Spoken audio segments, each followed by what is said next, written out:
Welcome back to Only Talk Sports. And tonight we have Austin Williams on to talk about the 2023-2024 NFL schedule release. It happened a few days ago, but unfortunately we weren't able to do it. But tonight we're able to talk about it. And there is a lot of stuff to talk about. All these teams, a lot of schedules that are really interesting to go through. And it's going to be a lot of fun. Our first schedule on deck is the Baltimore Ravens. But before we get into that, are you looking forward to this, man?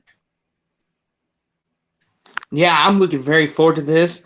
It's like I'm a kid on Christmas when it comes to this, Jeffrey. It's like you get to see all the matchups and all the games coming out, and it's just a fun time of the year. And this is my first time really getting to deep dive in the schedule. I don't know about you, Jeffrey, but I'm looking forward to deep diving in and talking about some of these games because there's some fun games on some schedules. Me as well. It should be a lot of fun. I'm definitely looking forward to it. And I mean, like you said, don't usually get to deep dive into it, but it should be a lot of fun. You got the Baltimore Ravens. They're definitely an interesting team. A lot of discussion around them with Lamar Jackson's max contract, whether he's worth, the contract or not, because of him being, injured a lot in the NFL. I mean, you would know him better than anybody as he's a former Louisville quarterback in college, had a lot of success, but they've got an interesting schedule on deck, and their week one game is against the Houston Texans at home. What do you think about that opener for the Baltimore Ravens? I mean, that's an interesting opener. Um, you know, because we're gonna see. This is a game here. This is where the Ravens offense can kind of get fine tuned, so to speak, as where it's almost like the college level to a certain extent, where they give the Ravens an easy game to start because the Texans that they're probably going to be a team that's going to struggle this year. They have a lot of hopefuls, which we'll get to them. But this should be a game the Ravens should win.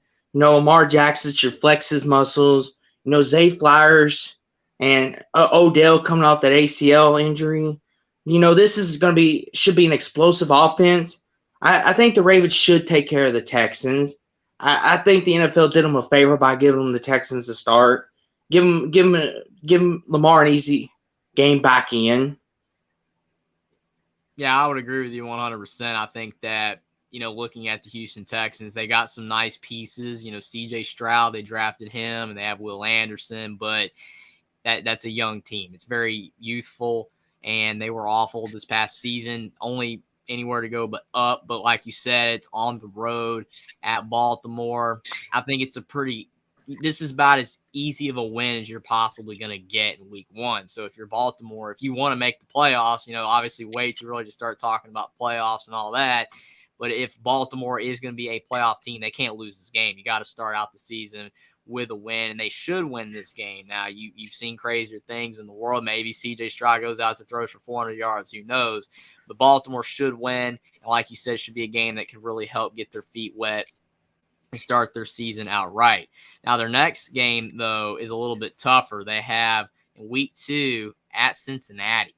Now, that is not an easy game at all because of the fact, Joe Burrow, he's a fantastic quarterback. They didn't have the end of the result that they were wanting to have this past season, but they still had a great year. But I don't know. They're still going to be a really good team toward the top of the league, even though they didn't go where they wanted to go this past season. Baltimore, that should be a tough game. What do you think about that game right there? Division games are always tough. When it comes to division games, I've learned you just sometimes have to throw the record out the window. But this is gonna be an early test, to the Ravens and Bengals both, because this is an early week 2 game at Cincinnati. I expect that since this is the first meeting, both teams are kind of redone their rosters, and especially the Ravens. And I feel like this game could go either way. And it's one of those things where, just for the fact, it's Joe Burrow, it's week 2. I feel like they could win this game, but the Ravens could also win this game. Because it's early in the season, and the Bengals have been known to start slow and then get hot towards the end. That's just my thoughts on it, but I'm interested for your thoughts on it, Jeffrey. What do you think? Yeah, I mean, you're absolutely right. The Bengals are usually a team that plays better down the stretch of the season, and it's an early season game, and a lot of times you get kind of funky results like that, kind of like how Oregon in college football went and won at Ohio State. It happens, earlier in the year. Sometimes results that you might not think would normally happen do happen because it's earlier in the season, and teams are still kind of trying to figure each other out. I would say that Cincinnati has the advantage here because it's at home. And, Joe Burrow has been in the offense, playing at a high level for a few seasons now, a while of him being hurt ago, whereas Lamar Jackson, he's been banged up in the last couple of years and has not been completely healthy. And you wonder how he's going to play now that he's got the max contract. Could make him play better, could make him play worse. Who knows? I think that this will be a game that leans Cincinnati, but it's definitely a game Baltimore can win because, like you said, it's a division game. It's an early season game. I would say probably 60-40 Cincinnati. I would probably lean the Bengals, but it's a great game nonetheless. Should be a fantastic game to watch. And I'm sure it would be a lot more interesting if this was the week 1 game for a lot of people trying to get right back into the NFL. But still, it's the week 2 game, and probably be good for Baltimore at least to have that easier game against Houston. And if they win that game by a lot, it could help them have the momentum to be able to beat Cincinnati in week 2 if they have a really good week 1. But I still would lean Cincinnati, but this should be a great game. Mm-hmm. So on to week 3, the next game that Baltimore has, the Indianapolis Colts at home. I mean, it's not an overly special game, just like Houston, probably. This is a game you would think if Baltimore is going to be a good team, they should win. What are your thoughts on this game right here? Yeah, this is another game where we're going to see some special talent on the field. Anthony Richardson more likely will be the starter for this game. More likely, he's got some nice pieces out there with Michael Pittman and Alec Pierce and the Colts defense, I suspect, will be better and will be healthy. And we're going to learn a lot about the Colts, going down the stretch of their season, which we'll get to. But in this game here, I just think, this is going to be like Houston. Baltimore should win this game. The Colts defense can potentially give Lamar some trouble, but the Colts are a young team. They have some pieces to build on, but I don't think they're on the Ravens level just yet.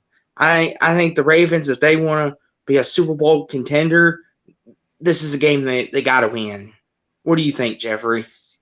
Oh, 100%. I mean, you're absolutely correct. And Anthony Richardson, his talent itself, you would think gives the Colts a chance in a lot of games, but his adjustment to the NFL is going to be interesting. How well will he adjust? Will he be a guy that can kind of make that, wouldn't say seamless transition, because it's not like he was like Cam Newton at Auburn or anything like that in college. He didn't play at that high of a level, but he is a guy that has so much athleticism, but he's probably not going to be a guy that goes into the NFL and just lights it up. He'll probably have some struggles, some lumps. Don't know if he'll have it all figured out by here in the season. It's only in week 3. I would say that the Colts can make it interesting, but since this game's at Baltimore, and again, if Baltimore is going to be a team that is going to be a playoff team, then they should easily be able to win this game. If they are not a team that's serious for the playoffs or even a team that could, compete for Super Bowl, then they'll struggle or lose this game. But if they actually are a good team, which they should be, then they should win this game. Jackson, thanks for being here. He says Lamar Jackson versus Joe Burrow in week 2 will be really fun. I completely agree with you. That is definitely a headliner game for sure. But I would think that the Colts are kind of, an uncertainty right now. How good are they going to be? Are they going to improve? Are they going to not improve? There's too many questions there. I would probably lean Ravens for sure, especially since they are definitely a more proven team.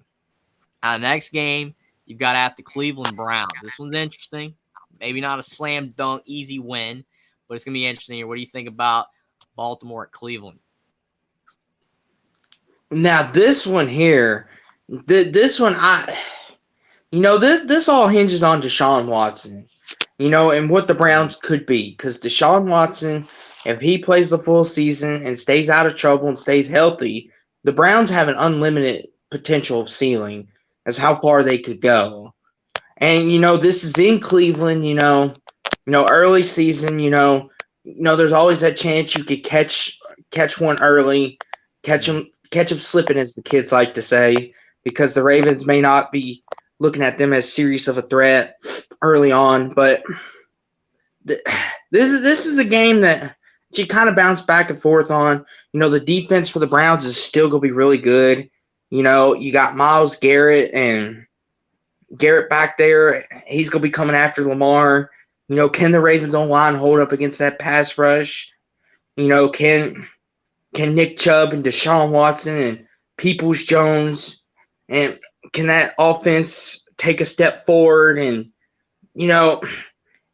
as of right now, because of the uncertainty with Deshaun Watson, I'm thinking the Ravens will get this done, because I think Lamar and company will get this done. I'm leaning 70-30 Ravens. Yeah, I think that's a great point you made about Deshaun Watson. I mean, it's one of those things where if he, actually can play like he did at Houston for a couple seasons, then they actually could be pretty solid teams. Like you said, their defense is fairly solid. You look at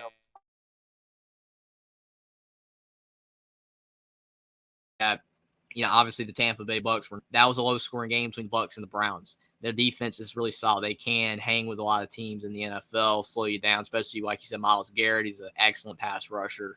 I think that Cleveland is a team that could be a lot better, like you said, but it's only week 4. It's still early in the season. And if Deshaun Watson is still trying to get his feet back under him, who knows? I mean, yeah, he'll have the whole off season. And I'm sure he's already working to get back to, the Deshaun Watson of old where he was fantastic, or maybe not fantastic, but he was borderline getting there.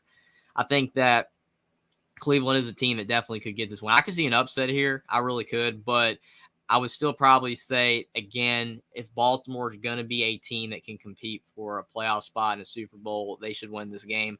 And we don't know how good Cleveland's going to improve, but they should be better, especially if Deshaun Watson improves. They definitely should be better.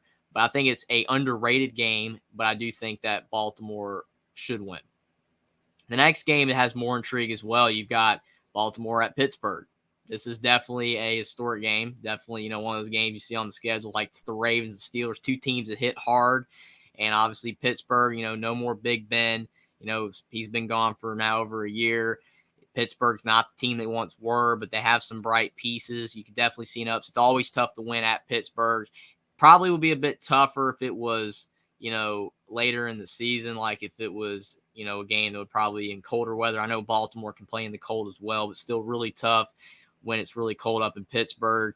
But what are your thoughts on this game? Now, that's a brutal 2-game stretch. You go at Cleveland and then at Pittsburgh. Whew. I would not want to have that problem on my hands, because this game here, this is another one of those that it's can Kenny Pickett take the next step forward? We talk about a lot of times with quarterbacks, can they take the next step? Can they progress in their game? And for Kenny Pickett, this offense is his now. There's no strings attached. There's nothing there that's stopping him. George Pickens is really good. Pat Freiermuth. The Pittsburgh O-line is not very good to be nice about it. They need some help. But with Broderick Jones, who they drafted in the draft, that's going to help with the O-line. Pittsburgh's defense is arguably one of the best in the NFL. TJ Watt, Cam Hayward, Minkah Fitzpatrick, Joey Porter's coming to Pittsburgh now. There's some future here. This is going to be a really tough game. This could be a game where it could be like a 13-10 game, possibly 17-14, low scoring. This is going to be one of those grinded out physical games, and whoever's offense gets the ball last could possibly win this game, or whose defense can create some turnovers. But yeah, this is a game that I'm kind of 45-50 on, 55-45 Ravens. I think the Ravens can win this game, but the Steelers could also win this game. Yeah, to your point about it being a tough 2-game stretch, I mean, these are the type games that if you're, a Ravens fan, it should make you nervous with Lamar Jackson. You don't want him to get injured. And, he could get hit hard in these games because these teams, looking at like the Steelers and the Browns, they hit hard. And you just do not want him to get injured because he's been hurt so many times toward the end of the season. And then that, prevents you from being able to have playoff success once you get there because of the fact that he's your guy, he's your quarterback, and then you have your backup in the playoff games. It's just so you got to keep him healthy. Find a way to be able to run with him, but make sure he avoids hits. It's tough, but it's one of those things where you just have to find a way to balance that. I know sometimes freak injuries happen. It is what it is. But these are one of those games that you really worry about Lamar Jackson getting injured. I really think that could be a factor for sure. And to your point, the Pittsburgh Steelers have a solid team. And Kenny Pickett, he was pretty good in his rookie year. He wasn't great, but he showed promise. And the offensive line didn't really do him many favors. But when he had opportunities to throw and run, he wasn't too bad. Steelers defense wasn't horrible. And again, they still hit hard. I think that this is a 50-50 game, especially if the Browns give the Ravens a close game. This game could be, one of those situations where they had a tough game last week and then they go into this game and then they're too beat up, too worn down. They could drop this game. And like you said, I think it's going to be a low-scoring game as well because of the nature of, the way the Ravens Steelers play. I almost would argue the Steelers can win. I mean, if I had to guess right now, I would probably still lean Ravens like you just because the Ravens are the better team. The Steelers could absolutely win. Just to Jackson's point, the Steelers always win games they shouldn't, and they lose games that they shouldn't. So it's kind of one of those things where the Steelers are up and down. Sometimes they surprise you. And then when you think that, they should beat the worst team in the NFL, then they drop the game. So who knows? I think this is definitely a game Steelers could win. It's almost a complete coin. We would lean Ravens just like you, but the Steelers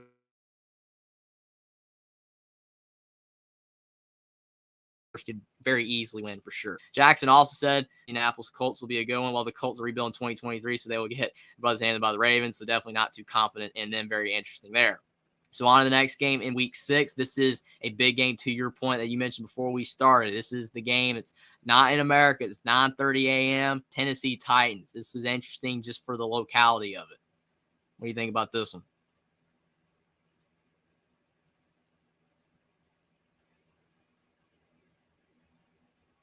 They going across the border to play this one. This is in London, people. Pip, pip, cheerio.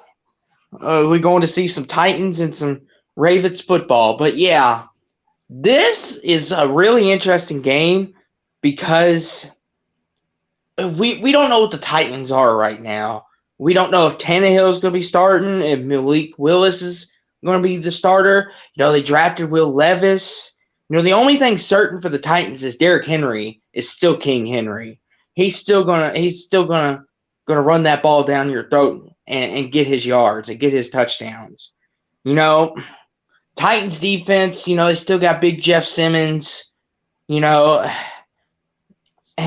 other than that, their defense is kind of like, you have a few bright spots, but it's like not very good. And the Titans are a mess right now.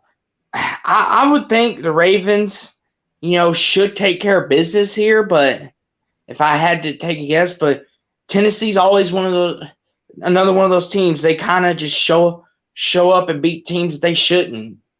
This could be one of those moments where Derrick Henry just absolutely shreds the Ravens defense. And that could be the story of the game, but I think the Ravens should win this, especially with their explosive offense. Should take care of the Titans defense. Yeah, I think the biggest issue here is just the fact that, you don't know how these teams are going to play, not being in America. That's always a tough thing. But to your point, I mean, Tennessee, they've got the running back in Derrick Henry, but their receiving core is weak. Their defense is average. I feel like Baltimore's not going to really have to worry about Tennessee's defense and Tennessee's offense with their receiving core, and their quarterback play just isn't there. I mean, I think that they can hang in this game, but I would lean Baltimore just because Tennessee just does not strike fear into opposing defenses with their play. I mean, Derrick Henry, it's easier to stop him when they don't have a passing game. Ryan Tannehill was actually doing a pretty good job and had A.J. Brown. That was when Tennessee was actually pretty solid because you had that weapon on the outside, and then you had Derrick Henry. Now the receiving core just isn't that strong, and Derrick Henry can't do it all. So I would lean Baltimore as well. The next game you've got Baltimore and Detroit. It's a home game. You're coming back, playing a game at home again. I mean, Detroit, they've gotten a lot better than they used to be. A couple years ago, Detroit is not Detroit of 2020. So this could be an interesting game.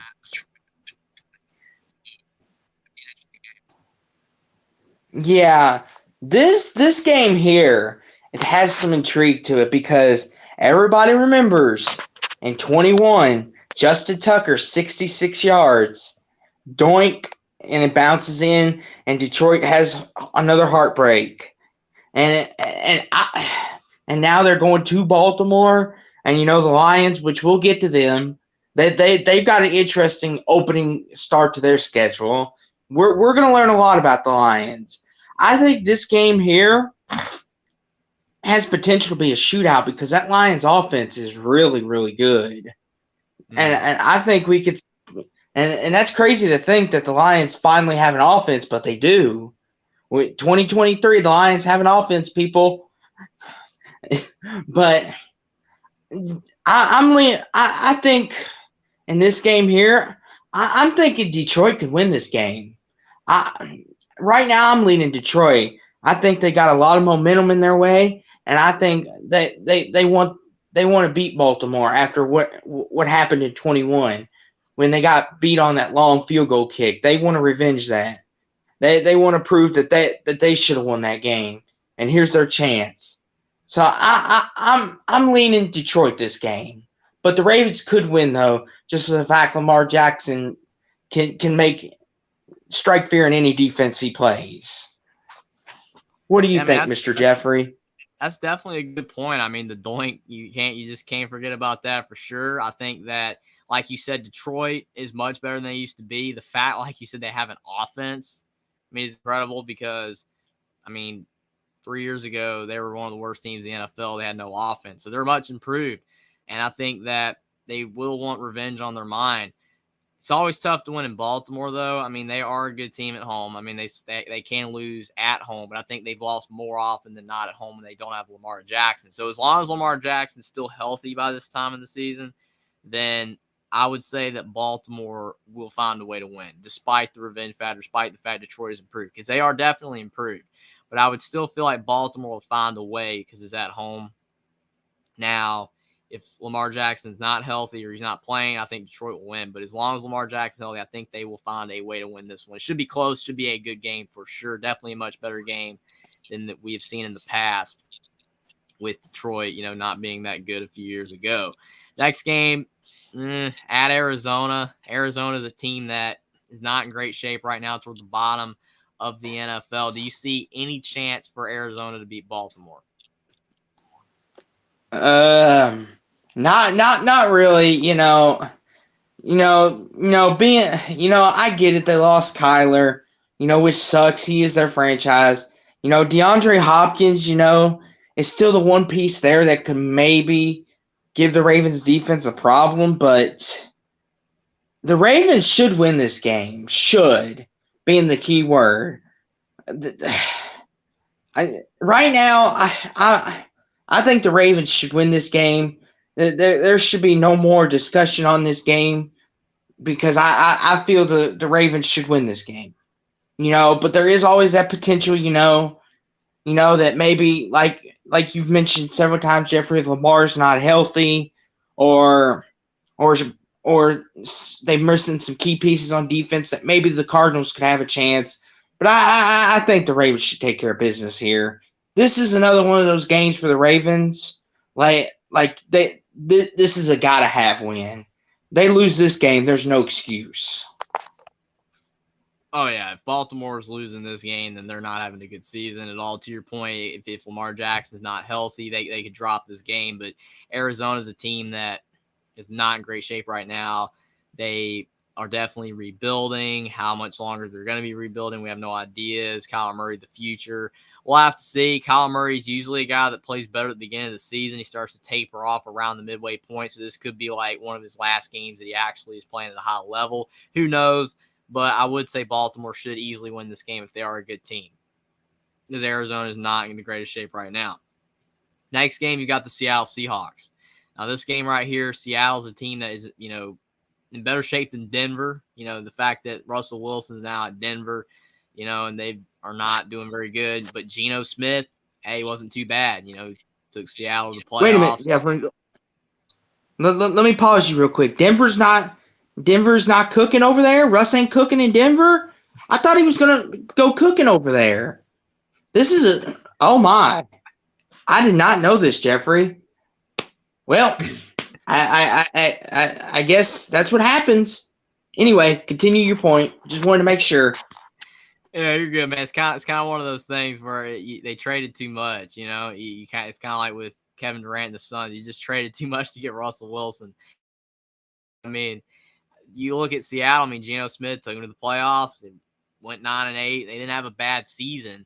I think they are a team that, is improving. But again, problem for Seattle, they're going on the road at Baltimore. And Seattle's going to have to go all the way across the country. It's always tough for a West Coast team to do that. I mean, I think that this could be a 50-50 game, but I would probably, just looking at it already, probably would lean Baltimore because they're at home. Yeah, this is a game I'm really looking forward to. Like, this is one of the games where I kind of was scrolling through the Twitter machine, and I saw this game, and I was like, ooh, Seahawks, Ravens, that has some intrigue to it, especially now that the Seahawks have another weapon in Jackson Smith-Njigba. Mm-hmm. All the Buckeye fans out there watching, listening, know very well about him, and they love him. And I think he landed in the right situation. This is the thing. Jackson Smith-Njigba, Tyler Lockett, DK Metcalf. Great trio. This could end up being a disastrous game for the Ravens, especially on defense, because the Seahawks with those three trios, and then Kenneth Walker in the backfield, this could be where the Ravens defense doesn't look too high, where maybe the critics start to come out and be like, see, their defense isn't good. Seahawks exposed them. But, when you have such a talented group like the Seahawks do, and to your point, Jeffrey, about the Russell Wilson trade, I think the Seahawks won that trade because look at what all they're getting back in it. And Geno Smith took them to the playoffs. And people wrote off Geno, and he didn't write back.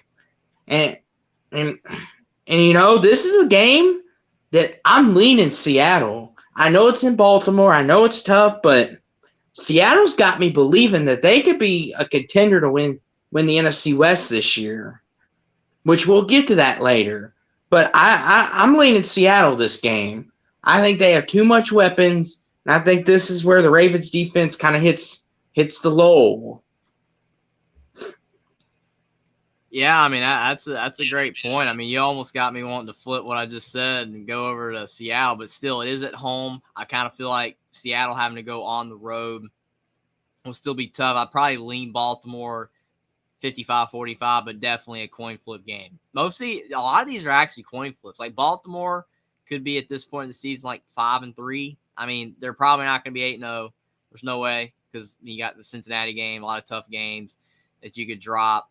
Maybe the Pittsburgh game. So, I mean, I would probably still lean Baltimore. But like you said, Seattle could be a dangerous team because they did win the Russell Wilson trade for sure because they got a lot more in return. And they, are using what they have in the right ways. And they're making Geno Smith be comfortable out there with the players he has around him. And he's having success. Mm-hmm. You have to make a quarterback that hasn't had a lot of success comfortable so he can have success. And Geno's doing that, and he'll probably have more confidence this year with the team. So they could be a lot better. Mm-hmm. And a quick thing to add to this real quick, to the schedules, you'll notice as we go along in this, for all you out there in YouTube land, is we're in week 9 now. The Ravens should be Lamar Jackson should be all the way integrated back in. Mm-hmm. And if their offense isn't clicking or something ain't going right or their defense isn't, then there's a problem over there because we're in week 9 now. There should be no more, Lamar threw 3 picks. It's okay.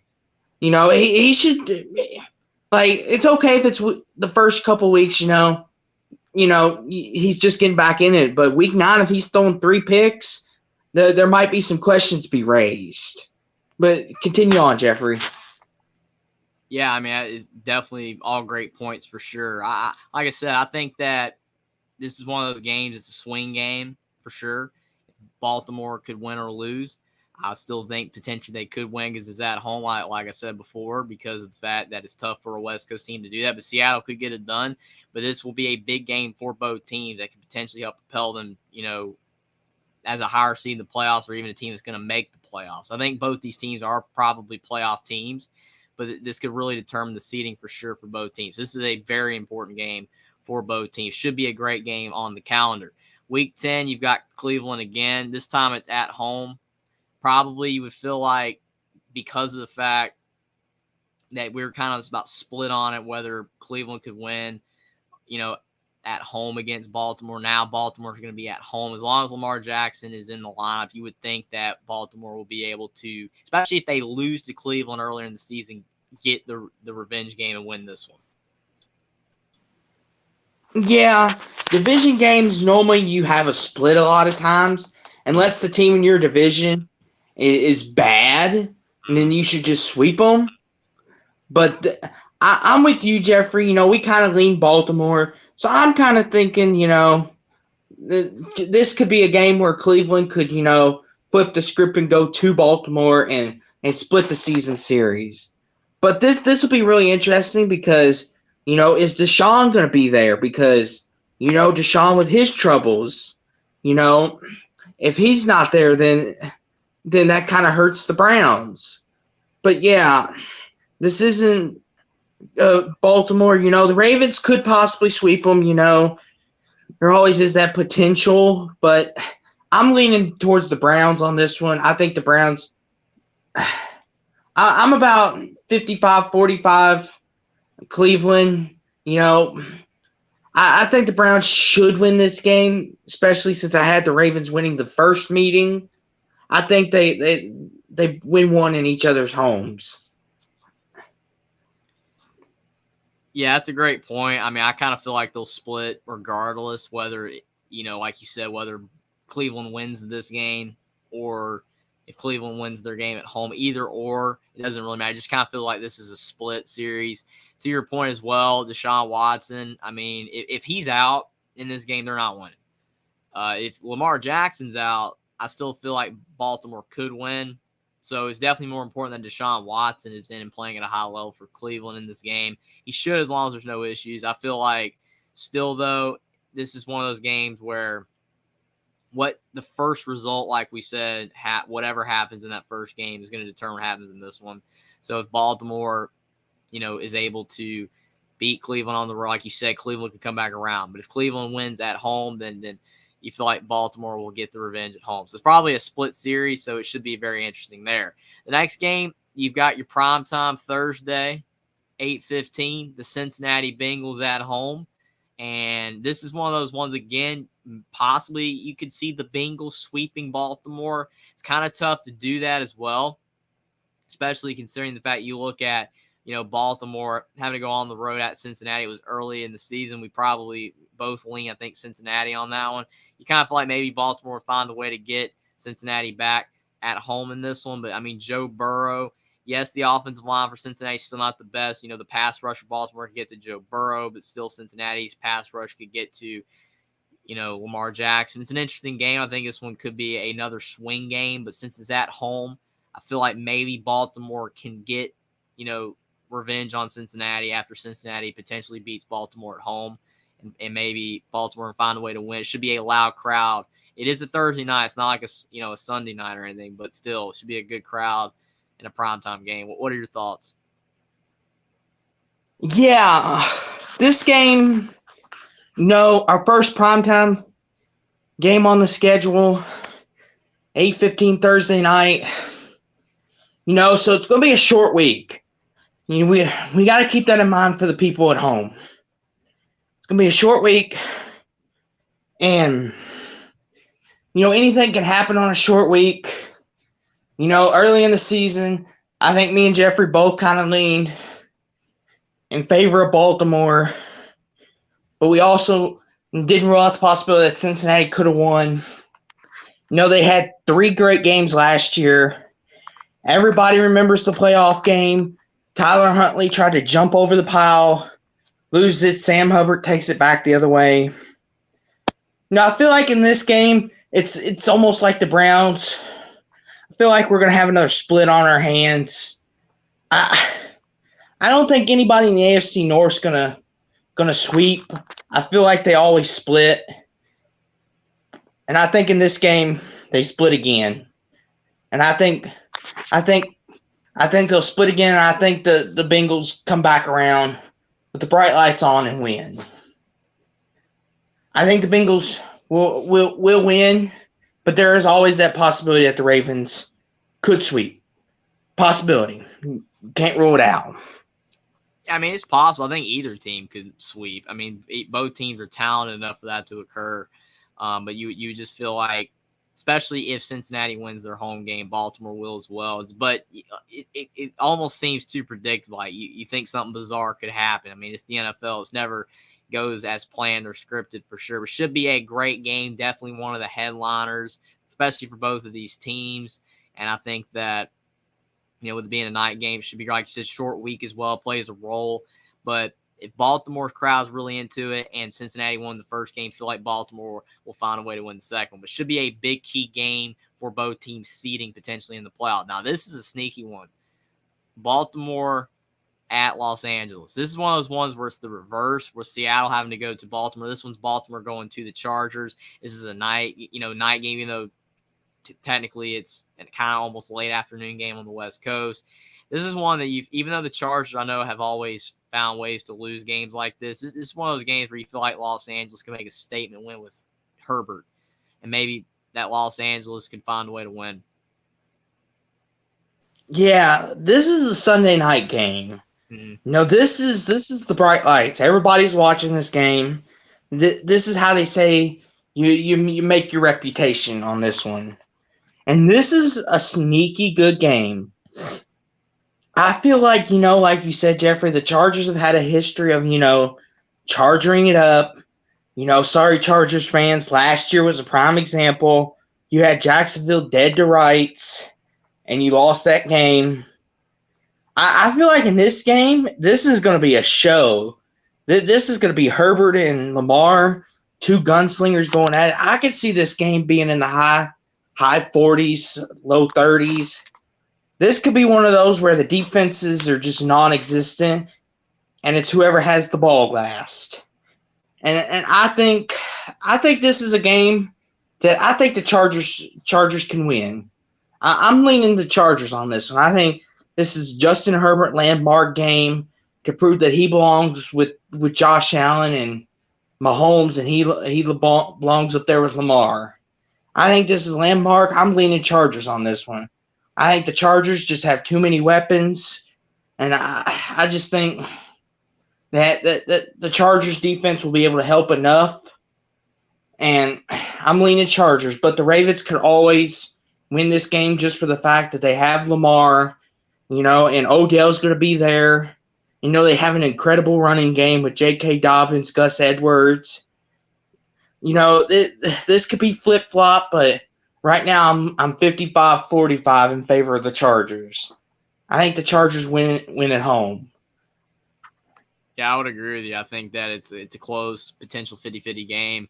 But, I mean, this is huge for Los Angeles. This is a very important game for the Chargers because, like you said, just feels like Justin Herbert's kind of like on the outside of that conversation of the elite younger quarterbacks. And I feel like Herbert's really solid, but he just hasn't really been given a chance so far to be able to prove that his team's solid, but just not all the way there. I feel like this is a game that maybe, like you said, the Chargers won't charger it up and they'll find a way to win.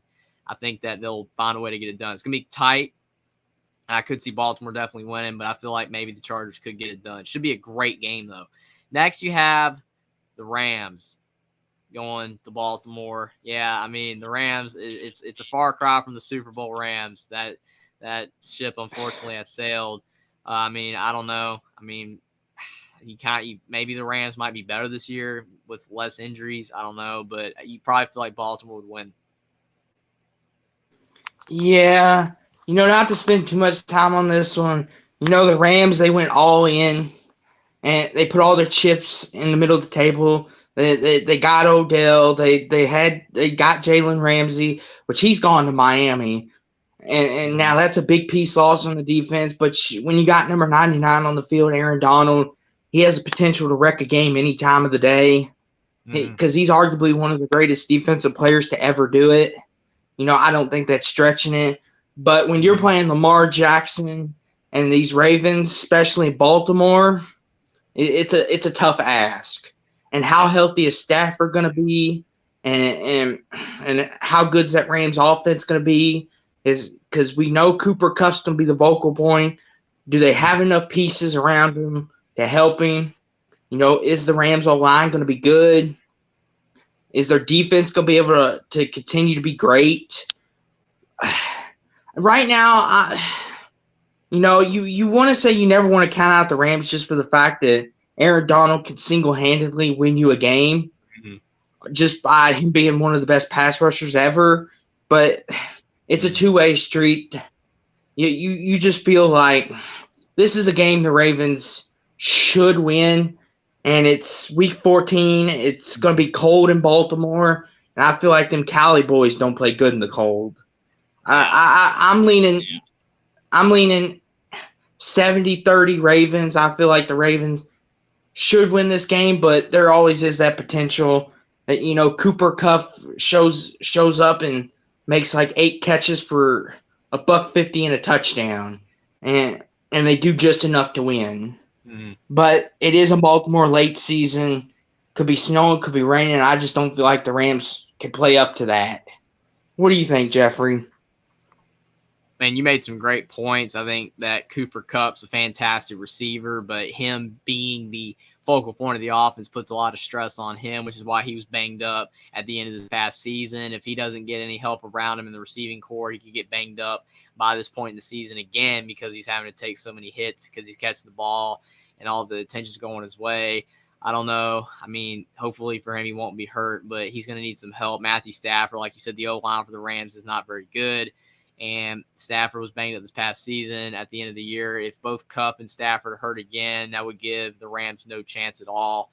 If I'm Lamar Jackson, I'm staying away from Aaron Donald. Just run to the other side of the field. That would be smart. As long as he does that, he should be okay. But, yeah, I think that the Rams are just a far cry from where they were a couple years ago, and I feel like the Ravens should fairly easily win this game. Like you said, always the potential for the Rams to pull off the upset, but like you said, late in the year, cold weather, Ravens should find a way to win, especially if Lamar Jackson is definitely still in the lineup.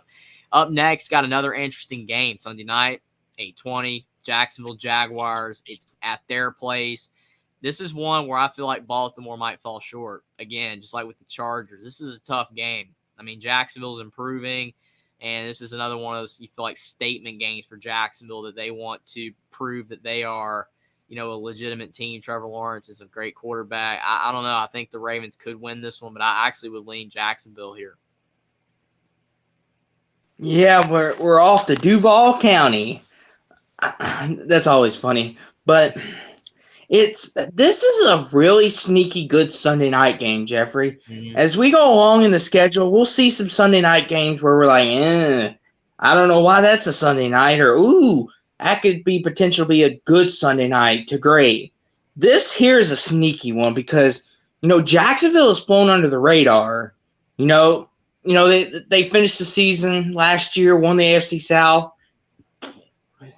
and people were like, ooh, the Jaguars could be something. And now, here we are. They got a primetime 8:20 game. The Ravens coming to town. It's in Florida. Who knows? It could be a little humid. And, the Ravens offense could get a little gassed. I'm kind of in the boat with you, Jeffrey. This is a game they could fall short, especially if, Jacksonville's defense is, in peak form here. And if Trevor Lawrence can turn those turnovers down a little bit, Jacksonville could be a sleeper in the AFC this year. This is a game where I'm leaning like you, Jeffrey, Jacksonville. And the fact that Calvin Ridley's coming back, that's just another weapon to go along with Evan Ingram and Zay Jones. and Travis Etienne, Jacksonville, this is a game, could be their landmark game that people realize, oh, this is a team that we need to be aware of. But there is always that potential. It's prime time, and who knows, maybe the lights are too bright for this young team. You never know. But I'm like you, Jeffrey. I think Trevor Lawrence shows up, shows out, and proves that Duval's here to stay. I'm leaning Jaguars right now. Ask me in a couple months, it could change. For sure. I mean, definitely Jacksonville's a tough team to figure out because you look at this past season, they were, had no shot to make the playoffs, and they just came out of nowhere and won all those games in a row at the end of the season. So this could be one of those games where maybe Jacksonville is kind of hovering around that. Are they going to get in the playoffs? Are they going to miss the playoffs? And this game will help propel them to make the playoffs. And if that's the case, you just feel like Jacksonville will find a way because they did it this past season. Like you said, Calvin Ridley being back, that is huge. He missed all this past season, and he's a great receiver. Their defense, getting better. It's not elite, but it's getting better. Yeah, I feel like Jacksonville will find a way to win, especially if they are on the outside looking in for the playoffs. Game that they could drop if they're kind of like safely in the playoffs, and maybe they kind of just, sleepwalk their way through it. But if they need this game to make the playoffs, you really would feel like Jacksonville would win over Baltimore. Next game, a very interesting game, especially Baltimore having to play, at Jacksonville being a potential loss. Baltimore's end of the regular season is tough at San Francisco. I mean, you've got, Kyle Shanahan saying you've got 3 potential franchise quarterbacks. I don't know if that's true, but Trey Lance, Sam Darnold, Brock Purdy. So it's really interesting there. I have no idea. This game could go either way because maybe the 49ers take a step back. DeMeco Ryans no longer the defensive coordinator. He's with the Texans now. Maybe they could take a step back, but it's still at the 49ers. Be kind of a tough game for Baltimore. I would probably lean San Fran, but I don't think it's a slam dunk win for San Fran either because I don't know how actually good they're going to be. Will they be almost just as good as they were this past season? It's going to be interesting. Yeah, this is a Monday nighter too on Christmas. That's interesting. This is a Christmas game. One of the 3 Christmas games this year. But yeah, this has a potential to. This could potentially be a Super Bowl preview. I know that may be a little too quick to put that out there, but this could be. What do you think about that, Jeffrey? Do you think that's a little too quick, or am I throwing it too out there quick, or what do you think? Think this could be a Super Bowl preview?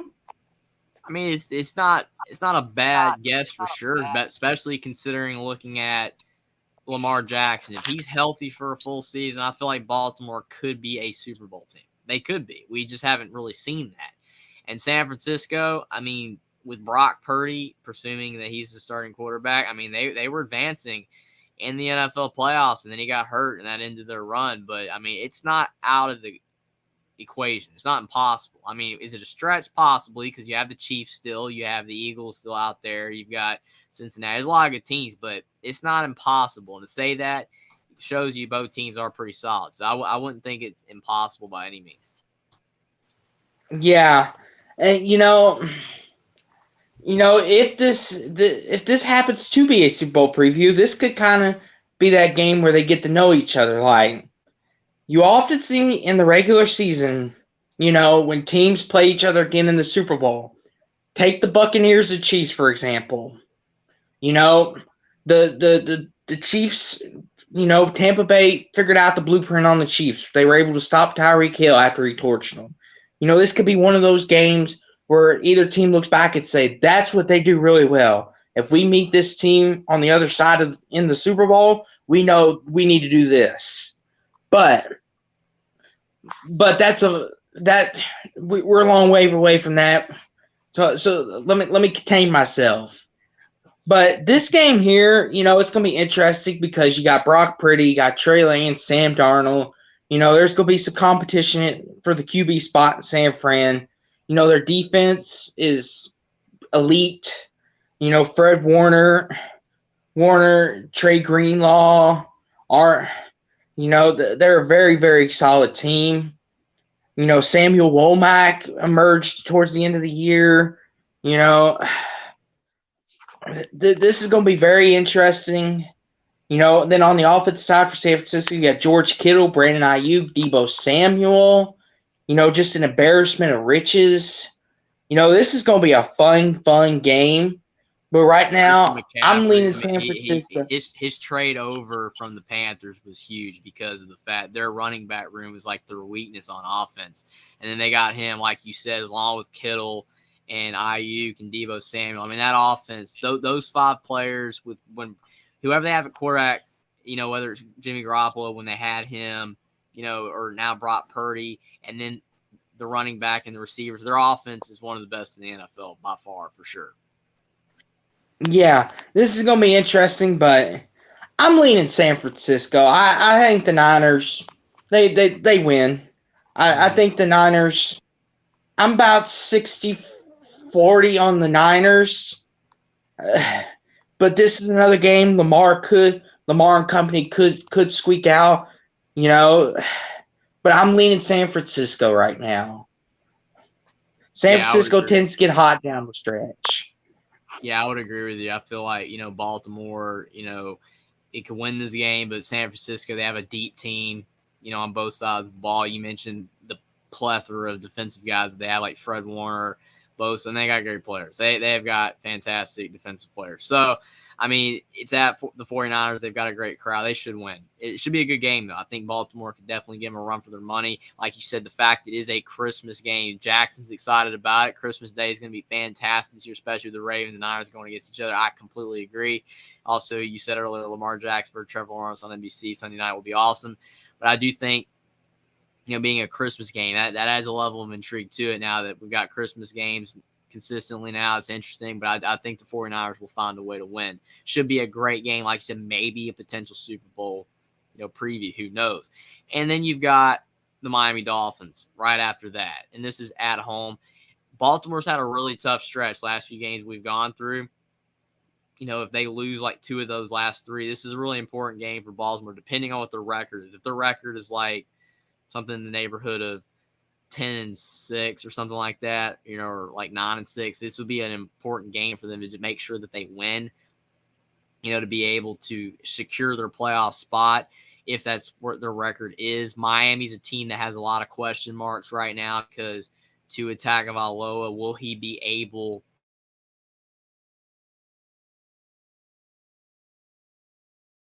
to play for all season? Hopefully he will be, but I think that his health is interesting. His health is going to play a big role in Miami's success. And, I mean, they've got a good team. You look at the receiving core, Tyreek Hill, Jalen Waddle. They've got the receiving core there. And, their defense is not as bad as it used to be. Not where it needs to be, but it's gotten better. But Tua's health, if he's not in this game, it's just not very good for Miami at all. But I think that Miami could win, but since Tua is an uncertainty, I feel like Baltimore find a way to bounce back, especially if they lose these past 2 games. You feel like Baltimore will bounce back with a win here. Yeah, this is another one of those potential, this could be an AFC Championship preview, because, like you mentioned, Jeffrey, they have a plethora of talent, Tyreek Hill, Jalen Waddle. Hopefully Tua can stay healthy. We're gonna see some fireworks in this game. It's in Baltimore. It's gonna be some cold weather.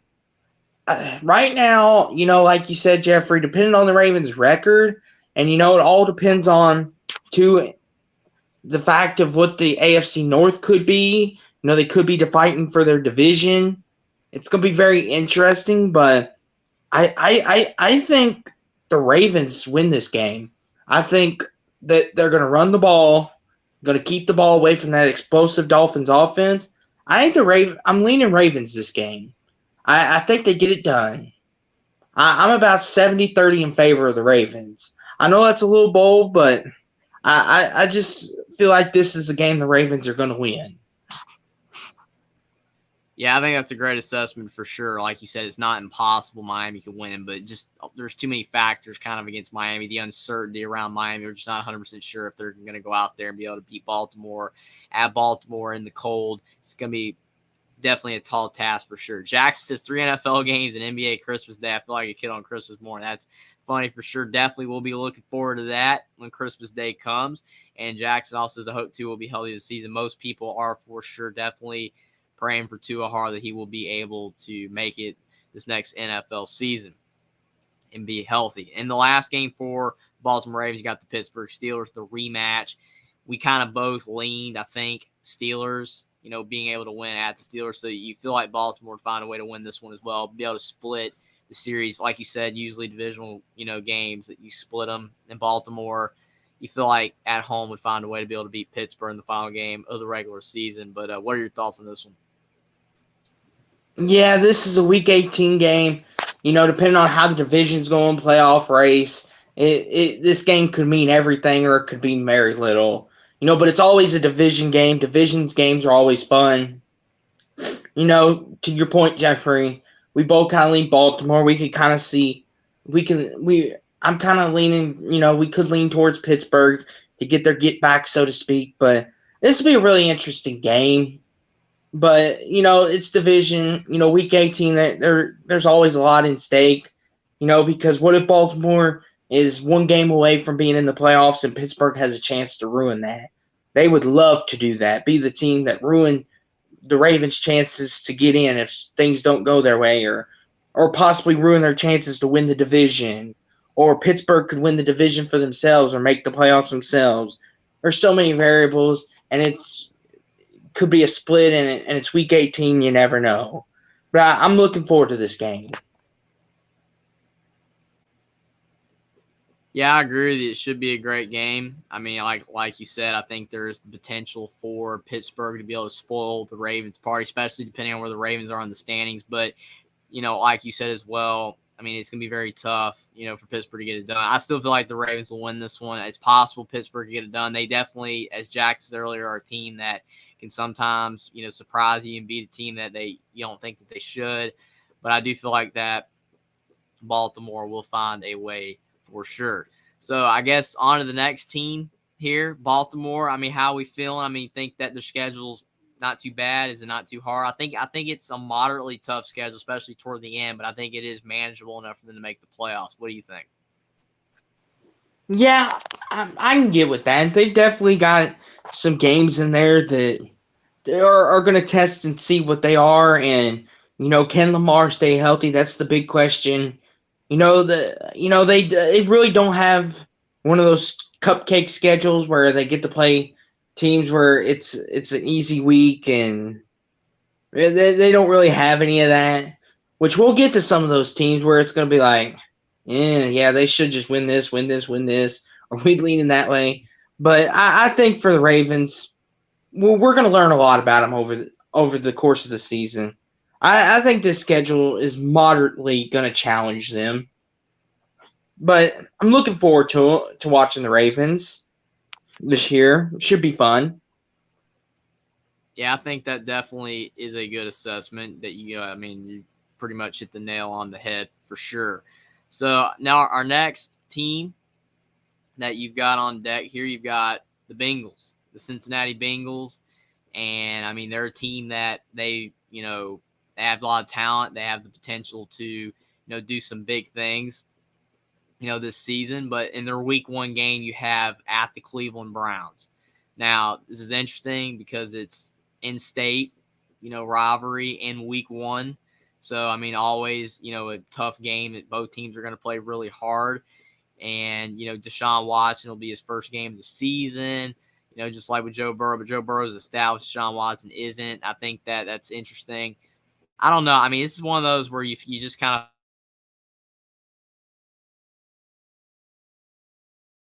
of feel like not be where, as good as they're going to be. But Cleveland's also a team that has struggled mightily in week 1 games. They don't have a great record in those. So it could go either way, but I kind of would lean Cincinnati. I think Cincinnati has the better team overall, and Cleveland, it might take them a few weeks to get rolling. Yeah, to your point, Jeffrey, I agree with what you said. To quickly add on to that, it's this is Deshaun Watson's first game. He hasn't really had much time in the Browns offense. We made mention that their defense is phenomenal, but it's all on Deshaun. How quick can he learn the offense? The Bengals, a lot of people consider them the favorite besides Kansas City. Right now I'm leaning, Cincinnati to go on the road, get this win, start off the season right. I'm about 70-30 in the favor of the Bengals. Yeah, that makes sense for sure. I think we basically touched on this one already with the Ravens, with their schedule. Basically, I think we said that we kind of were leaning Cincinnati being able to win this one because it's at home over Baltimore. Baltimore could win, but I think that it will be tough for Baltimore to go on the road and beat Cincinnati for sure. Yeah, I agree with you, Jeffrey. We touched on this. I think it's a fair assessment that they can go on the road and win this game. That definitely makes 100% sense. for sure. Yeah, then you got Cincinnati with the Rams. Now, I mean, we kind of talked about the Rams not doing that great right now. And if Baltimore, we both think, should beat Los Angeles, you would feel like Cincinnati would as well. Now, Los Angeles, I'm sure, is going to find a way to spoil some team, be able to win a game. I mean, you never know. It's early in the season. Maybe they could. But, and maybe since a game with Baltimore, they barely win. Maybe they could sleep on Los Angeles. It is a night game as well, Monday night, 8:15. Sometimes, like you said, the spotlight could be too big, but Joe Burrow's usually been pretty good in the spotlight. So you kind of would feel like he would handle the pressure, get the ball to Chase, throw for, give it to him for like 200 receiving yards. They'll find a way, you would think, to win, especially as long as he doesn't let Aaron Donald pressure. Yeah, the big key in this game is, this is a Super Bowl rematch from 2 years ago. This is going to be really interesting. Mm-hmm. This one here is, the Bengals' offensive line is always their key. If their offensive line can protect Joe Burrow, they should absolutely, win this game because the Rams' back end isn't too great. Jalen Ramsey was kind of what held it together. Mm-hmm. And now that he's gone, I think that's going to expose a lot of things in the back end. But if the Rams front can get to Cincinnati and Joe Burrow, it could make for a long night. But right now, I'm like you, Jeffrey. I'm leaning Cincinnati, 80-20, Yeah. This is early in the season. Who knows? The Rams could catch Cincinnati early in the season. Maybe they're not in a groove, and maybe Aaron Donald disrupts the O-line of the Bengals and gets to Burrow and causes havoc. But right now, I'm leaning Cincinnati. Yeah, I would agree with you. I mean, it's a great point. I mean, with the back end with Jalen Ramsey, that could be easy money for Jamar Chase, again, to go for a big game, have 200 receiving yards, a couple touchdowns. But like you said, it's all going to be about the front of the Rams. They got to be able to get to Burrow, make him uncomfortable, like you saw against the Chiefs in this past year's playoff. That really hurt the Bengals because Burrow threw a couple picks, and he has the propensity to throw picks when he's under pressure. So it's definitely possible that the Rams could, if the front seven get to him. But I still feel like the Rams won't have enough here, and it being a night game, you feel like the Bengals will find a way to win. Should be a good game, though. Next game, you have Cincinnati at Tennessee. I mean, again, Tennessee's a team that's kind of hard to project. I mean, they've got Derrick Henry. He's a beast. He's a fantastic player. But the rest of the team just is a little bit lacking right now, and just feels like, Cincinnati might be able to have a fairly easy game on offense, and then on defense, as long as you can limit Derrick Henry from going for 200 yards, I think that, and a couple touchdowns, I think that, that looking at Cincinnati, they should win this game. It should be like a 60-40 lean for Cincinnati. Yeah, 100% agree with you there. I think if the Bengals can stop Derrick Henry, you've stopped the Titans. Mm-hmm. I think this is one of those games, I'm leaning Cincinnati. I don't think there's much there to this one. I just think, sorry Titans fans, but you might have a rough year ahead of you. I think the Bengals might run away with this game. This might be a game. I know it's in Nashville. Anything can happen, but it's just Sorry, Titans fans. The Bengals too much. I'm Yeah, I like mean, 60-40 like you, Jeffrey, but you never know. it's possible. It should be a pretty solid game, but just unless like it's one of those games where you see like Tennessee first couple weeks of the season and they're looking better than advertised, maybe they could pull it off. But the way Tennessee's looking right now, they should lose. But we'll definitely have to see. But I like you would lean Cincinnati. Next game, same thing. You've got Arizona. I mean, this is like Tennessee, Oh, but heavens to possibly even Betsy. worse. I mean, Cincinnati, anything's possible, but Cincinnati should go on the road and beat Arizona. You would think. Oh my goodness. The NFL really gave them a sweet schedule, huh? Where's their tough beginning? Now I kid, but you get Tennessee and Arizona.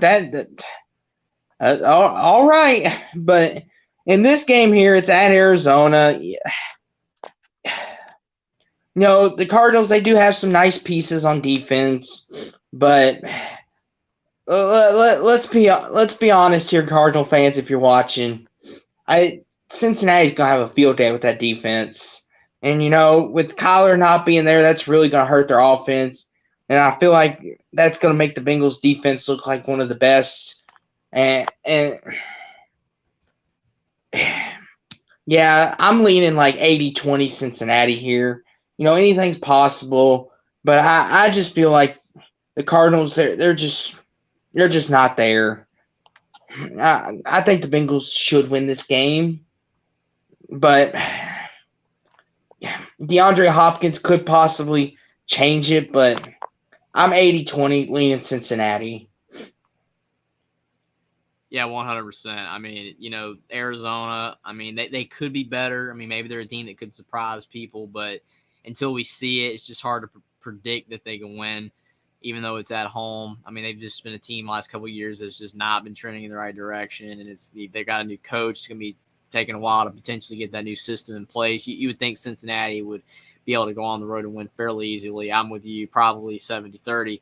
Next game, you've got Cincinnati and Seattle. We've talked about Seattle at length already with, Geno Smith, Kenneth Walker, the trio of receivers, the solid defense. They've got, guys that can, be an issue for Cincinnati. This is a game you feel like maybe Seattle could win. I mean, yeah, they're going to have to travel to Cincinnati across the country. That's tough. But this is probably like a 55-45 game for Cincinnati. This isn't a slam dunk win. This, wrong sport, but, it's not a surefire win. I don't think that Cincinnati could, run away with this. Seattle could cause some problems. Should be a really solid game, but I would probably lean Cincinnati, especially because they're going to be coming off a really easy game in Arizona, maybe an easy game that they might be able to come back and be able to have success here. But you would think that it should be a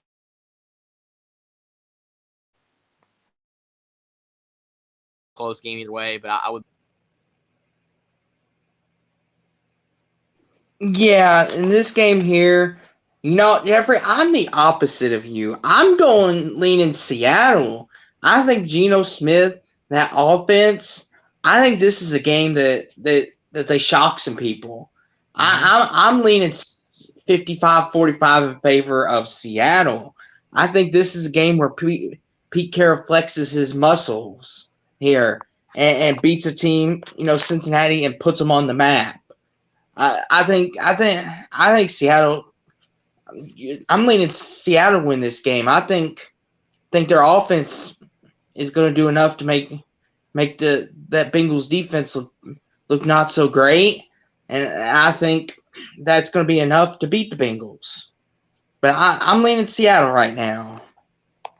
Hey, I like the pick. I mean, it's definitely possible. I mean, it is one of those games where it could go either way. I mean, you feel like maybe Cincinnati could be the favorite at home, but like you said, Seattle could very easily win this game. We'll know how good Seattle is in a game like this, or that game at Baltimore that we've already discussed. Both those games are really going to tell how good Seattle is, especially if they're able to split or win both. They lose both, but they're still competitive. That would be a good look as well. But like you said, they definitely could win. I'm personally leaning Cincinnati barely for now, but like you said, it's very possible that Seattle could pull the upset over Cincinnati. It should be a great game. The next game you've got at San Francisco. Now, if I've got Cincinnati, being able to beat Seattle, this is going to be a tough game here to follow up with. I get there's a bye week 6 to week 8, so they will have a bye to be able to rest for 2 weeks. But this is still a tough game regardless. I think that even though San Francisco has some questions with the quarterback, who is it going to be? I think it will be Brock Purdy as of now anyway. I don't know. I think San Francisco might have a little bit too much, especially on the defense. They might get to Burrow. It's tough game. I think 49ers. This one, we kind of touched on San Francisco. This could have potentially been, a Super Bowl game this past year and a couple years ago. Now we're going to get to see it in San Fran. I think right now I'm leaning San Francisco 60-40. I feel like the key to this game is they're going to have a really dominant run game, and the Bengals are not going to have the ball whatsoever. The time of possession is going to be key in favor of San Francisco. And I feel I'm leaning 60-40 49ers right now. And I know people say the quarterback situation could be a little dicey. I get it, but I still think that run game is going to help them out tremendously, and that you have such a great wide receiver and tight end core. Yeah, that's a great point. I mean, it should be a great game. Regardless, it should be one of those headliners. I mean, it's a 4:25 game. It should be, the headliner game at that time slot. It should be a fantastic game. Looking forward to it, but definitely feel like 49ers might be a little bit too much, especially on their own field in that one. Next game is 8:20 at night, NBC, at home for Cincinnati against the Buffalo Bills. This is a great game, and this is one that could go either way. I've been picking usually the home team most of the time, but this is one of those games where Buffalo would probably really need this game to, be able to prove that they're still a really good team. Some people have kind of started to fade a bit on Josh Allen. Is he actually an elite quarterback? Can he really throw, consistently at a high levels? Buffalo, a great team. I still think they need to run the football more with their running backs, but maybe this year they'll do that more. Who knows? But I feel like overall, I kind of feel like, looking at the Buffalo Bills, this is a game that they could find a way to maybe surprise Cincinnati and win on the road. I actually feel like maybe the Bills might pull an upset here because of that. They really need this game to be able to, prove they're still a great team. Cincinnati might sleep on them a bit. Who knows? I think maybe the Bills might find a way to win on the road, but it'll be like 55-45. Right now, this game's going to be really interesting. It's Sunday night, 8:20, the bright lights are on. Last year, Buffalo, Cincinnati played in the snow, and Cincinnati absolutely drugged the Bills. And could we see a repeat this year? Hopefully this time it goes uninterrupted. But I just feel, the Bills, they have lost a lot. They've been diluted. And, I'm leaning Cincinnati on this one. I feel like the Bengals, kept everybody intact for the most part. I'm 60-40 Bengals in this one, but I can also see a world where Josh Allen balls out and Buffalo wins. But right now, I'm 60-40 leaning the Bengals in prime time. That's definitely a good assessment. I think that it should be a great game. Looking forward to that one. I mean, that should be one of those, the headliner games for both teams. I mean, NBC Sunday night, you can't beat that for sure, but definitely a very important game for the Bills. Just feel like maybe they'll find a way to sneak up on Cincinnati, especially, maybe Cincinnati might still be tired from that 49ers game. Now this is the get-right game, for Cincinnati. This is the get-right game, the Houston Texans. You just got 2, tough games in a row with 49ers, in that game right there, and then overall having to be able to then play the Bills. Both games are really tough, but then you've got the Texans. They should win this game. The Texans are just not there right now. You feel like C.J. Stroud won't be able to carry the Texans to victory, and even though you have Will Anderson, it's not going to really matter because of the fact that the Texans defense just doesn't have enough yet to slow down Joe Burrow. I think Cincinnati should fairly easily win this game. Be like an 80-20 in favor of Cincinnati in the percentage. Yeah. I'm agreeing with you on this one, Jeffrey. There's not much here. Especially if they go 0-2 in the two games against San Francisco and Buffalo. If they go 0-2, like you said, this is to get right. This is to get their groove back. And I'm with you. I'm 90-10 favor of the Bengals. I think the Bengals should win this game. I'm 90-10. I'm going a little 10% higher than you. But you never know. It is NFL. Maybe this is, miracles do happen. But I'm with you. Bengals should win this. Yeah, it's definitely never impossible. I mean, any of these teams are, good enough to, on a good day, somehow beat another team. But like you said, more than likely, Cincinnati should win. And then you've got at Baltimore. We talked about this game already. I think that this is a game that Baltimore can win at home. I think you pick Cincinnati because you picked the other way in the other game where it was at Cincinnati. So I think you went Cincinnati here, but I feel like Baltimore will be able to get it done. Should be a great game regardless, though. Yeah, to your point, Jeffrey. I think like you said, great. This is going to be a great game, but I feel like this is another split. Possibly Baltimore could go up and win in Cincinnati, and then Cincinnati come back and go win in Baltimore, or vice versa. But I feel like this is one of those splits. Anything can happen. It's the AFC North.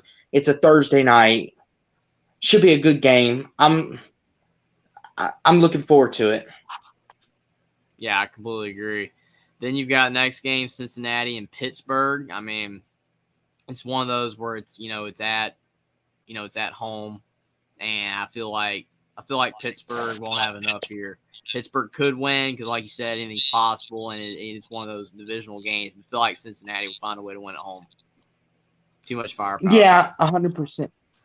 100%. But remember last year, Week 1, Cincinnati lost at home to Pittsburgh, and that shocks some people, including myself. I thought the Bengals would have won that game. So, I'm thinking this is possibly another one of those. The Bengals are getting rolling. I think Pittsburgh, this may be one of those that they're close, but they just can't get over the hump. I'm leaning 60-40 Bengals as well. Buckeye Mike says, "What's up, guys? Thanks for stopping by, Mike." Also says, "I'm sorry, I feel like NBA Christmas Day will get more ratings and views. NBA is on Christmas Day for so long." I mean, that's definitely possible, but people that like football will definitely tune into that. I'm sure a lot of people will flip-flop as well.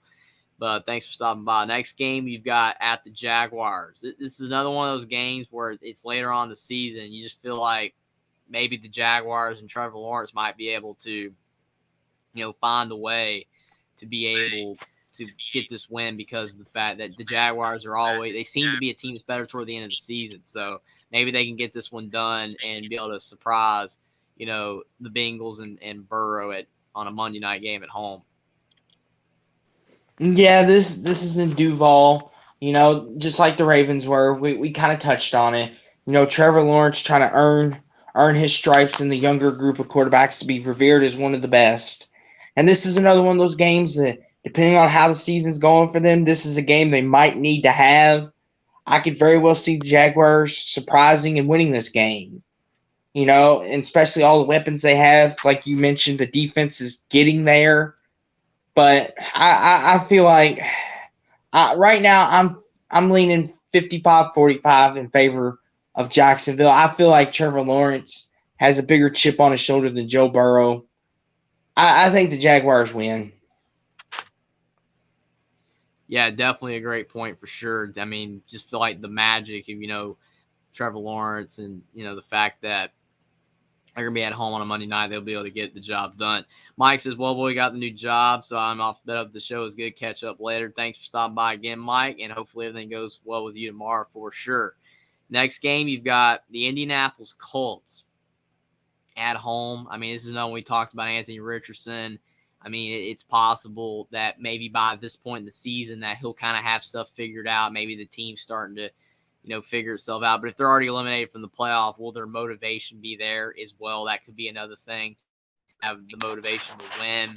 so we can kind of go either way. I still feel like Cincinnati will be too much either way, but this is a game that if maybe the Colts are starting to find the rhythm and maybe they're somehow still in playoff contention, they could give Cincinnati a run for their money, but I still feel like Cincinnati will find a way to win.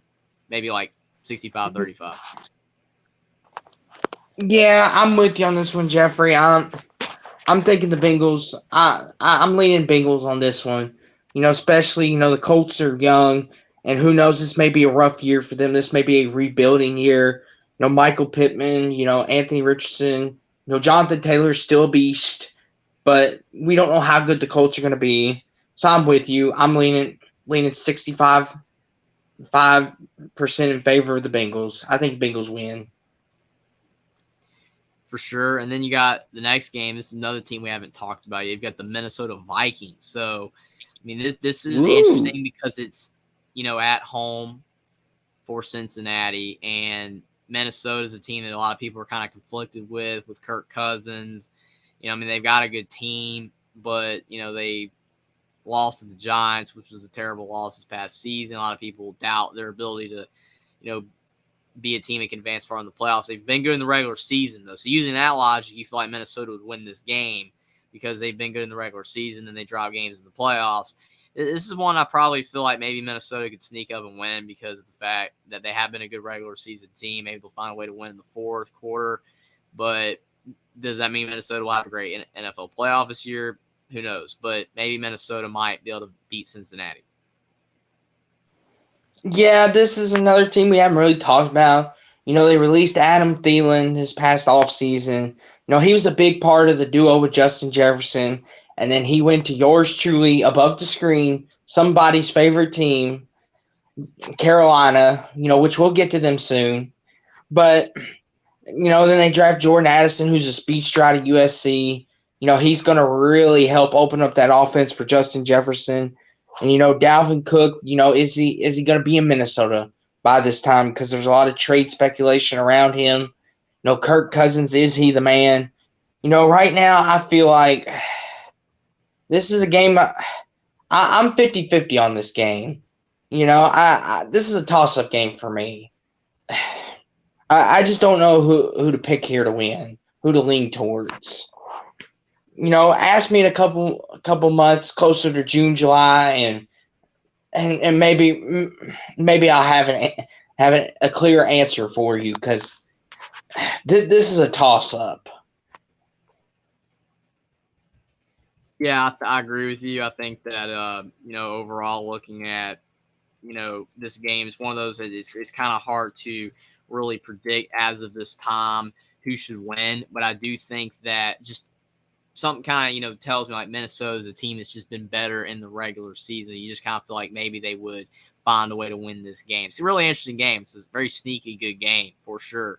Doesn't even have the time to be determined yet on there. So it's very interesting. We don't even know what time it's going to be, but I think it could be a good game that Minnesota could find a way to steal one there. Then you got the Pittsburgh Steelers. That's another good game because it's at Pittsburgh. We've talked about kind of Pittsburgh before. They're a tough team at home. They're a team that they find a way sometimes to beat teams. So this is one of those ones where if Cincinnati is going to split the series, they could lose at Pittsburgh. I think that's possible. Yeah, to your point, Jeffrey, this is another one of those. It's 4:30 on NBC on a Saturday. Very interesting. A lot of variables going into it. It could be another split coming, depending on which way you leaned, or could possibly be a sweep depending on injuries and a ton of other factors. But right now, I'm leaning towards Pittsburgh. I think the Steelers defense gets a gutsy, grimy win. I'm leaning 60-40 Pittsburgh right now. Yeah, that's a good assessment. I feel like Pittsburgh could find a way to get this one done, even though they're not as good of a team as Cincinnati. It's still tough to go on the road in a divisional, game like that. It should be a solid game that you feel like maybe Pittsburgh, especially if they're still in playoff contention, could pull off. Now you've got the Super Bowl Chiefs. You've got Cincinnati at Kansas City. Now this could be a revenge game. Cincinnati losing at Kansas City, maybe they could find a way to win this time around. I don't know, though. Kansas City's still a great team. I could see a potential here, especially maybe coming off a loss Cincinnati, maybe they can come back, maybe get revenge on Kansas City. But still, Kansas City, Arrowhead, it's tough. Feel like maybe they'll find a way to win again. But the potential's there for Cincinnati. But you look at Kansas City, the receiving core, they've got Mahomes. They've got, Pacheco in the backfield. They got a solid defense. They're a tough team to beat at Arrowhead late in the season. I don't know. I mean, it's possible, especially because of the revenge factor. I'm sure Cincinnati's going to do everything they possibly can to win because they lost, in the playoffs past season. But I kind of feel like Kansas City might find a way to win again just by, like 4 or 5 points, something like that. 4 to 7 points. Yeah, this game here is at Arrowhead.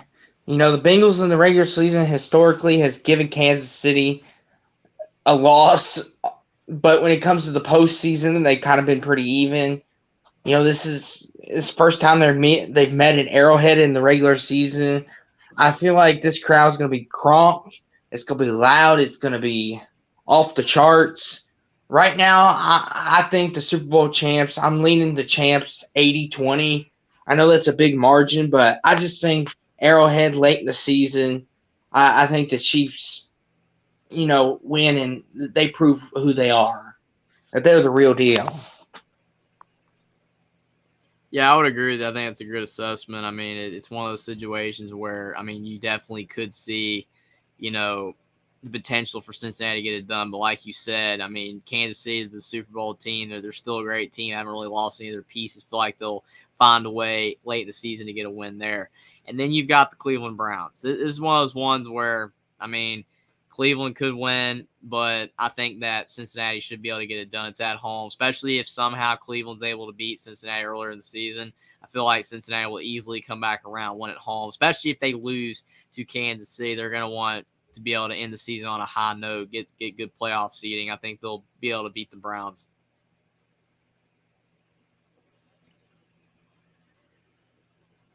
Yeah, 100% agree with you on that there, Jeffrey. Another one of those season series splits, could determine a lot, especially playoff seeding. Right now, I could potentially lean Cleveland just for the fact that, they could be in contention for a playoff spot. But right now, I'm in favor of Cincinnati winning this game.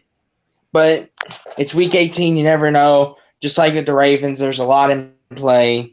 We'll just have to see about it. But right now, I'm in favor of the Bengals. How do you feel about the Cincinnati schedule? Do you think it's a little bit easier than Baltimore? Do you think it helps them be able to have a good chance to maybe be a Super Bowl team this year? Or do you think it's too tough a schedule, or is it easier? What do you think about it? They've got some rough stretches in there. San Francisco, Buffalo, Kansas City. Of course, the Ravens are never easy. It's going to be very, very, very, very interesting. But I feel like the Bengals, they're a team that could potentially be back where they were last year. And you just never know. But I think the schedule is the back half's a little rougher, but they also catch some breaks in there. I think this is a team. I think this is also a team that you may never know about either, but we will see. Should be very interesting for sure. I definitely think that the Cincinnati Bengals have a chance to be a team that, can win a Super Bowl. They're definitely going to have to improve in certain areas if they want to get the job done, because of the fact it's very tough to win a Super Bowl, just like it's very tough to win an NBA title. You look at all these teams in the NFL that are really good. There's just a lot of good teams. It makes it very tough for sure, but definitely should be very fun to watch the Bengals this season. They have a really solid team. I think that they definitely will be able to pose a challenge for a lot of teams in the NFL this season. So on to our next team. Kind of, been going on for about an hour and a half, so you got a lot of teams to go. Definitely. I mean, we could try to go through every single team, but it's definitely we're really breaking them down. We are hitting on a lot of these games and a lot of these teams anyway, so we're kind of touching on a lot. But we're going to your team, Austin, the Dallas Cowboys. They're America's team. How about them Cowboys, Jeffrey? I like the Cowboys fairly well. They're America's team. Tony Romo was really solid. When I was younger, definitely like watching. A lot of people don't like the Cowboys for various reasons, but how are you feeling about the Cowboys this season? Just looking at, their schedule in week 1 right to start with the New York Giants on the road. What do you think about that? Yeah, we're the opening Sunday night game. Should be very interesting, because the Giants, I'm going to be honest with you, for everybody out there in Only Talk Sports Land. The Giants scare me a little bit now, because normally I was like, the Giants, coming from the Cowboys perspective here, it's like the Giants, they're not good. That's an easy win. We got this. But now the Giants are starting to get back in their rhythm. Okay, they're starting to scare me now, especially with when Eli was there and he took them to those 2 Super Bowls and he beat us in one of those playoffs. They're starting to scare me a little bit, but I still think – I still think we win this game.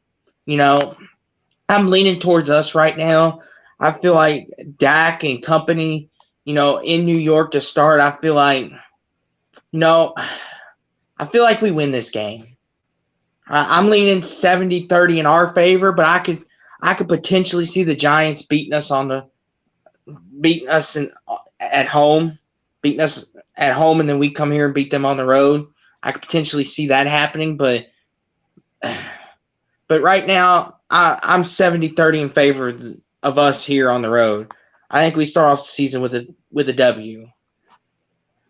Yeah, I think that's a good point. I mean, you look at, Dallas. I mean, they are, a team that has, the team capable of winning a Super Bowl. A lot of people are critiquing Dak Prescott. I know Ezekiel Elliott, he's not on the team anymore. You got Tony Pollard still. There's a lot of interesting stuff going on with Dallas. They're still a really talented team. New York's a team that I think that they have the potential to win this game. They have the potential to be solid this season. But overall, looking at, Dallas, they are the more talented team. Dallas has struggled in week 1 games before. And this is on the road, but it's in New York where it's not going to be super cold because it's obviously a week 1 game. I feel like I'm like you. Maybe Dallas could find a way, to be able to win this game. I think Dallas, it's like a 55-45. I don't think it's slam dunk. I think it'll be really close, and maybe Dallas will be able to find a way to squeak this one out. It should be a really good game, though. Daniel Jones will be really interested to see how the Dallas defense handles him. If they can pressure him, make him throw a pick or two, then Dallas will have a good chance. It'll limit Saquon Barkley. Because, I mean, Dallas has a solid defense, but if Dak cannot make mistakes, he can't have 2 or 3 picks. If he keeps the turnovers at a minimum, then I think that Dallas will win. Should be a good game, though. Then to move on to week 2, you've got the Jets at home. I think this is an easier game because it's at home. And the Jets, I know that Aaron Rodgers is now with the Jets, and I know that would seem to make them more formidable, but still feel like potentially, that the Jets are going to still have to be working in Rodgers. How's that going to work out? It might still take them a little bit through the season to be able to make that work. I feel like Dallas might have a better chance here, maybe 65-35, leaning Dallas. So this is one where I'm going to show where my bias isn't as bad as people seem to think Cowboys fans are. This is a game that I think we're going to lose. I'm in 60-40 in favor of the Jets right now because Aaron Rodgers has owned us. In his time in Green Bay, we can't beat him for whatever reason. And I just feel like now that he has a younger team around him and that defense is starting to come together, Sauce Gardner, Quentin Williams, on the defensive side, they're going to give us some trouble over there. And now that he's got Garrett Wilson, and Breece Hall's coming back. He's going to have a good running back. The O-line's coming around. This is a game I think the Jets beat us. I'm 60-40 in favor of the Jets right now. I want to win this game, but I just feel like Aaron Rodgers, he owns us. I'm going to flat out say it. He owns us. I that's why I think the Jets are. I'm leaning the Jets right now. Yeah, I mean, I think that, looking at history and past results is definitely a key part in trying to figure out what's going to happen in the present. And like you said, Aaron Rodgers has, done a good job against Dallas. I just feel like being in a new team, it might be an adjustment period. And how good will the Jets actually be right off the bat with him? It will be interesting. Trey Sargent, thanks for stopping by. He says week 9 through 16 will be huge for Dallas if they want to be in. I'm assuming, the playoffs. I think that for sure we'll definitely be getting to that part of the schedule.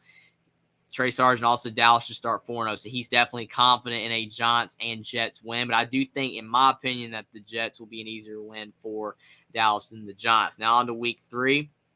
You got at Arizona Cardinals, which I totally understand why Trey Sargent's confident in a 4-0 start if Arizona's a part of it. We're kind of not on the Arizona train right now. It's kind of, hard to imagine Arizona winning this game. I mean, Dallas has dropped games like this before. I think even this past season, Dallas really struggled against Arizona. If I can recall, it was a game that they really struggled in, but they were able to win. Just feel like Dallas, even if they do struggle, will find a way to close this one out.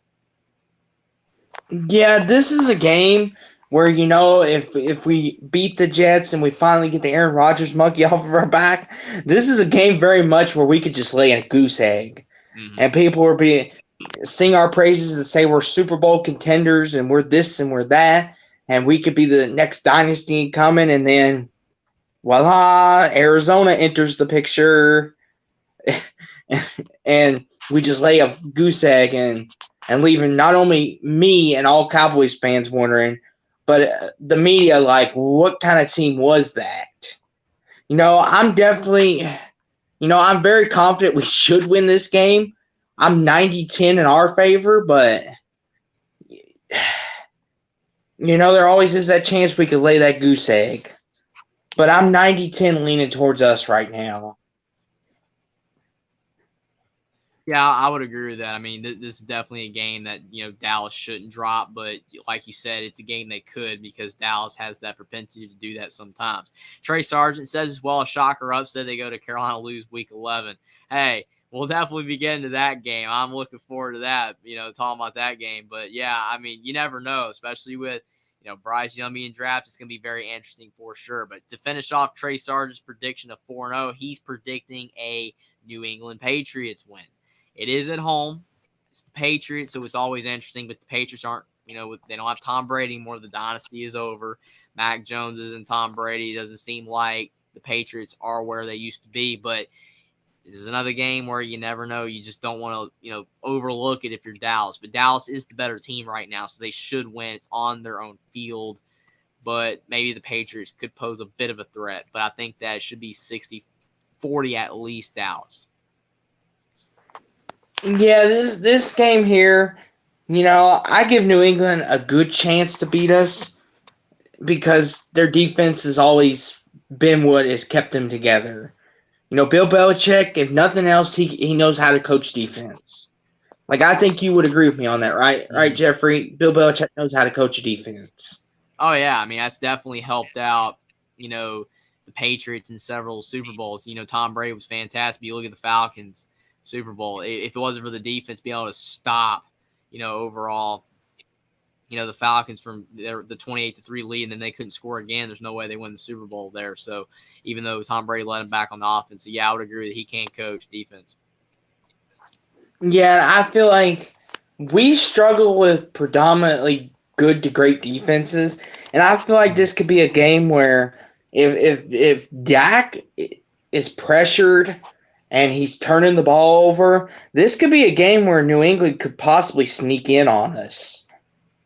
I'm going to say that I'm leaning 55-45 our favor right now, but this is also a game where I could see New England possibly beating us just for the fact that their defense could be great, and if Mac Jones' running game is there, it could hurt. Our run defense still needs some help. Could set up a lot of things for him. But right now, I'm leaning towards us, 55-45. Yeah, I would agree with this. It should be a closer game than some people are probably expecting or thinking because of the fact that the Patriots are never a team to overlook. But yeah, I would barely lean Dallas as well. Trey Sargent also is big news out of Ole Miss. They land big man Musa Cisse. I know you're on football right now. You're good for sure. Definitely big news. He's a great defensive, center, and he was a former 5-star recruiter. He's definitely not a great offensive player, but I think he should definitely help out Ole Miss, be a better team next year with Chris Beard at coach, because they got Jamarian Sharp as well as a 7'5" center out of Western Kentucky. So maybe you have both of those guys down low could be a threat for sure. But thanks for being here. I really appreciate it. So next game, this is where the problems could begin, especially if Dallas starts 4-0. If they do, now you got to go at the 49ers. I kind of feel like I'm picking San Francisco every single time. When we're going through these teams, but this is one where, again, just doesn't feel like Dallas has a great shot to win, especially if they're 4-0. It would be hard to imagine them going 5-0 in this position. You feel like eventually they would finally drop a game, that this would be it. I think they could win. I don't think it's impossible, especially if like the 49ers aren't actually as good as, people, are expecting them to be. Like Brock Purdy's the quarterback. Maybe that magic's not there like it was this past season. They can't get the quarterback situation figured out. So there's a chance 49ers aren't as good, but their team is just constructed so well. It just seems to be, like a potential loss. Like Dallas would have a hard time going on the road and getting it done.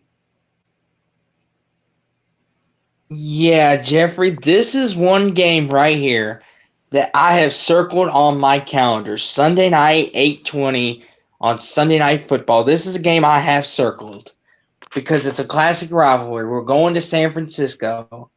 There's two teams on our schedule that I want to beat.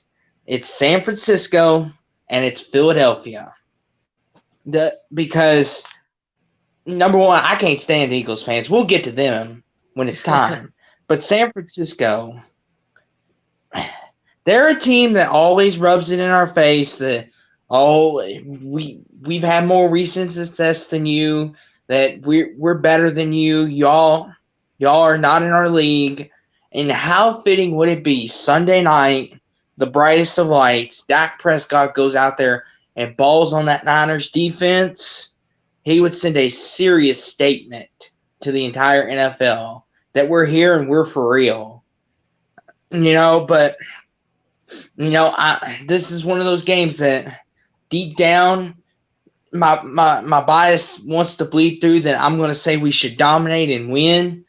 But, if I'm being 100 with you, this is a game we could also get our butts handed to us in. This is a game where San Francisco could absolutely run us over. And right now, I'm 60-40 leaning 49ers. Right now, I think the Niners squeak out a win. I'm 60-40 leaning their way.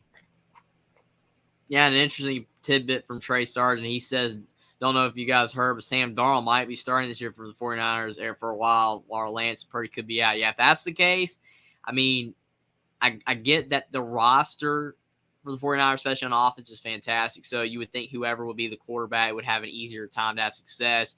It's kind of like if you have a quarterback going to the worst team like C.J. Stroud with the Texans, it could be hard for him to have success because they don't have a team built around him. Whereas Brock Purdy, Mr. Irrelevant, who became relevant, had a great team around him with all those guys. He was able to kind of come in and succeed. Maybe if Sam Darnold's starting quarter, maybe he has his most success ever with the 49ers because of the talent he's going to have around, like Christian McCaffrey, who he already has that chemistry with the Panthers, and then, the receiving core that they have with Kittle, Ayuk, and Deebo Samuel. Maybe he'll do better. But I would argue still Purdy would be better. But we'll have to see. But regardless, whoever the quarterback is, as long as San Francisco does not turn the ball over and their defense is playing as high as levels they are, that could give Dak some problems because Dak is a bit turnover prone when he's rushed. I would still barely lean 49ers, but should be a great game. Like you said, definitely a game that should be circled on the calendar for anybody that loves the NFL. Should be a fantastic game. And then you followed it up with this. Right after the 49ers, you got this game, the Chargers on the road on Monday night, prime time. So this could be an 0-2 stretch for Dallas. Especially if they lose the 49ers game, this is a really important game because you don't want to go 0-2 with both of these. This would probably be a better game if this was at Dallas, but since they're both on the road, it's tough. I would probably, again, maybe lean Los Angeles. I've picked Los Angeles in a lot of these primetime games. I feel like Herbert maybe could step up this year and find a way to, be even better. I think it's 55-45 Los Angeles, but I feel like Dallas is a much better chance to win this one than the 49ers. But if they get worn out in that 49ers game, they could lose this one as well. Yeah, and the key tidbit to this, Jeffrey, is Kellen Moore is coming back to play to coach against us.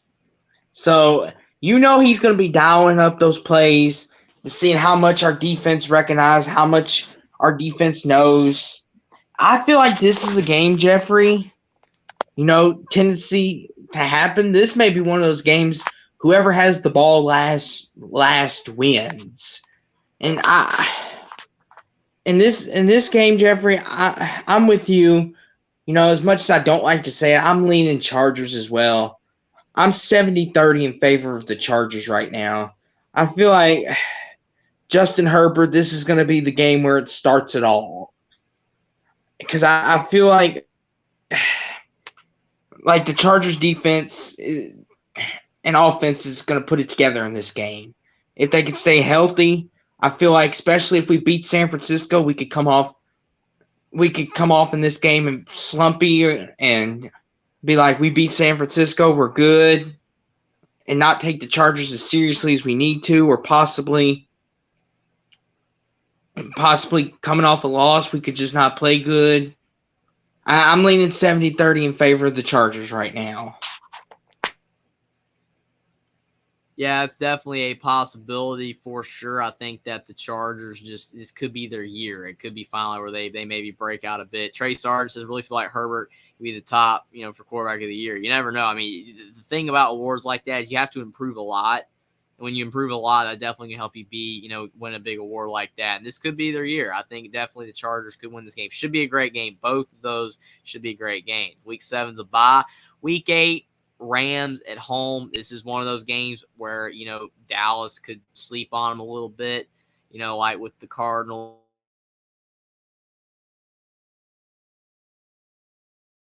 But if Dallas wants to prove again, 2 losses with the Chargers, if they're coming off loss with the Chargers and also, lost the 49ers, need to win this game. It's off a bye as well. You should be rested.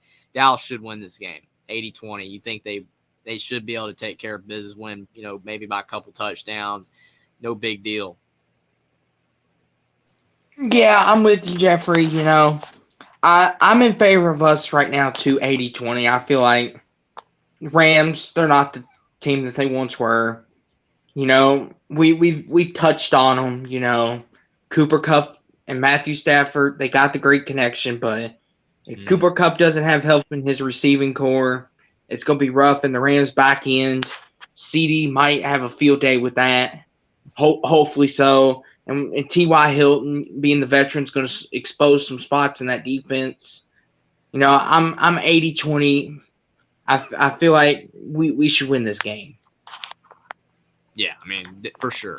Especially if Dallas is going to be, considered a team that could win a Super Bowl. Trey Sargent says at 1 o'clock, game for Rams-Cowboys game. Very interesting. Definitely, you got a team in the middle of the country and then a team on the West Coast, and it's at 1 o'clock. Very interesting for sure. Kind of a little bit out of place. Next game you've got at the Eagles. Now, I know this game you got to circle. Not an Eagles fan at all. This is an afternoon game, 4:25. Probably America's game of the week on Fox. Man, this one's huge because Philadelphia, they're not going to have Miles Sanders anymore. He's with Carolina, which we'll get to Carolina soon. That's interesting. So we'll have to see, is Philadelphia still going to be playing at the top of their game like they were this past season? I mean, you still going to have Jalen Hurts, still got A.J. Brown, all that, but you don't have Miles Sanders. I mean, it's going to be interesting. I think their offense still should be really solid. Their defense, I mean, they've got guys, so their defense should be there.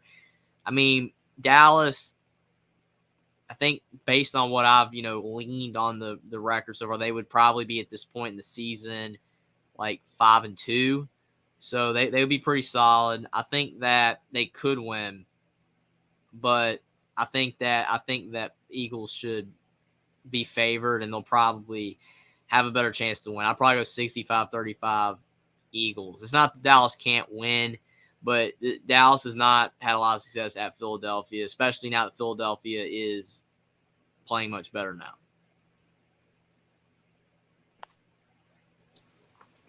Yeah, this game, Jeffrey, just like you said, I have it circled. Like Cowboys Eagles, when we get together, it's always something. And in this game here, it's at Philly. We went there last year. We went there with Cooper Rush, and we nearly had them. We nearly had them. You know, don't want to go too long, but ding dang, Eagles forcing 3 turnovers. We're going to put that in the past because I can rant all night about last year's games. Believe me. And Jeffrey's fans don't want to hear all that. But anywho. But in this game here, I feel like if Dak and Jalen are both healthy, I feel like Dak is going to pick apart more weaknesses in that Eagles defense. And that's not – and that's the thing that – you know, because Mahomes did that. Mahomes picked apart that defense. You know, that people were talking about is arguably the best defense in football, and Mahomes picked it apart. You know, I feel like Dak can do the same thing, especially with CD and Gallup and T.Y.'s coming back. And Jalen Tolbert, you know, who knows with him? He's could be a diamond in the rough for us. You know, right? But it's at Philly. It's always tough. You know, Jalen Hurts, A.J. Brown, they're going to give our defense a run for our money. And Jalen, the threat of him taking off is we're going to have to put up a QB spy to keep him contained. You know, but right now, as much as I don't like to say this, I'm leaning 60-40 in favor of Philly.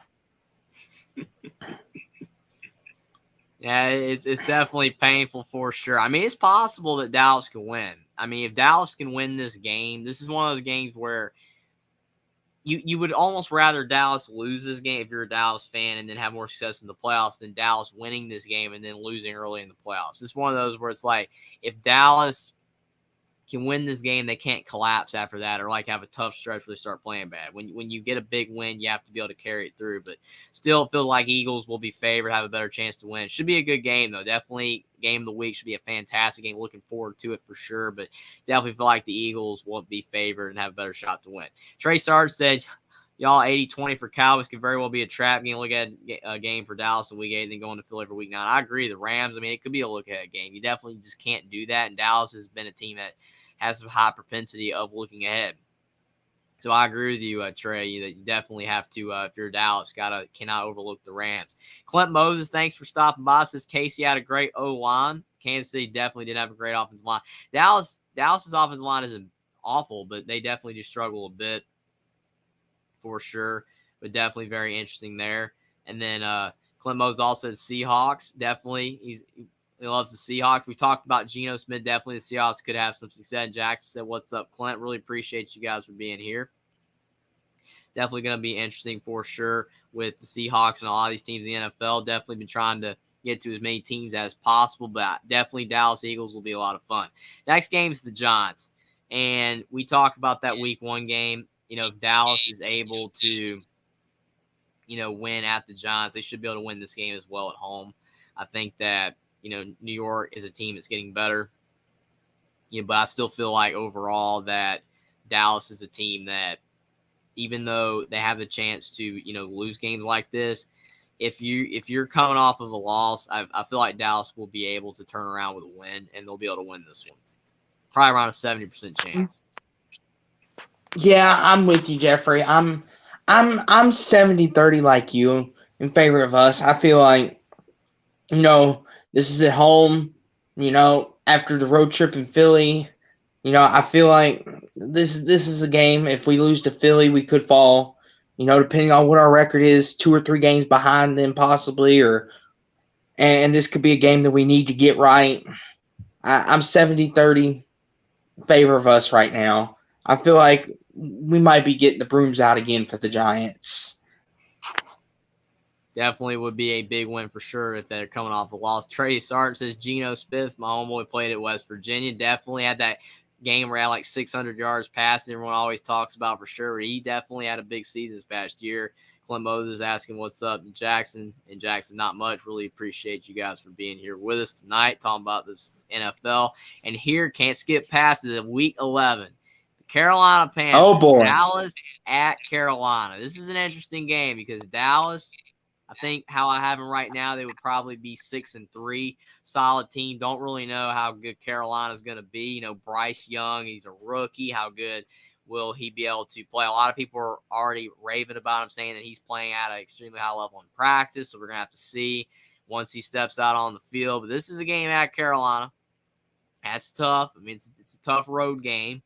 I think that Carolina's got a good defense. I mean, their pass rush is solid. Brian Burns, he's able to attack. He's able to, probably be able to get to Dak. I think that as long as J.C. Horn's healthy, he can, be able to potentially slow down CeeDee Lamb enough there. But the key is going to be, can the Panthers stop Parsons and stuff like that? The defense, are they going to be able to hold up and protect Bryce Young? If they can, I think Carolina legitimately could win this game. I think that it's possible. This would be a statement win for Carolina, especially if they're like around 500 to be able to propel them potentially to the playoffs, especially if the NFC South's weak. They're probably not going to have the best record in the world to be able to make the playoffs. But I think this is a game that I would probably go by the slimmest of margin, 51-49 Carolina right now, just off season, just barely Carolina win by like 1 point. It probably, my mind will be completely changed if you have it like week 5 of the season, the Panthers are 1-4 and Dallas is 5-0. Then I'm like, no, Dallas is winning the game. But just right now in the off season, I would say Carolina has a legit shot, and I would give them a 51% chance. Yeah, Jeffrey, to your point, this is another trap game. We've got a couple of these on this schedule that, that we've been known to let go.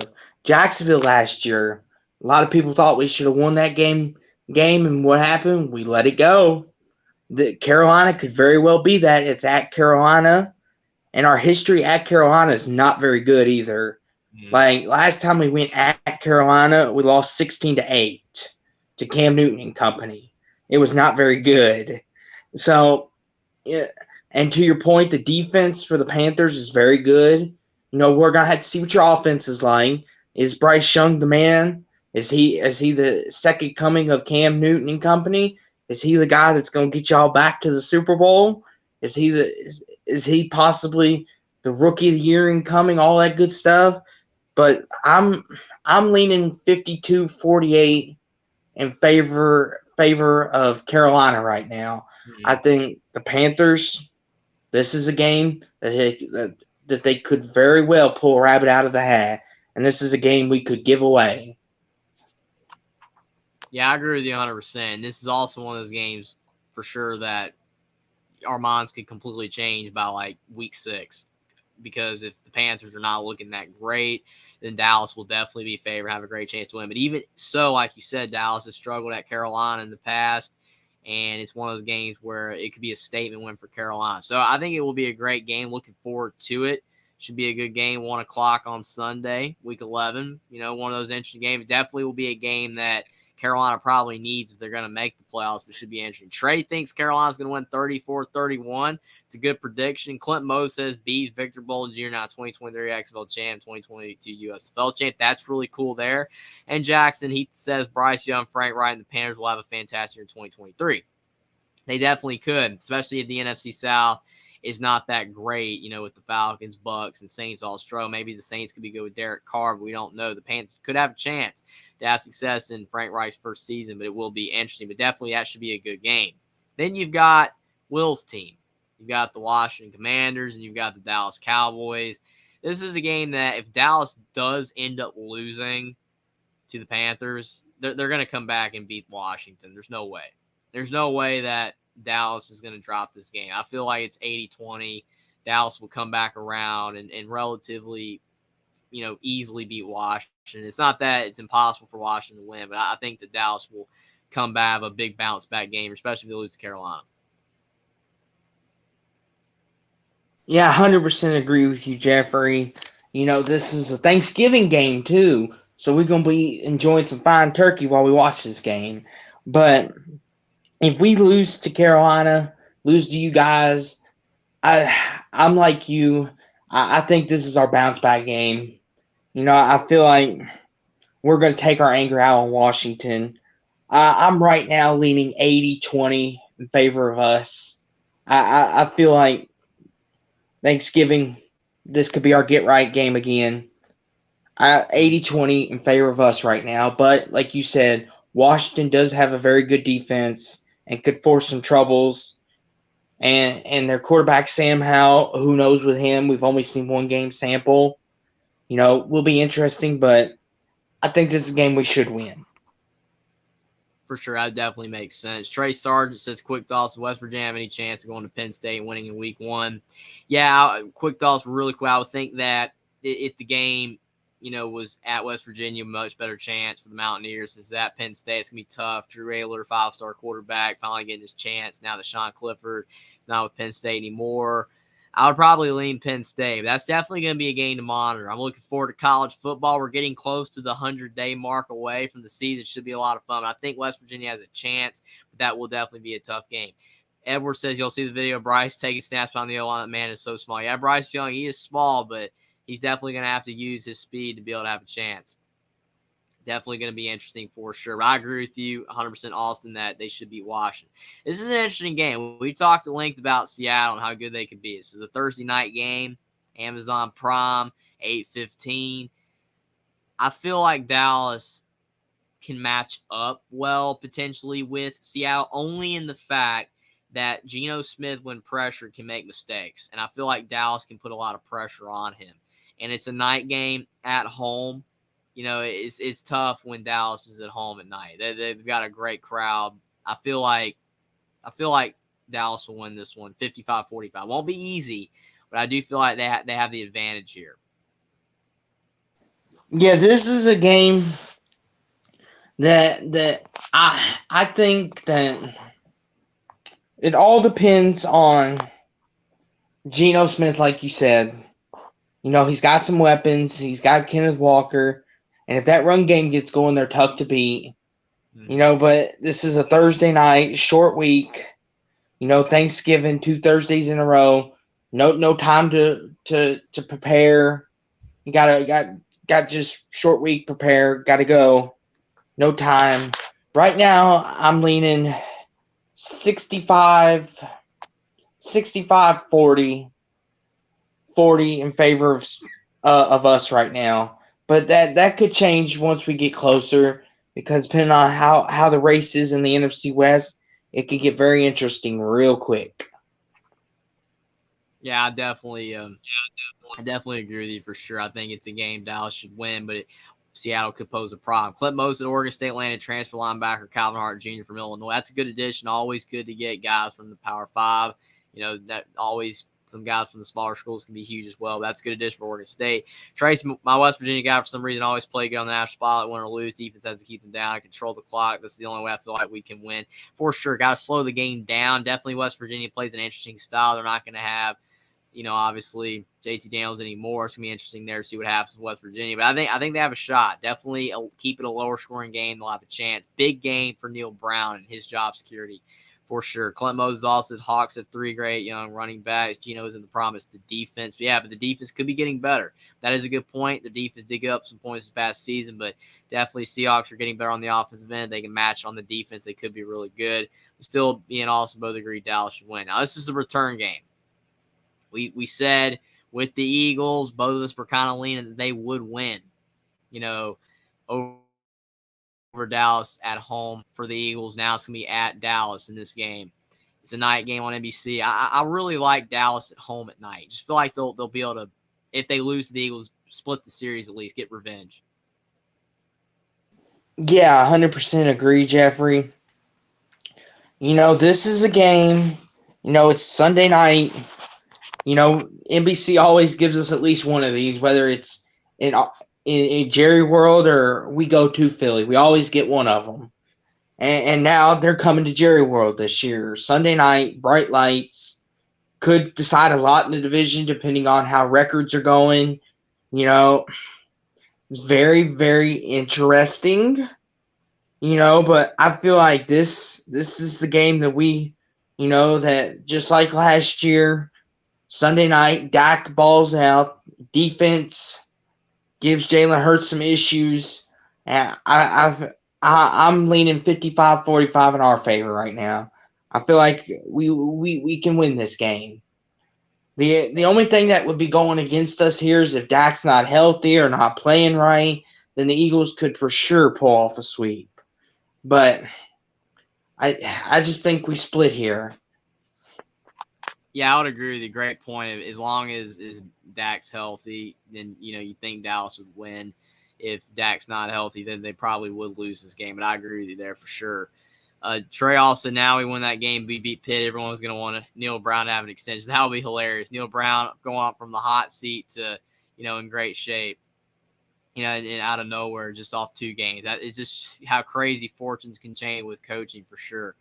Now you look at the next game coming off that tough game at home against Philly. Then you got this game at the Bills.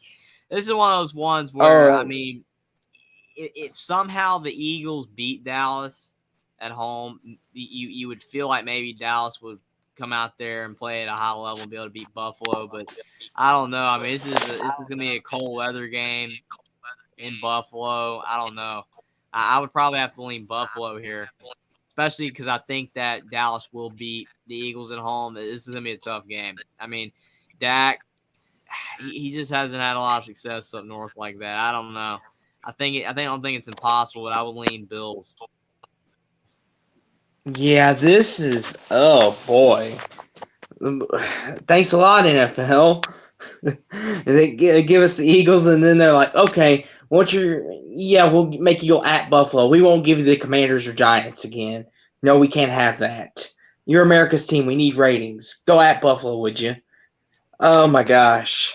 I'm not looking forward to those 2 weeks, but like you said, Jeffrey, it all depends on the Philly game. If we win, this could be a game where we could take some momentum in and possibly stun the Bills. But then again, if we lose to Philly and get swept, this could be a game where Buffalo eats our lunch and there's nothing more to it. But, to your point, though, Jeffrey, I feel like this is a game that both of us are going to need to have. And it's late in the season at Buffalo, possible rain, snow, could be gusty wind, and it's going to be who can weather the storm, pun intended. No pun intended, but, this is going to be a ball control game because if we can run the ball and keep the ball out of Buffalo's hands, we can very much win this game. But if we see the Bills that are just slinging the ball and Josh Allen's doing Josh Allen things and not turning it over, Buffalo will very much win this game. Right now, I'm leaning 80-20 Buffalo. I don't have high hopes for this one. Yeah, I think that's a great point talking about the picks for Josh Allen is that he's got to not, turn the ball over. He turned the ball over a lot more this past season than he did the season before that. So I don't know. I think that it could be closer than 80-20. I think it could be like a 65-35. I still think Buffalo will win based on the circumstances. Because also looking at Trey Sargent's point, he also says we got to look at the week 9-50 schedule. The Eagles will definitely try to get to the Eagles before we wrap up. Trey Sargent also don't feel bad. Buffalo plays the Chiefs in Arrowhead before this game. That's a good point because the Bills have a tough game before, playing Dallas as well. Just like, so they kind of made both of them have a tough game before. Buffalo playing the Chiefs and Dallas playing the Eagles. So that's crazy there. But if Allen's throwing picks, Dallas can win. If you have, a couple of bad throws, and Diggs is able to pick off a ball or two, Dallas could win. But it still is in Buffalo. It would be very tough. So like Trey Sargent says, it's gonna be interesting with the Bills having to play, the Chiefs for Dallas. But I still would agree with you. I think that the Bills will win. Clint Mose says Neil Brown has to beat Penn State and Pitt to not be fired for Houston game. Also can't lose to all 4 new G5 teams. Yeah, it's going to be interesting. Neil Brown is probably the hottest coach on the hot seat in college football, but that's definitely going to be interesting when we get closer to that. Edwards says Panthers may only win 5 or 6 games. They beat Bucks twice, Fowlsville, maybe twice, Texas, and Power. Anything but 6 would surprise me. Definitely not high on Bryce Young having success. We'll have to see. Trey starts at Clemmo. You should be able to win 3 or 4 versus the new Big 12 team. Talking about West Virginia. So next team for the Dallas Cowboys, you got at Miami. This is sneaky.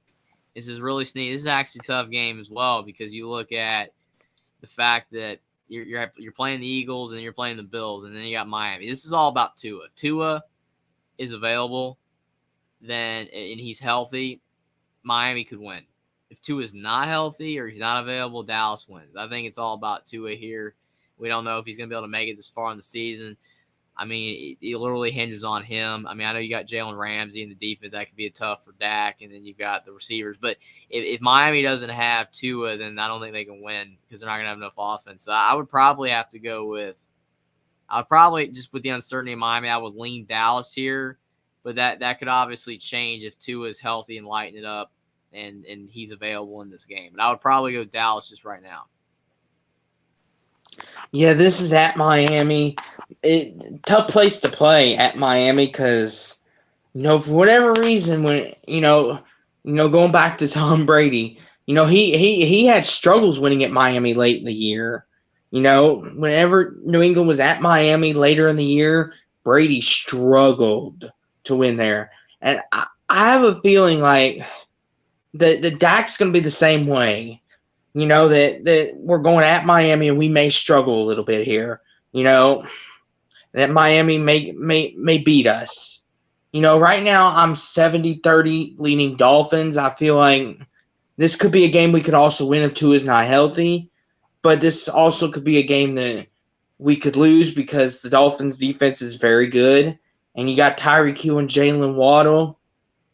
You could play the Tampa 2 defense against Tyreek, but then you realize you got Jalen Waddle over there, and that can make things really challenging. And they have a nice little running game to complement it. I'm leaning 70-30 in favor of the Dolphins right now. Yeah, if Tua's healthy, then I would say Miami. But just because I'm not sure, just right now at this point, I would say Dallas is a better chance. But if Tua is healthy, playing at a high level, then yeah, I would agree with your 70-30 Miami. But it's definitely all going to come down to that. Should be a great game for sure, regardless. Next game, you've got Saturday night, a night game. You've got Detroit at home. To your point, if Miami's able to beat Dallas, then we're talking about potentially 3 games in a row that Dallas loses, then they'd have to win this game. It's mandatory. Now, I've got them winning the Miami game just based off right now. We don't know with Tua, but they would have to beat Detroit at home. And I think they would get it done because, again, it's at home, and, the crowd with Jerry World will be tough. I feel like they'll get this one done, despite the fact that Detroit is improved. Yeah, Detroit, their offense is going to give our defense a challenge. Mm-hmm. And, Jared Goff, a lot of people are either in the camp that he's a top 10 or he's not. That's another debate for another day. But I feel like Detroit's going to give us a very good challenge. I think, the Detroit of old, I would be very confident whether we're going to them or they're coming to us, that we win that game. But right now, I'm 55-45 in favor of us right now. I think we win this game, but I'm not too confident. This could be another trap game, especially if Detroit, is fighting for the North like some people think they should be. Could be very interesting. Yeah, I think that there's possibility for Detroit to win this game. And you look at some of the comments, the chat is completely right. Clem Moses says, talking about with West Virginia, true, if you lose to Houston, start the season like we want to see. Clem Moses, you can imagine them starting 4-0. West Virginia, definitely a lot of interesting outcomes there. We'll definitely be looking forward to college football. I can't wait to talk about the Mountaineers for sure. Once we get closer to college football, they're an enigma. Wonder how good they're going to do. They definitely have a big range of outcomes. Go Tigers says Dallas has a tough schedule, though. It's going to be depend on how the Cowboys defense is playing this year, to be honest. So to Edwards' point, I mean, I was going to ask when we got done with the schedule, but Dallas probably, you could argue, is one of the toughest schedules in the NFL. Maybe not the toughest. There's probably another one out there to start, but Dallas is a really tough schedule. I get when you're America's team, you want the big matchups. You want those headline, games. The ratings are there, but you got to admit for sure that the schedule is really, really tough. Edwards is right. The defense is going to play a big role in how good, Dallas can be, along with Dak taking care of the ball. Trey Sargent points out this is not the same Detroit team, and he says Campbell has them going in the right direction. I completely agree. Campbell's done a great job, and Detroit is much improved. I just feel like for Dallas, if they do lose these past 3 games, they have to win this game depending on where their record is. They could be, potentially on the outside going to miss the playoffs, so that they really, would need this game in that scenario. I think they would beat Miami if Tua is not, 100%. Hopefully Tua will be, but it's an interesting game for sure. I think Detroit is definitely a game that they could lose, but it's at home at night. I think they would definitely find a way for sure. Definitely interesting right there. But then on to the last game, you've got at Washington. I know that some people would say it's last week of the season. You're coming off all those tough games. Yes, there is the potential they could lose this one, but just say Dallas is maybe on, the fence of making the playoffs based on this schedule. I have no idea how good they're going to be, but there's a lot of potential losses on that schedule. Maybe they could be like 10-6 or 9-7. Something like that. If they're not 9-7, maybe they'd have to win to get in. I feel like Dallas would do that and find a way to beat Washington on the road, especially as Washington's still trying to rebuild. Yeah. Last year we went at Washington and we just did not show up. Like Sam Howell was looking like the next coming of Josh Allen out there, people. Like he was throwing dimes. Their defense was getting to Dak. Dak threw a pick 6. It was bad. I would like to think that we would not want to repeat history, especially if the division's at stake or possibly a playoff spots on the line. I feel like we got, this could be a game we got to have. No ifs, ands, or buts. No tomorrow. Based on the schedule, to your point, Jeffrey. Right now, I'm 60-40 us, but there's always that potential that the Commanders beat us. So it is a division rival. You never know. And it's at Washington. There's a lot of question marks about them, but it is a division rival. You just never know. Yeah, I would agree with you for sure. I think that, Dallas has potentially one of the toughest schedules. Trey Sargent, also the Eagles schedule without Arizona week 17, absolutely the hardest.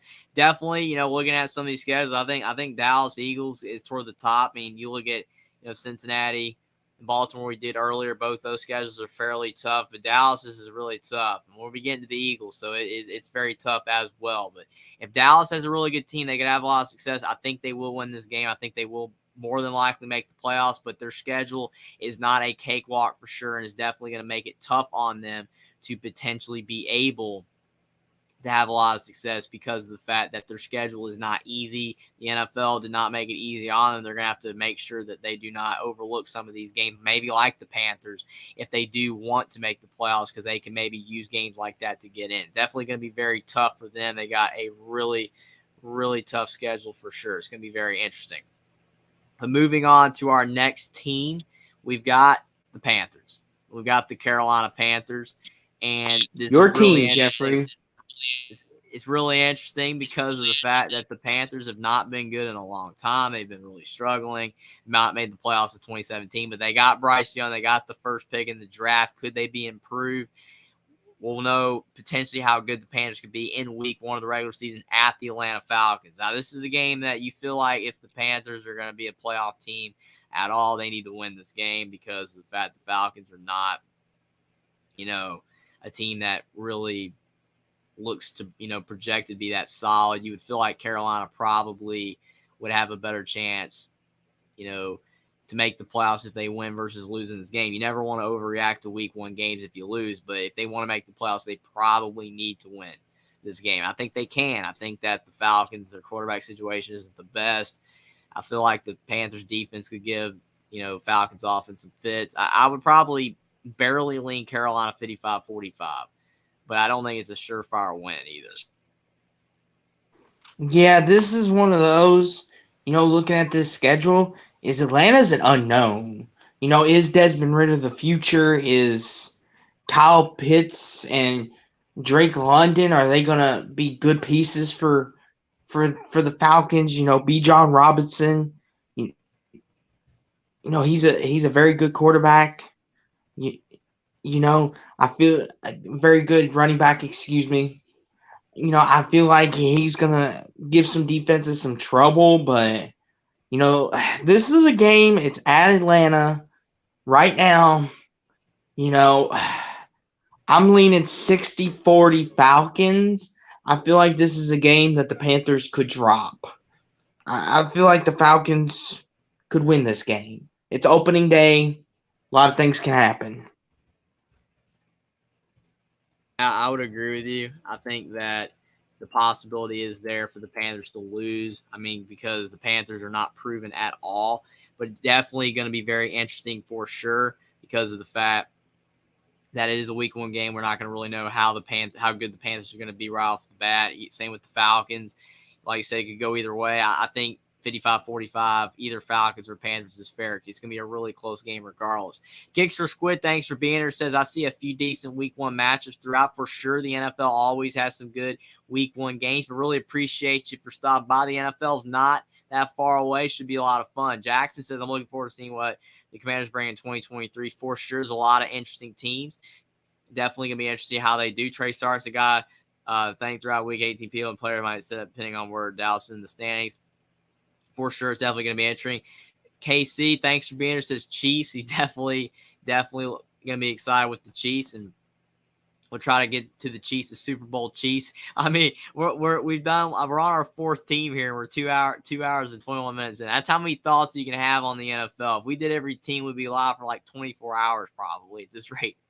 But yeah, I mean, definitely a lot of interest stuff with the NFL. We've covered basically every team, though, at some capacity, going through all these scales where you're talking about these teams. Week 2 is the Saints at home. Now, this is interesting for Carolina because of the fact that looking at if they do lose to the Falcons, they really need to win this one because you don't want to start out 0-2. But you would argue that the Saints are tougher than the Falcons because of the fact they have Derek Carr. They've got Alvin Kamara if he's going to be able to play.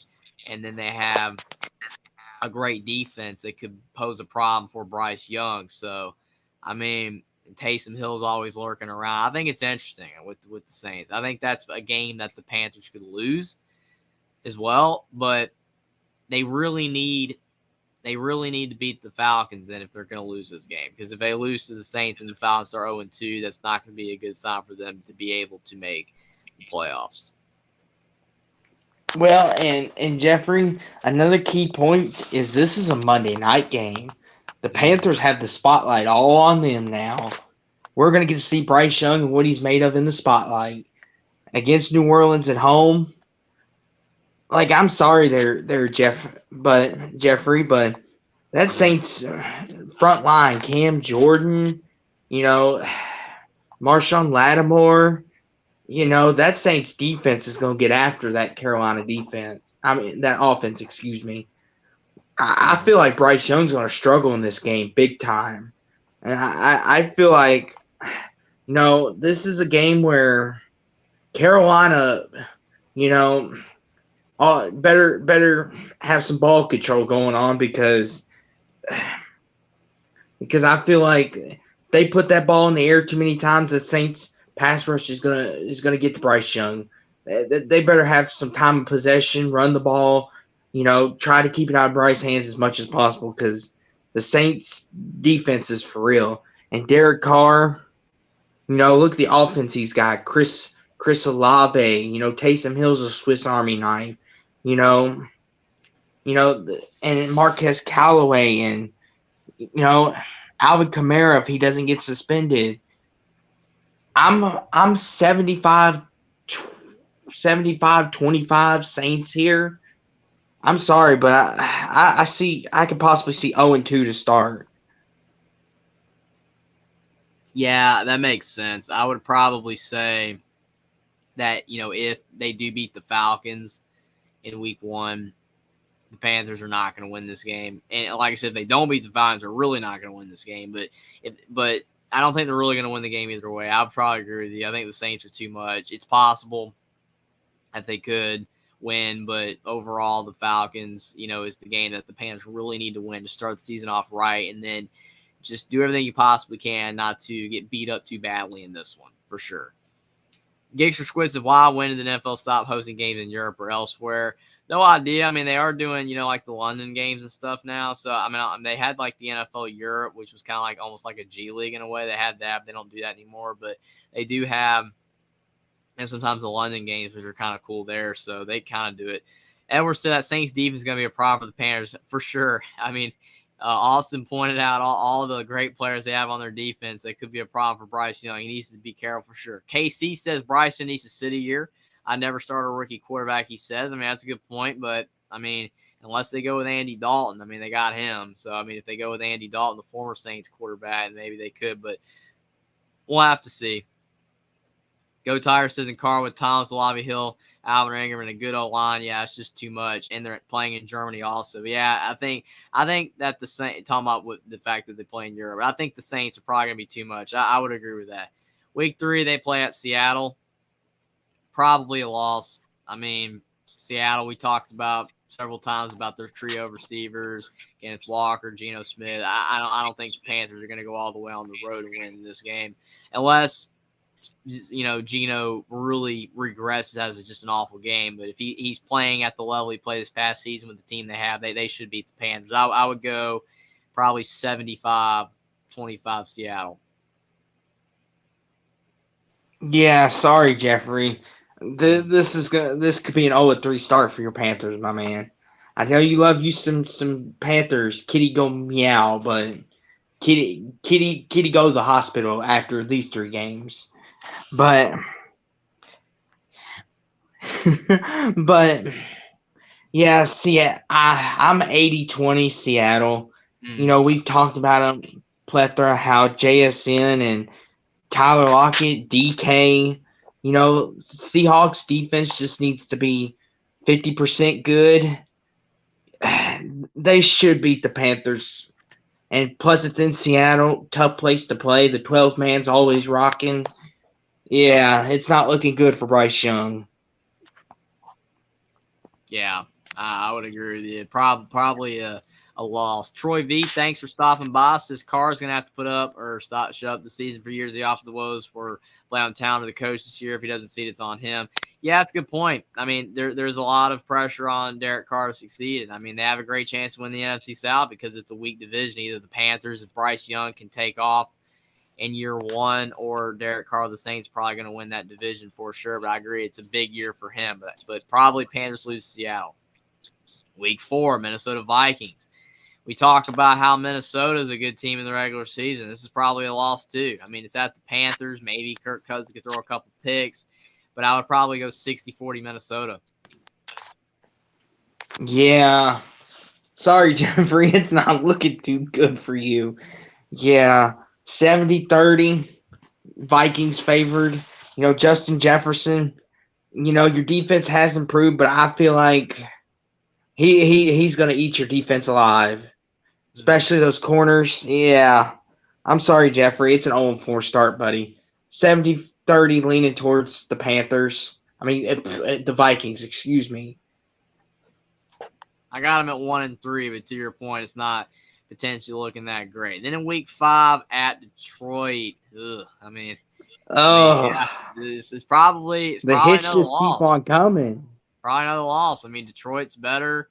I mean, it's not too late in the season where it's going to be super cold, but I mean, the Panthers did beat Detroit this past season. They did win, but I think it was at the Panthers. So, yeah, at Detroit, probably another loss. Probably, I would say, another 60-40. Yeah. Sorry, Jeffrey. 0-5. I feel like the Lions, which we'll get to them in a minute when we get to the Chiefs. Before we wrap it up for the night, we'll talk a little bit about them more. But the Lions' offense should be grooving and tuving. and their defense, Aiden Hutchinson, on the outside, you know, the Lions are going to be a problem for some people, and I think since it's at Detroit, that home crowd and Ford Field can get rocking. Yeah, I think I'm leaning 80-20 Lions here. Like the Panthers are just the hits just keep on coming, Jeffrey. Like this is not an easy start. Not at all. And I mean, I think they have a chance in some of these games, but it's a slim chance. Then week 6, Miami. Oh I mean, boy. this is another situation where it's all going to come down to Tua. If he's healthy, Miami's winning. More than likely, if Tua is not healthy, then Panthers could win this one. We'll just go with Tua being healthy here because earlier in the year, probably Panthers might not win this one either. Probably a 60-40, so 1-5, I guess.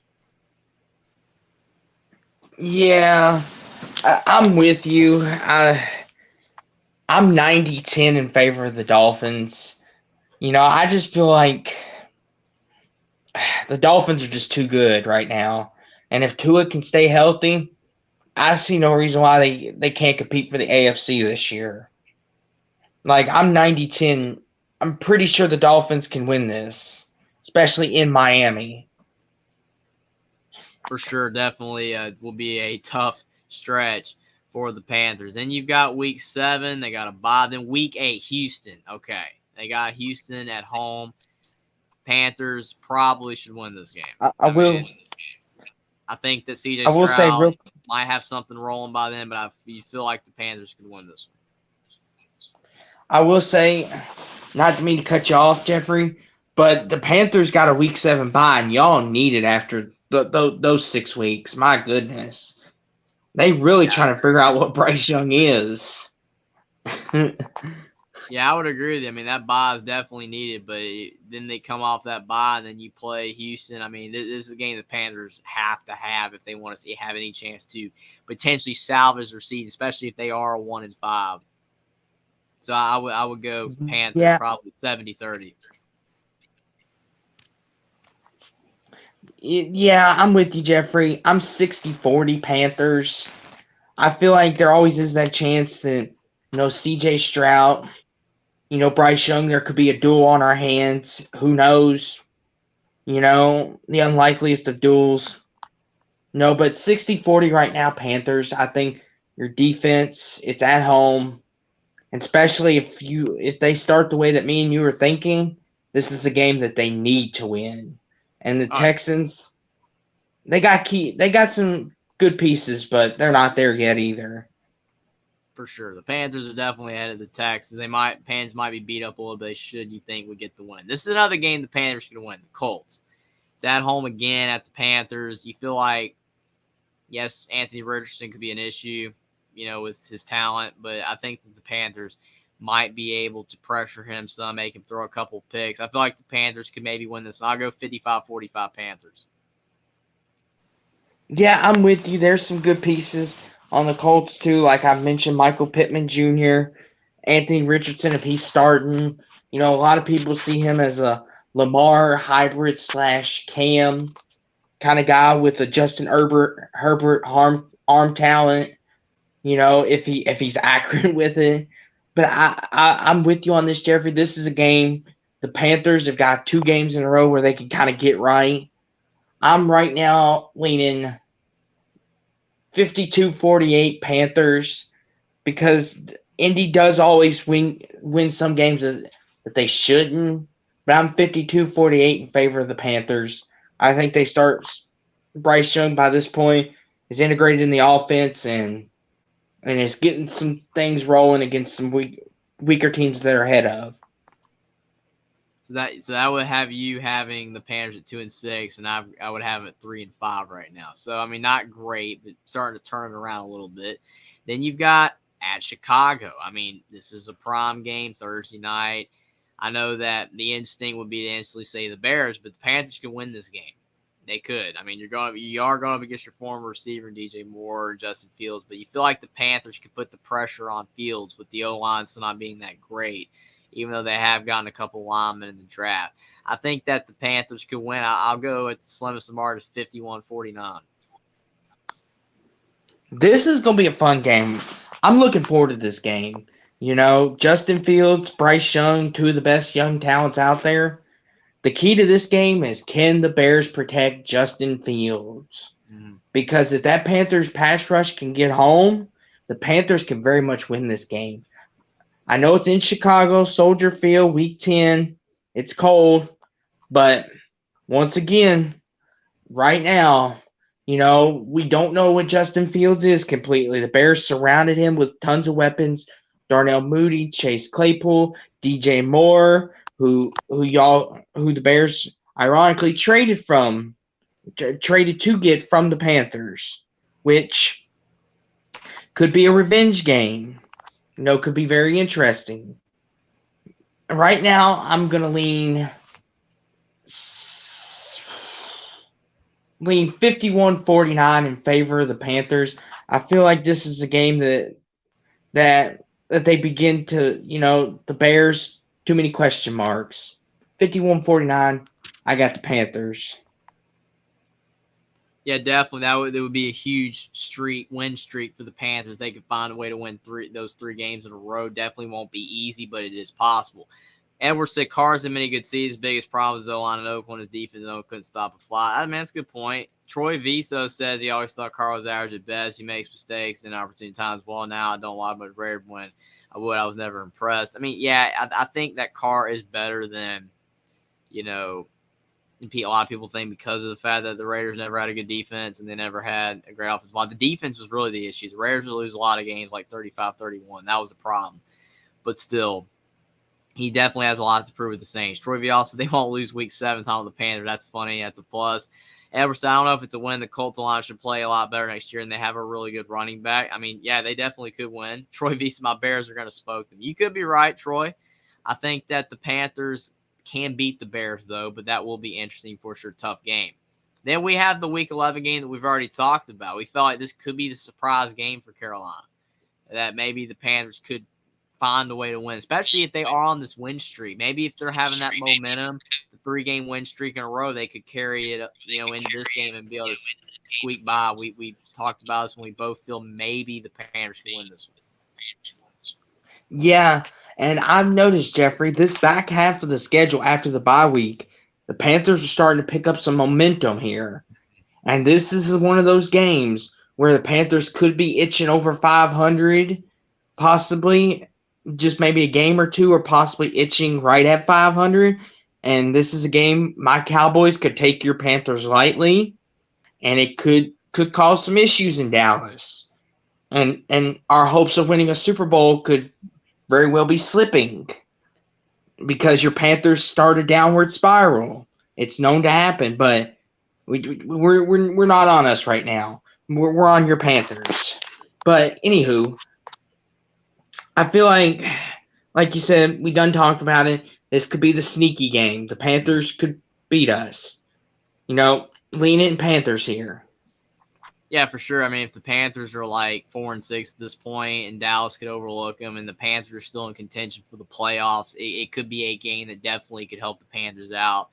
Maybe get to 5-6, they'll have a shot at the playoffs, and then, the Cowboys overlook for sure. I think it's definitely a game that the Cowboys should win. They're the better team by far, but the Panthers have a shot for sure. Then you got Week 12 at Tennessee. I mean, this is a game that if Carolina's 5-6 right now, you just beat Dallas, you're riding high, you could still win this game because Tennessee has a lot of question marks. The Panthers have a pretty good D-line and linebacking core, so I think they can shut down Henry. It's whether the Panthers can score on Tennessee. It's whether the Titans can throw on the Panthers. I think the Panthers can win this game. I'm going to go 51-49. I think they can win this game. I think if we're seeing the Panthers really struggle, then Tennessee will win. But based on this upward trajectory that the Panthers will be having, if the scenarios that we're saying happen, the Panthers can win this game, especially if Tennessee really is struggling. Yeah, I agree with you, Jeffrey. I'm 50-50 on this game. This is a toss-up. It's like you said, because stopping Derrick Henry is the key. Because if you can't stop him, the Titans the Titans can lay back and not worry about passing, and Derrick Henry's just going to beat you by himself. Mm-hmm. But on the other hand, though, you stop Derrick Henry, and your offense, can they score in that awful Titans defense? This is a game that I could lean maybe when we get closer to Carolina. Right now I'm 50-50, but if I had to lean one way, I'm gonna lean Carolina because I don't trust the Titans as much. I feel like this is a game Carolina could win. I'm leaning Panthers. It'd be 52-48, 51-49, just like you. This is one of those games that could go either way. It is in Nashville. Titans do play relatively well at home. Oh yeah, it's definitely the quintessential coin flip game. I mean, it could go either way. I mean, if the Panthers are like 3-7 or something like that at this point in the season, they're probably not going to win this game. But if they're 5-6 or 5-5, something like that, and they have hope after beating Dallas, I think they can get it done. Should be a good game though. But Tennessee, it's all about their passing game, because if they don't have a passing game, I think the Panthers can shut down Derrick Henry. Then you have the Tampa Bay Bucks. That's a tough, because no more Tom Brady, and they've got Baker Mayfield, which was the former Panthers quarterback for half a season. I mean, I think that this one in the Tennessee game, to me, is they're going to win one. So since we both said Tennessee, this one I think they're going to lose. The good times are going to finally stop. There's no way it's going to continue. They're either going to lose the Tennessee game, they're going to lose this one. I don't think they win both. They're going to drop one. So since we went Tennessee, I'll say that 55-45 Tampa Bay. I mean, Edward really thinks the Bucs are the worst team in the division, so maybe Tennessee's the team they lose to and they beat the Bucs. I don't know. I just feel like one of these games are going to drop. Jeffrey, I'm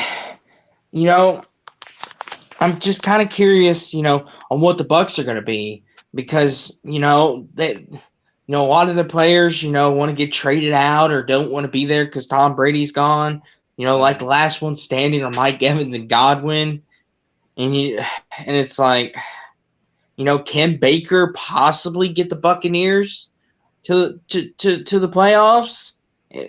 I don't know, but in this game here, it's had Tampa Bay. I'm leaning 60-40 Buccaneers. I think since it's at Tampa Bay, I feel like the Buccaneers are going to feed off the home crowd. I think the Panthers drop this one. This is where the good times stop, like you said. I mean, it's either going to be that they fall in the Tennessee game after the good times of the Dallas win, if that scenario happened, or then they beat Tennessee as well and lose this one. It could go either way. Edward thinks that the Titans win 21-14, and then he said the Bucs the worst team in the division, so he thinks probably the Panthers beat them. So it's interesting for sure. But definitely a key game if the Panthers want to make the playoffs, but they could drop that one. Then they play at the Saints. I mean, it's at the Saints. Probably, overall, you're not going to win at the Saints if you couldn't beat them at home. As we both said, the Saints probably win.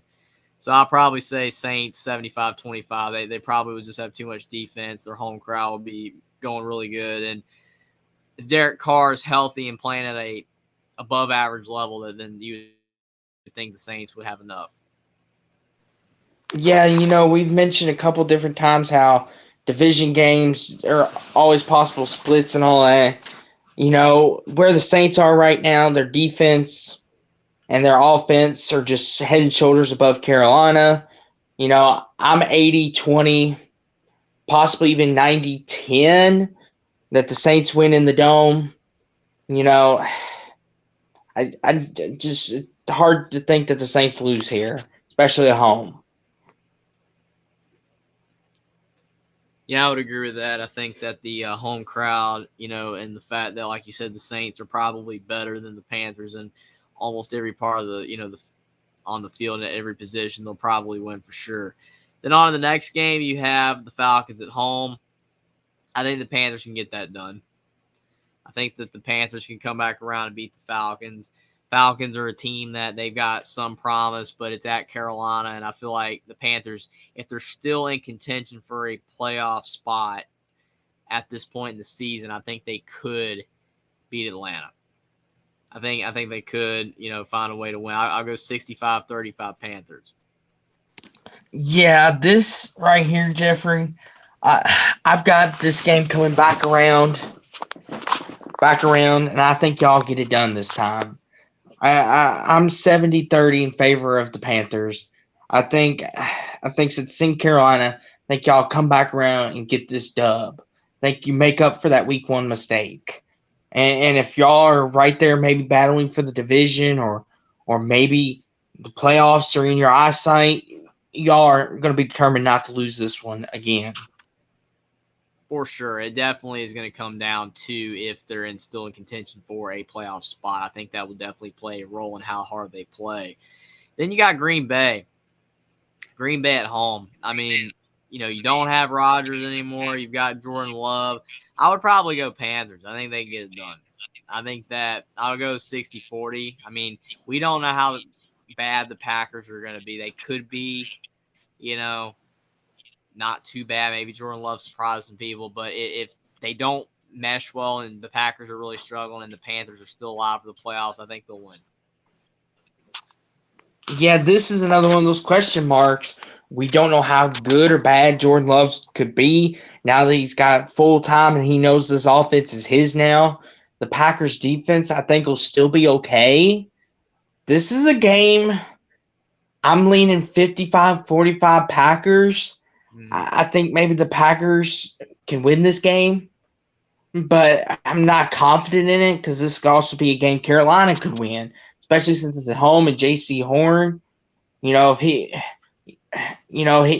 has a tendency to lock up your best receiver, and the Packers, the best receiver Christian Watson, if they can take him out of the game, then it's going to be basically Aaron Jones is your offense then.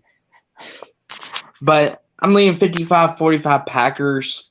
I just feel maybe the Packers defense will get Bryce Young a little bit of trouble. Yeah, I mean, that's a good point. I mean, I definitely think Packers could win. I mean, definitely as, Edwards said, Packers defense, if healthy, will be good. The O-line, if healthy, will be good. So they just run the ball there, and Jones and A.J. Dillon and play action pass, make it easy for Love. Yeah, it's true. I still think the D-line for the Panthers is good, so they might, be able to slow down the running backs and make, Love have to do more just straight up passes, which could make make it tough on him. But I think that you do make a great point as well. Troy V's funny. He says, I'm really hoping the Panthers are in contention for the worst team in the league. The Bears got their first round pick. The higher the pick, the better. Laughing out loud. That's funny.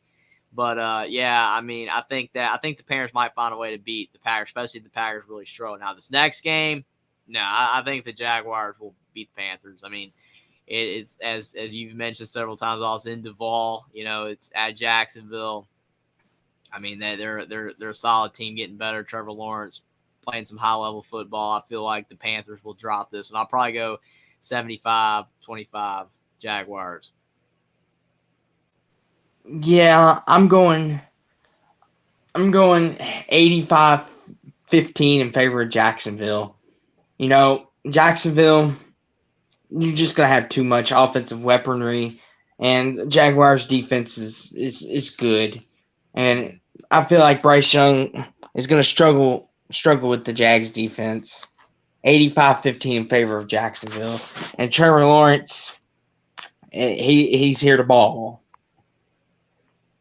Yeah, I agree. I mean, the Jaguars are for real. They're getting better and better. They're no joke, and I agree that they're going to be very tough for the Panthers to beat for sure. Now, to wrap up the season, you've got the Tampa Bay Bucks at home. Now, I think the key for this game is if the Panthers are still alive for the playoffs, if they can win and they're in kind of situation, I think the Panthers will win this game. Even if they're not in contention for the playoff, I think they can still win because the Panthers did win their final game this past season, the regular season. Even though they weren't in contention for the playoff, they still won. So I think they'll beat the Bucks. in the final game of the regular season, especially if they're in contention for the playoffs still. But even if not, I think they'll find a way to try to close out the season on a good note. I think they'll find a way to beat the Bucks. I'll go 65-35. Yeah, I'm with you. I think since this is Carolina, they want to end it on a good note.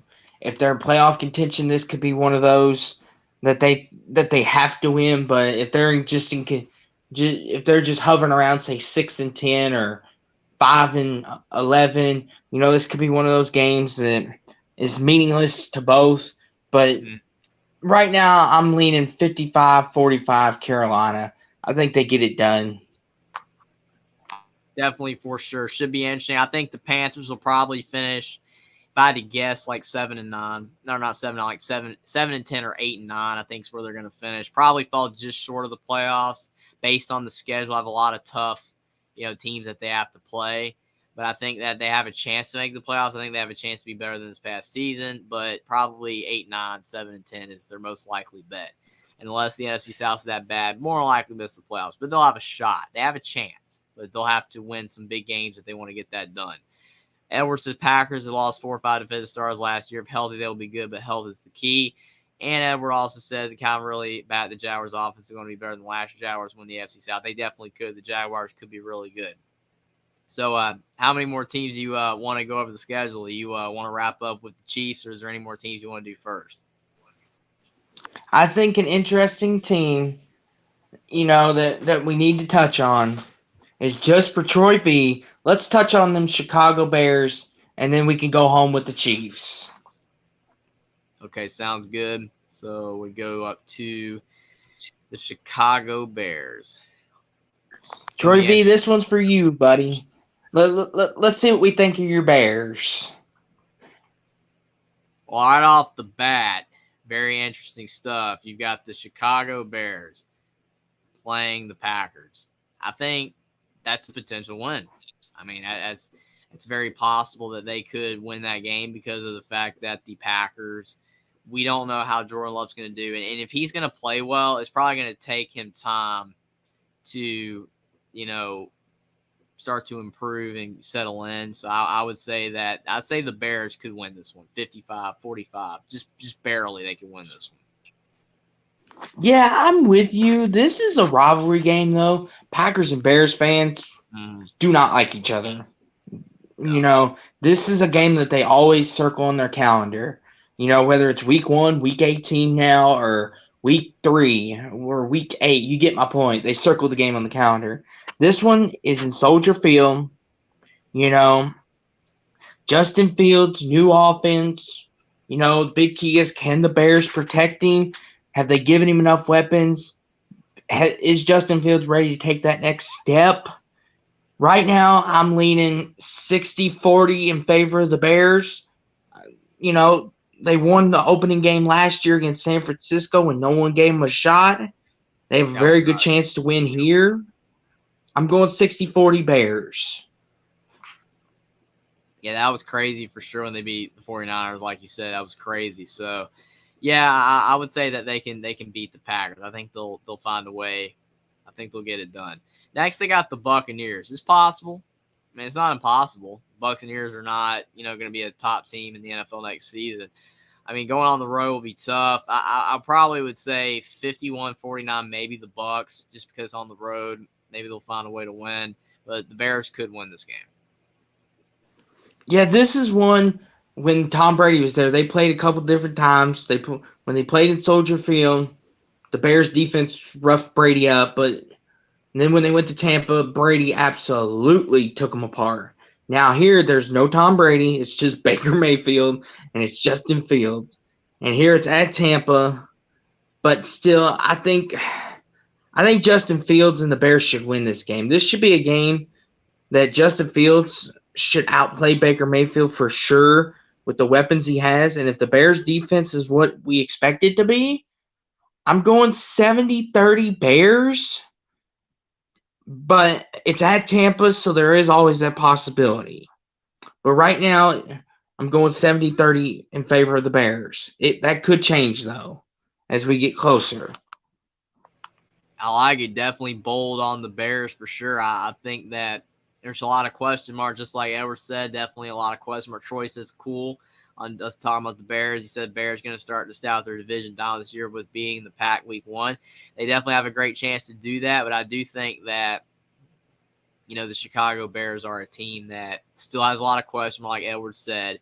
They could win at the Bucks, but it's going to be interesting for sure. I think that will definitely be a game that the Bears need to win if they want to have a shot to make the playoffs. Then week 3, at Kansas City, yeah, I don't know. That's right. I think probably 90-10 Kansas City. I mean, the Bears are not on their level yet.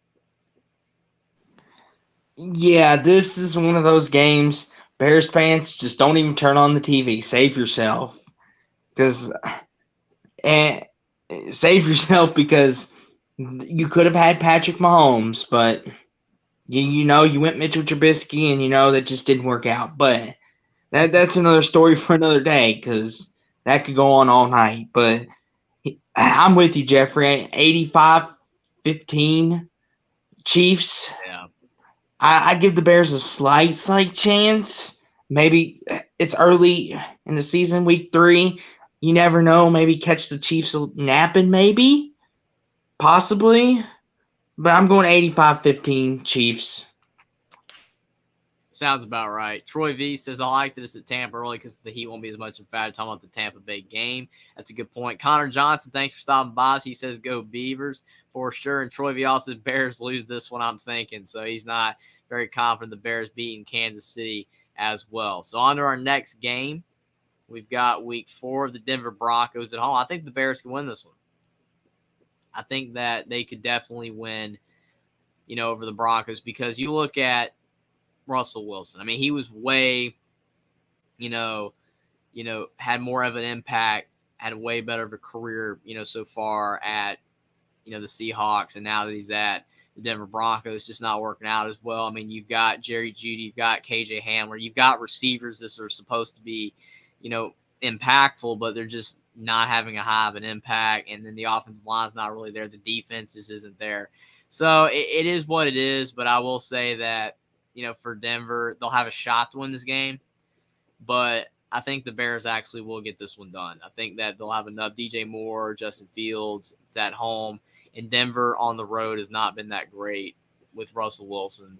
So I think that the Bears will win a close like 55-45. Connor, giving you some props. Austin's very knowledgeable, not just college, a little bit the NFL as well. Really appreciate you for stopping by. Connor Austin is awesome and has had a lot of fun doing this show with him so far. It's definitely getting late. We'll be wrapping up soon, but it's been a lot of fun. And Austin definitely, he knows so much about a lot of sports and stuff. It's always fun having him on. I really appreciate you doing this with me, man. It's awesome. And Edward said as well, Sean Payton should make a big difference in Denver with his offense. I think it will, but still be kind of early in his tenure, so kind of still feel like the Bears might have an advantage. Real quick, to all the Broncos fans out there, Broncos country, are y'all riding or is the horse in the stall for the season? just asking. Anywho, but this will be a fun game, I believe. Especially Sean Payton. Like, to Edward's point, he is gonna make this offense better. Because Sean Payton is an offensive guru. Like whatever offense he has put in, he makes them better. Like when he got to the Saints, their offense was not that good to be nice. And now he's coming here to Denver. I think he's going to make it better. I think here, I'm with you, Jeffrey. I'm going Bears here. But I'm leaning 52-48 Bears. I think this could be a game where the Broncos could win in Soldier Field. But I'm 52-48. I'm with the Bears for right now. Yeah, it should definitely be a swing game and another game that the Bears have to win if they want to have any shot at the playoffs, even though the Bears probably aren't expecting that at all. Week 5 at Washington, that's a game that possibly the Bears could win, but I probably have to go with Washington. It's a Thursday night game. It's at Washington. Their crowd should be, pretty solid. I probably would have to go with the Commanders in a close one, probably 60-40. Yeah. If you remember last year, this was on Thursday night last year too, and boy, oh boy, was there no offense in that game? Boy, but in this game here, you know up to this point for me, kind of Jeffrey too. They've kind of been on this nice little roll. The Chiefs have been the only one where we've been like, yeah, that's not happening this year. This is another one. It's at Washington. This could be another stumble. Right now I'm going to lean 60-40 Commanders.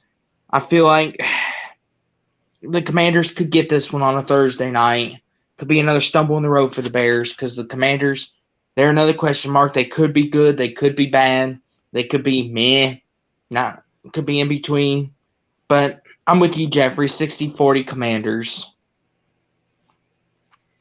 Yeah, it definitely could be a game that I think Chicago could win, especially because if it is a low-scoring game, again, like it was last season, sometimes you can come out on the right side of games like that, but still, like you said, at Washington, you just feel like they'll find a way. Connor Johnson, let's ride, laughing out loud. That's funny. Troy Visa, looking forward to seeing how Denver is. You're kind of a question mark in my mind. They could be better. But we'll have to see. Go Tyrus Problems. Bears defense could be bad. It's a shootout. But Troy V says was one of those boring games last year when these teams met, so it's very interesting there for sure with all of that. Next game, you've got the Minnesota Vikings. I know that this is a rivalry game, and it's possible that the Bears can make it interesting. It's at home. But I would have to go with Minnesota. I think Kirk Cousins, Justin Jefferson, they've got too much offense, and they'll probably have a 75-25 chance to win, 75-25 over Chicago. Now, this is interesting, Jeffrey, because, if the Bears want to compete for the division, this is going to be a landmark game to see where they're at. And last year, Chicago almost beat Minnesota in Minnesota, so I don't rule this out. But I think the first time around in Minnesota, I think the Vikings win. But I'm not convinced that this couldn't be a game the Bears could potentially steal. Right now, I'm going to go 55-45 Vikings. But if the Bears, beat the Commanders, this could be a game that they could come into and win as well.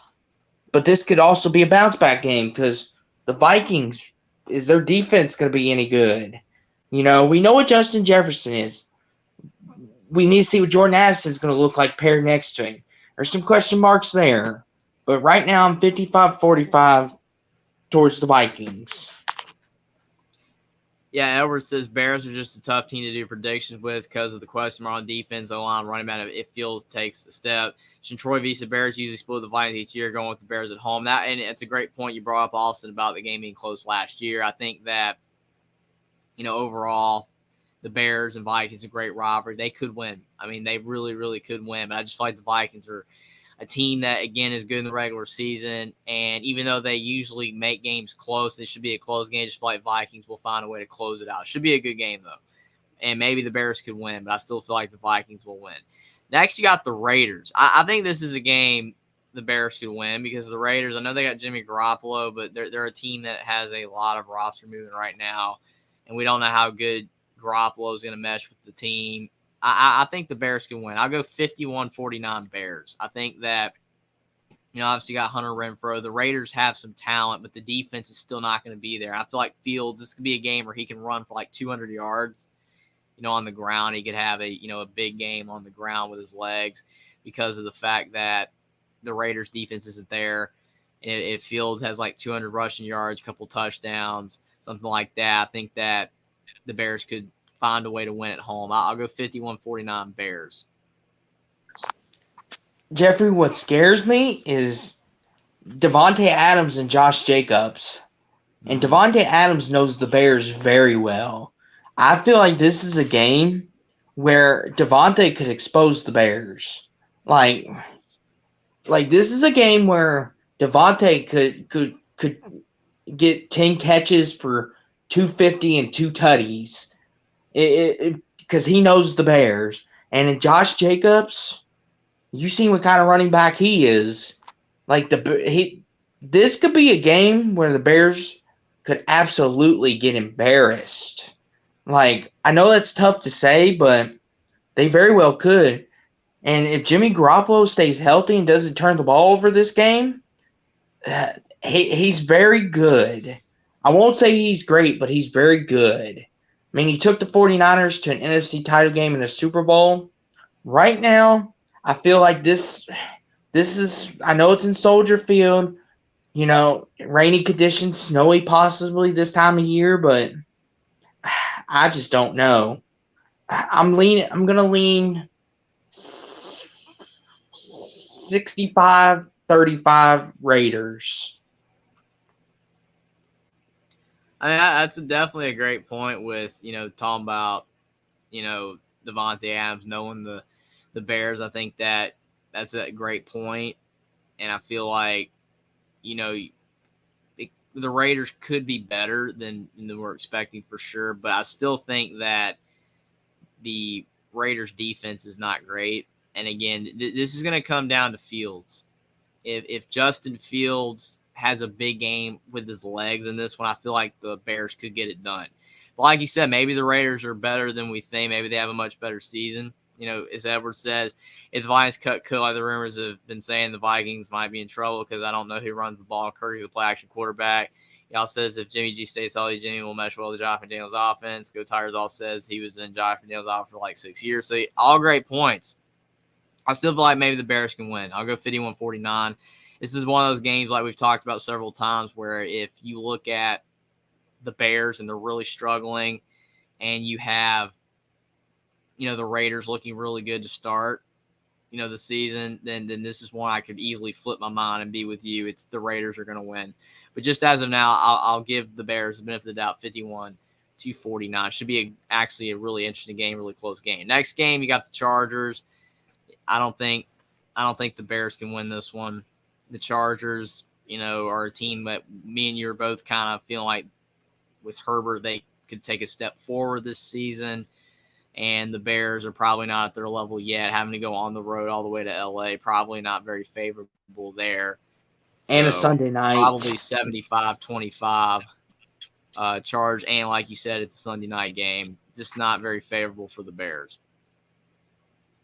Yeah, and Kellen Moore, he's a very creative guy on offense.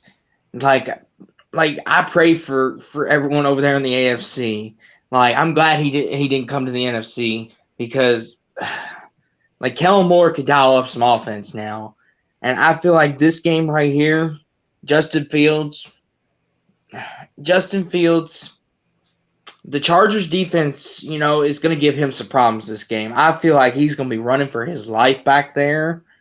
And he's going to be throwing up some balls that he shouldn't be. I feel like this is going to be the game where Justin Fields might throw a couple picks or maybe a fumble. Like this, I feel like the Chargers defense is going to put the hurting on the Bears here. I'm going to go 85-15 Chargers here. Troy Viess is absolutely the last for James team, different coach, different scheme for sure. And he also said Chargers win this one. Yeah. I think the Chargers will definitely have too much, for sure. On their own field at night on Sunday, it's going to be tough. Oh, and then you've got at the Saints. You've gushed about the Saints for sure with the amount of talent they have on defense and on offense. You got Derek Carr, again, Taysom Hill, Alvin Kamara if he can play. Some of the receivers are really solid. They've got great defenders. I don't think the Bears are going to be able to do this. I think that it could be potentially a lower scoring game, maybe if the Bears defense can just neutralize Carr somewhat, but I don't think they're going to get out of New Orleans with a win. I'll go with the Saints probably 75-25. Yeah, I won't spend too long on this one because I've gushed enough over the Saints. But this team, the Saints here, if they could stay healthy, the Saints, it might not be too far-fetched. They could be a Super Bowl contender. Real quick, Jeffrey, is that too far-fetched to say that, or what do you think? Well, I mean, the Saints are a team that they're probably going to have it not too bad with the NFC South not being that, formidable, unless the Panthers can surprise with Bryce Young, and that can make their path easier, and it could give them the momentum that they need. If Derek Carr plays at the highest level of football that he's possibly capable of playing at, I think that they have a chance to be great. But we're going to have to see.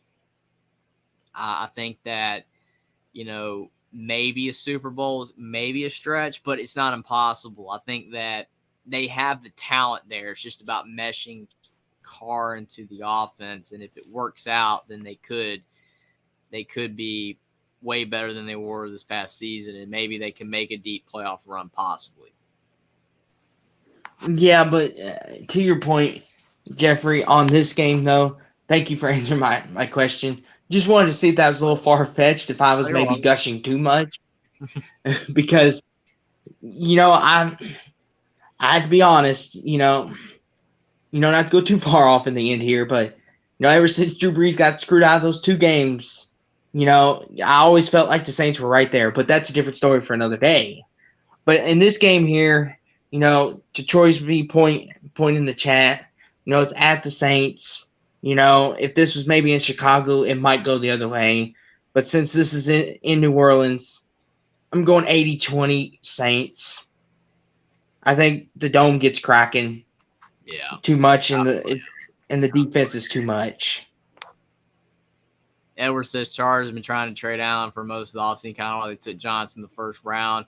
That's an interesting point. Troy vs. Saints, if it was in Chicago, he might pick the other way. So he would probably pick the Bears if it was at Soldier Field. Very interesting there. I think still you could argue the Saints could win, but it would be a little bit different because the Saints are much more formidable at home. Connor Johnson says, go Red Stat AK5. That's funny.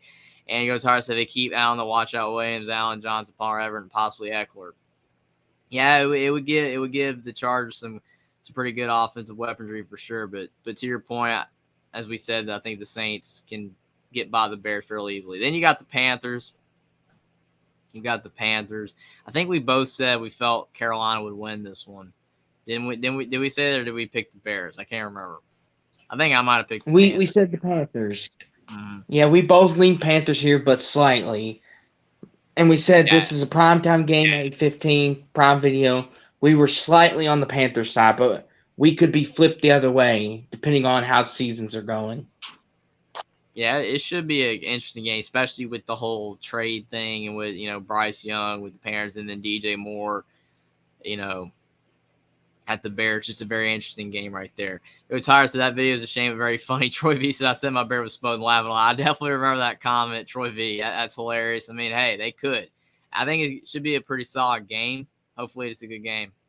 I think that it definitely has the potential to be an underrated, Thursday night game, even though it's between 2 teams where not a lot of people are probably high on either team, but Panthers by a little bit we had. Then at the line for the Bears, I'd probably go Lions because, you talk about how much improved they are on offense. Jared Goff is actually, showing again, just like when he was, at the Rams, that he was actually a solid quarterback, that if he has a good team around him, he can have success. And they've got an improving defense in their offense. They've drafted really good players. They've got, solid players all around. Dan Campbell's a good coach. I think the Lions will be able to win this one, especially because it's at Detroit. I'll probably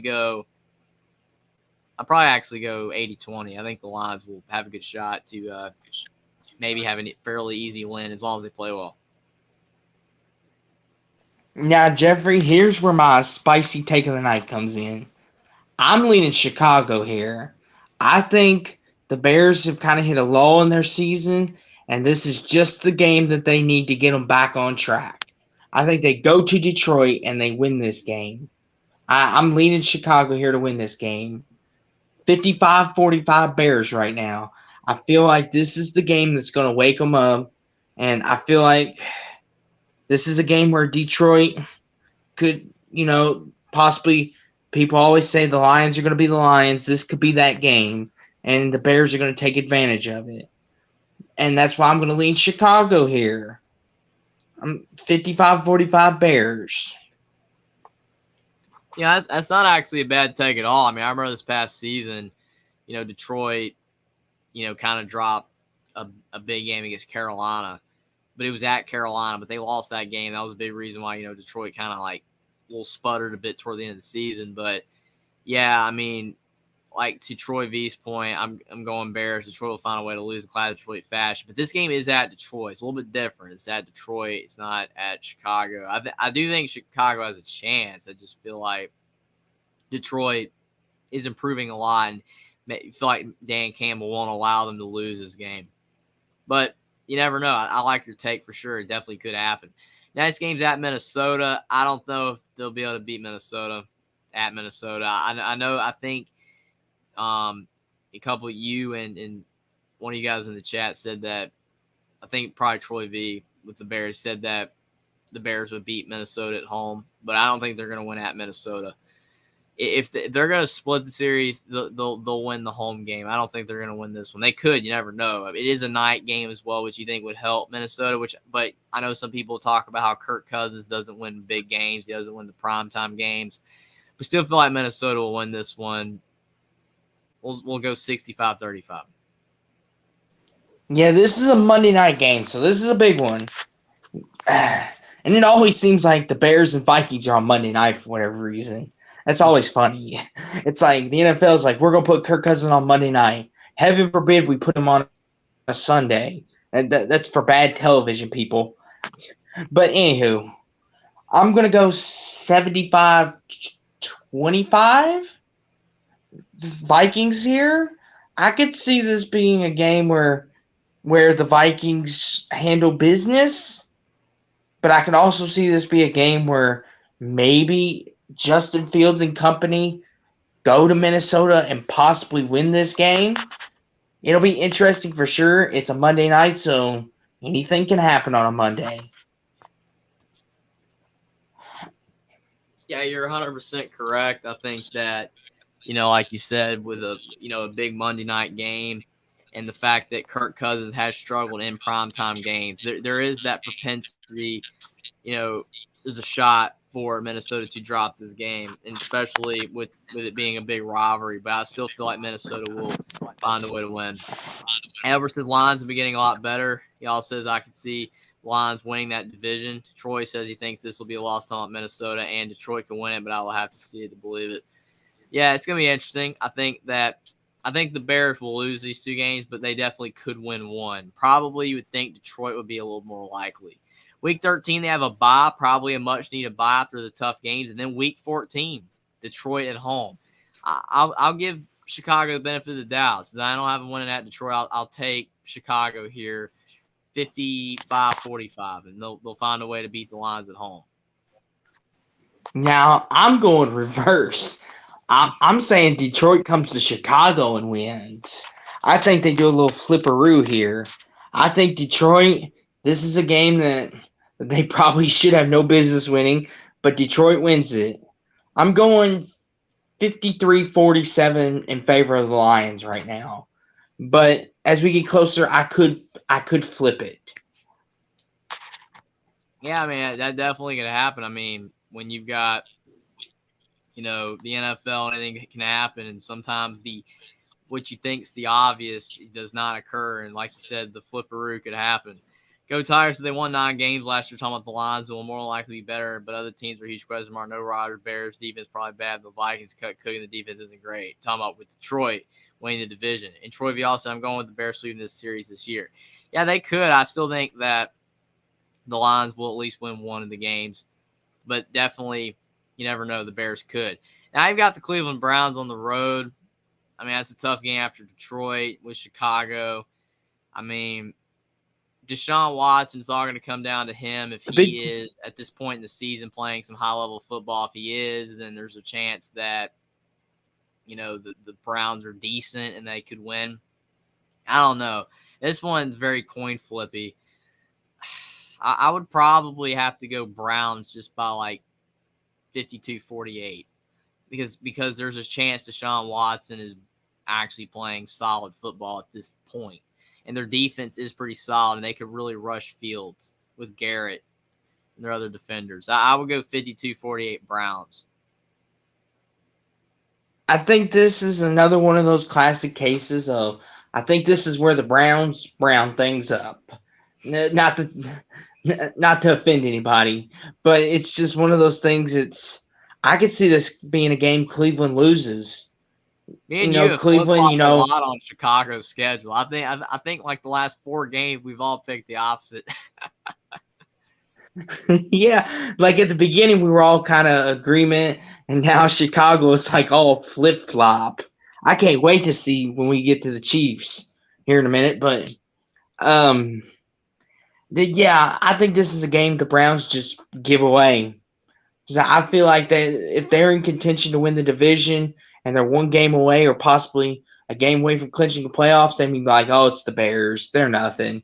And then next thing they know, they look up and it's like 30-6 or something. But I'm going 55. No, scratch that. I'm going 60-40 Bears. I think this is a trap game for Cleveland. That could be the case. I mean, if Cleveland is not in contention for a playoff, berth, I think that would help Chicago because they're probably still hungrier. They're younger and hungrier. They probably will want to win the game more. So that can make sense. But if Cleveland has any shot at the playoffs, I think they'll maybe try to find a way to win. But like you said, they could mess it up as well. Troy V says, I can't figure out Cleveland. They seem to have the worst management, make bad decisions. I don't think you're wrong. I think you definitely have a great point. They have made mistakes for sure. Go Tigers. Also, that AFC North Division would probably be the toughest. Watson, Lamar, Burrow, and Steelers. For sure. Definitely a lot of formidable opposition there. Next game, you've got the Cardinals. I think that the Bears win this one. We've definitely not been high on the Cardinals. I think the Cardinals will be able to win a couple games. I don't think any team's going to lose every game. I mean, Kyler Murray has a shot to be able to beat the Bears, but Arizona going up to Chicago in the cold on Christmas Eve, I don't think that bodes well for Arizona. I feel like Chicago will be able to find a way to win. I'll go 60-40 Chicago. No, Jeffrey, I just had a great idea. You know what we should do? Instead of ending our night with the Chiefs, we should just do the Cardinals. Everyone out there in Only Talk Sports Land would love to hear our predictions on that. No, I just kid. That would be bad for ratings. They'll be like 2-14. Maybe a little bit bad better. For ratings. A little bit better. That'd be bad for ratings. But anywho, on this game here, I'm going 90-10 Bears. Even if Kyler is fully recovered, he's going to be running for his life. Like, their O-line's no better than Chicago's. And I feel like this is a game the Bears should win. Arizona, good luck is all I can tell you. 90-10 Bears. I know it may be high because there's potential, possible sleeping and slugging into this game, but I feel like the Bears right now are the favorites to win this. I mean, I think Arizona could be better than 2-14. Really, I think they could be, but they just don't look promising right now. They didn't get Sean Payton. I mean, it's not impossible that they couldn't be better, but it's just one of those things where, like you said, it just feels like Chicago will be able to win the game. I think they can do it. Oh, boy. Atlanta. It's time for the Dirty Bird. You got 2 birds in a row, the Cardinals and now the Falcons.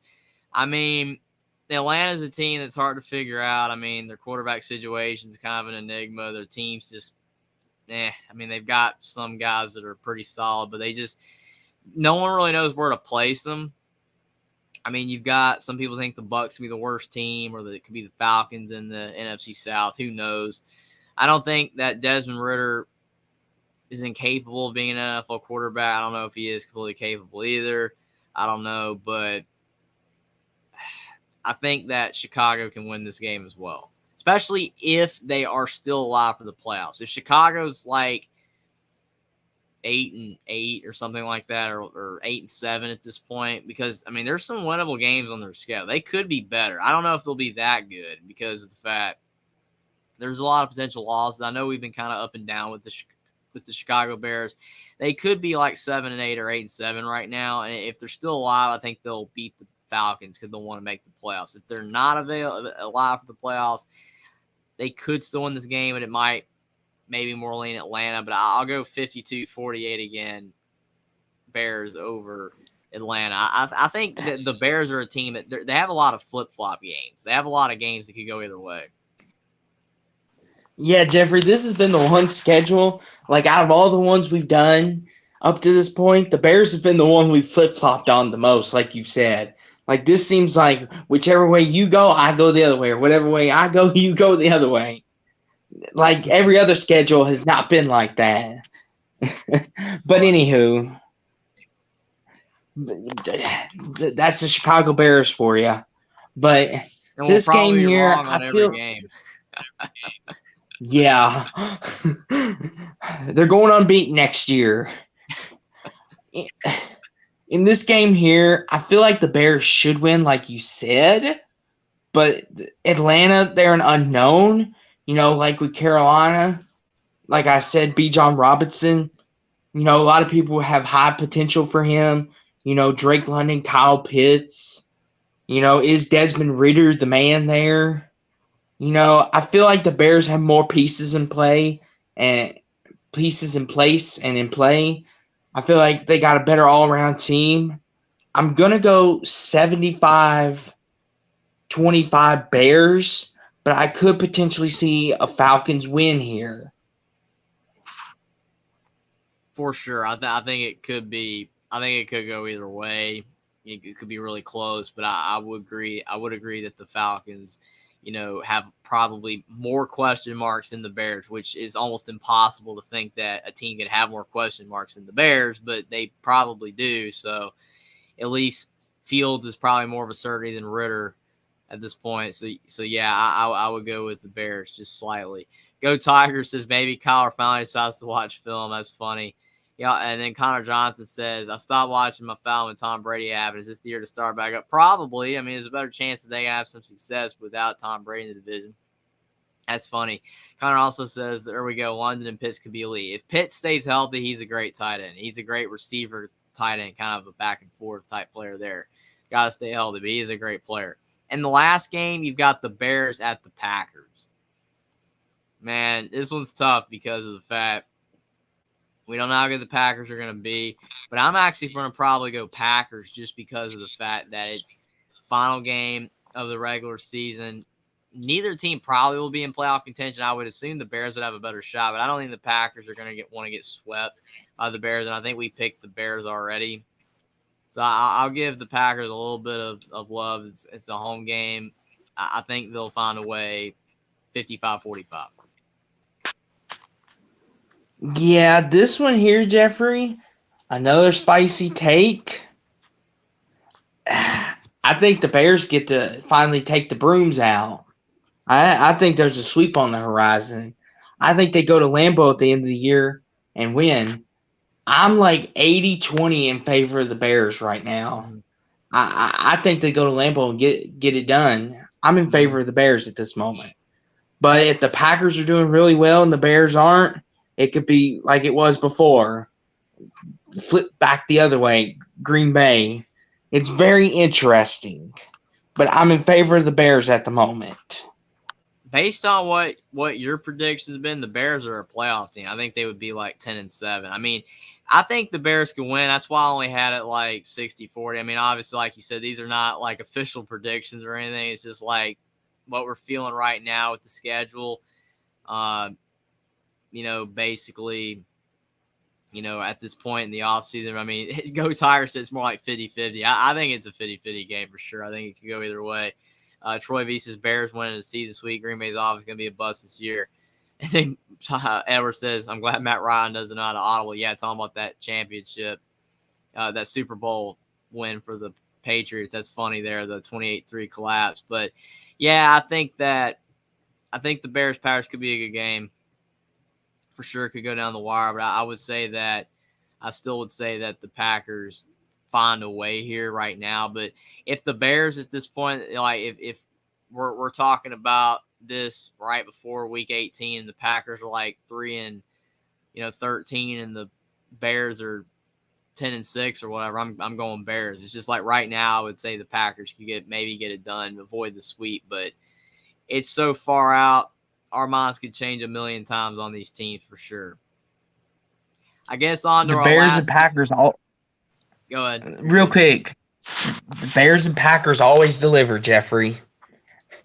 It always Yeah, it's does. like the Tar Heels and the Blue Devils. It always delivers. Yeah. Let's finish the night out strong. Introduce them, Jeffrey. They are 2022-2023 Super Bowl champions of the world, Patrick Mahomes, Travis Kelce, and your Chiefs. This And Big Red, Andy Reid. Crazy right here with the Kansas City Chiefs because of the fact, I mean, you know, them being able to beat the Eagles when everybody did think that the Eagles were going to win.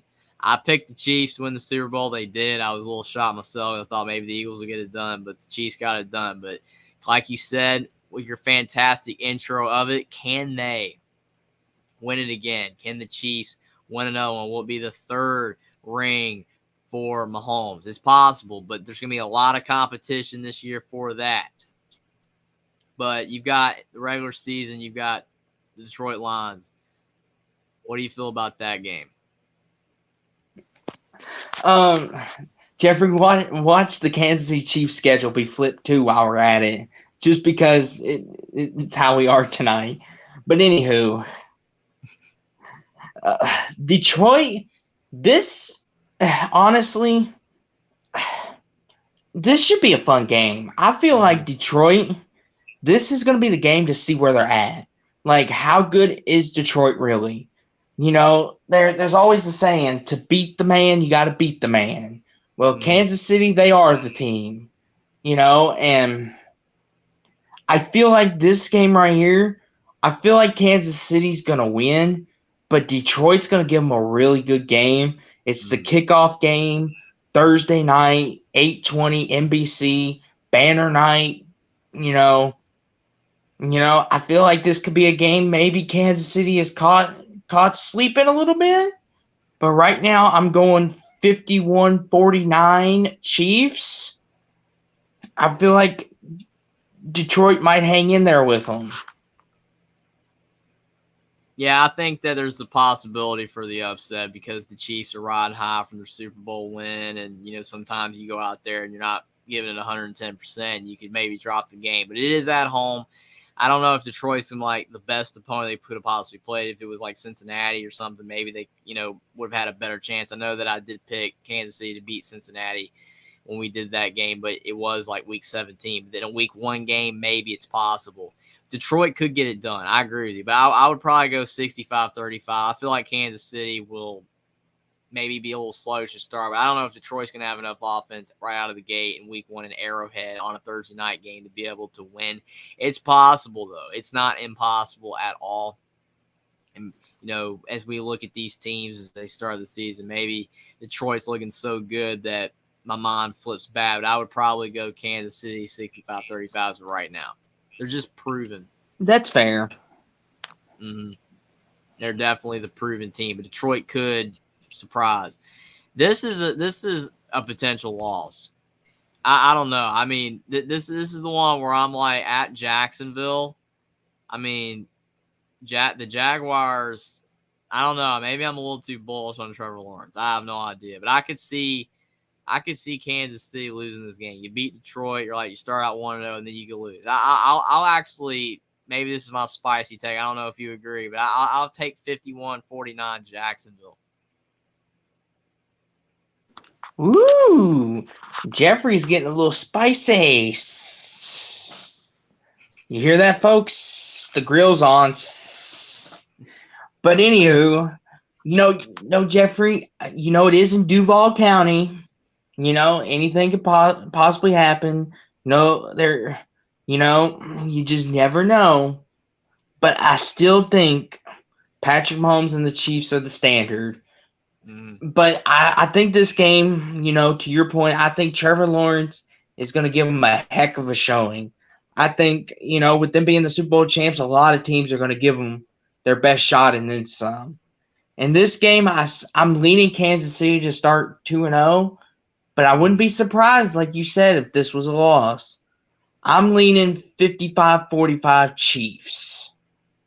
Should be a great game. Looking forward to it. It could go either way, but I think it could be a fantastic game and definitely show how good the Jaguars could possibly be if they could get the win. Week 3, Chicago Bears. We've talked about this one. Probably not close. I mean, it's nothing against Chicago. Sorry. I think they have the potential to improve, but I don't think they're going to be able to beat Kansas City. Yeah, sorry, Troy V. Sorry, your Bears are not there yet. I think we could safely move on. So on to week 4, you've got at New York, the Jets. Ooh. I mean, it's Rodgers. It's a Sunday night game. It's not impossible, but I think this time I'm going to go with Mahomes in Kansas City. I think they'll find a way to close this one out and win like on a last minute 4-quarter drive. I think that the Jets will give everything they've got, but I think they will fall short potentially in this one. Yeah, Jeffrey, I don't know about you, but this is a game that I think a lot of people have circled on the calendar because the Jets have a lot of hype around them, and this is a game where we're going to find out about them. Sunday night in KC, in wide MetLife. Jeffrey, this may be spicy, but I think Aaron Rodgers and Mahomes have a duel here, and I'm leaning towards the Jets right now. I think the Jets win this one. I'm leaning Jets. 52-48. This is definitely one of those games where if the Jets look good early, then a lot of people will pick them. But if they are like 1-2 to start the season, then people could definitely pick the Chiefs. It depends on how the Jets start, but I think it is definitely a spicy pick, and if the Jets are playing well, they could. Connor Johnson watched the reel come to the stream out of nowhere because his ears are burning, laughing out loud. That's funny. That is funny right there. And also, Connor says Matt Ryan might be the perfect example with a so close quarter MVP, unreal stats, long career, just couldn't quite finish the deal. Kind of sad. Yeah, it's insane. Go Tire says, yeah, the Patriots broke him, laughing out loud. Yeah, that game was tough on him for sure. But yeah, that could be a great game. And then you got this one at Minnesota. At Minnesota. Whew. Well, I mean, Minnesota, they could win this one because, Kirk Cousins is solid. They've got Justin Jefferson. They have a solid team. The defense is capable.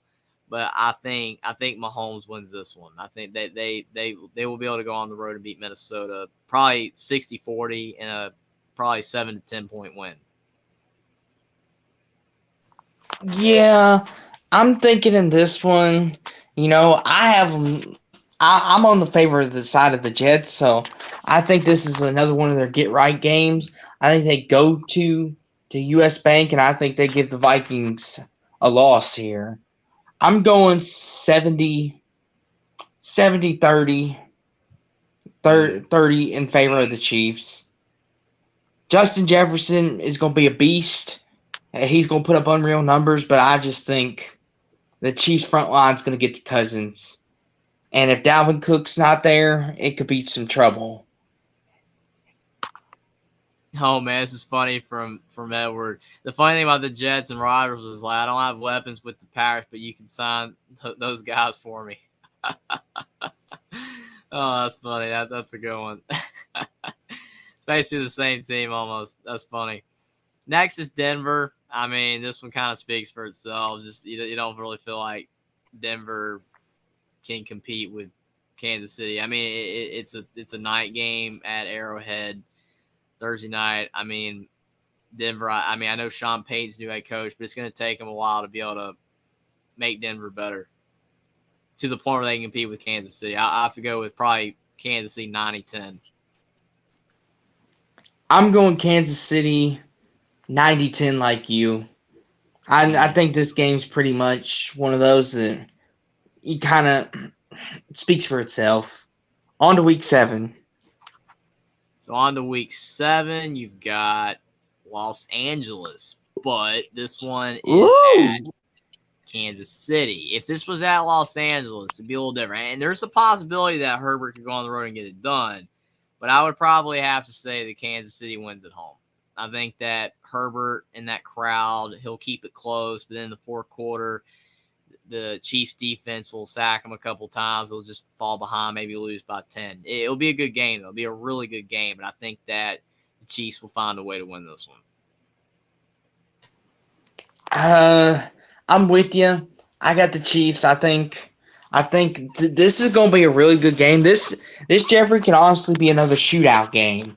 Herbert and Mahomes going back and forth, and it might be who has the ball last in this game, in my opinion. And I think Mahomes wins this game. I'm leaning right now 60-40 Chiefs. Yeah, it has the chance, the propensity to be a great game. It could be really close. It could be a fantastic game, but I think, like you, the Chiefs will find a way. Week 8 at Denver. I mean, and Troy V, he's going with the Chargers. He thinks the Chargers will win. That's an upset. Who knows? I mean, it could be possible. That would be interesting for sure. It would really show that the Chargers are actually potentially becoming for real, actually, with Herbert, that maybe starting to rise up as one of the better teams in the NFL, and they can actually have a lot of success. That would be a huge win, statement win, but me and Austin leaning Chiefs. But who knows? Maybe if the Chargers are looking really good, our minds could be changed by the time then. Then you got Week 8 at Denver. I mean, it's at Denver this time. Mile high, maybe. Yeah. I think it'll be closer than the home game, but I'll probably still go 65-35 Kansas City. I agree with you, Jeffrey. Denver's team just needs to improve all around their defense and their offense. And I think it's going to take Sean Payton a little bit more time than this to do it. I agree with you, Jeffrey. I'll go as far as to say 85-15 Kansas City. Mm-hmm. I think Denver's not there yet. Trying to be a little nice to Denver. We're going 65-35. They're not there yet. Yeah. And I feel like Russell Wilson, I feel like I don't know. I just can't trust him anymore. Yeah. He's gonna have to get his confidence back. Russell Wilson and that team, just the whole thing, for sure. Go Tigers to Connor. My past one of the lightest team, the Dragons all fell, and they got to mess with the Jeff trade and 40 paid the Steelers so they could take the Jets draft pick from them. Crime face, that's fun. It's always good when you get a big win trade like that. Week 9, you've got Miami. 8:30 a.m. This is a Germany game there, Jeffrey. Central time, anyway, 9:30 a.m. Eastern. Yeah. This is a Germany game. Tyreek Hill against his former team. Interesting storyline. This is one where, again, if Tua is the quarterback, I could see Miami winning this one, especially if Tyreek Hill is a monster game against his former team. It's impossible to say because of the fact we don't know with Tua. But if Tua is healthy and he's playing great, I'll go with another spicy one. I'll take Miami 51-49. Yeah, that's been the biggest key tonight when we've done the Dolphins, Jeffrey. Imagine if we would have done the Dolphins schedule. We would have had a rough time on that one because it all depends on Tua's health. For sure. But we just don't know. And hopefully he'll be healthy. I really do. But in this game here, I'm still going Chiefs. But I'm going 54-46 Chiefs. I feel like if this game was in Miami, I could flip the other way. But it's in Germany, neutral site. I still think the Chiefs too much. Yeah, I'll only go in Miami if Tua's healthy and playing at a high level, and they're having like a great start of the season. If he's not, then yeah, I'm going Chiefs for sure. It's just kind of like a potential upset pick there, because I mean, obviously it's hard to win all your games. You're going to drop a couple. I think I've only picked the Jaguars in Miami so far, so just gonna be very interesting for sure. But yeah, I definitely could see the Chiefs winning, especially if the Chiefs are playing that well or Tua is not 100%. But it should be a good game. Definitely interesting that it's in Germany. Week 10's a bye. probably much needed for the Chiefs. And then week 11, Monday night at home, Philadelphia. Oof. That's a good game. That's a big one. Yeah. This is the Super Bowl rematch. I know everyone's looking forward to this. This might be one of the most watched games all year. Probably. And and Jeffrey, as much as I don't like to do this, yeah, but I think the Eagles get back here. That's why I let you go first. I had a feeling you were gonna do it. Yeah, as much as I don't want it or I don't need it, especially for the Eagles fans in my life, but this is a game that I'm gonna lean Philly here. I just think there's something about when a team plays the team the next year after they lose in the Super Bowl. In 2017 when Seattle went up to Foxborough and they were on the losing end of that Super Bowl, they ended up winning that game, and the Rams, same thing. They did it to the Patriots in 2020. There's just something about the team that loses in the Super Bowl always gets their get back. And I think this is it for Philly. I'm going 51-49 Philly here. I could see the Chiefs winning, but I don't like to say it, but I'm leaning the Eagles right now. Yeah, I mean, I think that, based off the history you've presented, I mean, there's a chance that Philadelphia can get the upset. But also, Troy V's point, I think Philly takes a step back this year. See it many times. The team loses the Super Bowl rolls the next year. I'll probably go with Kansas City just by a little bit. I think Philadelphia has the chance for revenge, but Miles Sanders not being there is tough. Being traded to the Panthers, that's tough. But I think Kansas City will find a way to win by like 3. It'll be a close game. I'll go like 52-48. But Eagles could get the revenge game, to your point. I think it's possible. Go Tigers says, Austin likes birds, but he usually likes them with teeth, though. that has to be, that's the highlight comment of the night right there. That's hilarious. Oh, man. That is so. Jackson, thanks for still watching. He says the Super Bowl rematch on Monday Night Football will be really fun. I agree. That should be, like Austin said, probably one of the most watched games of the whole season. Ooh. I completely agree. At the Raiders, I mean, this is one of those ones where if you look, like you talked about earlier, how you were kind of high on the Raiders, you had them beating the Bears. I mean, if Garoppolo and their offense, Devontae Adams, Hunter Renfrow, Josh Jacobs is doing a great job. They could maybe hang with the Chiefs in points, but I still feel like the Raiders defense is just not there yet. It's going to take time for them to build that up. I think this will be a shootout. I think it could be like a 42-35 game, but I think the Chiefs will win because their defense might be able to slow down the Raiders just enough. And I think the Raiders defense just isn't there. So I'm gonna go with the Chiefs by 7, in like a 55-45 type deal, percentage.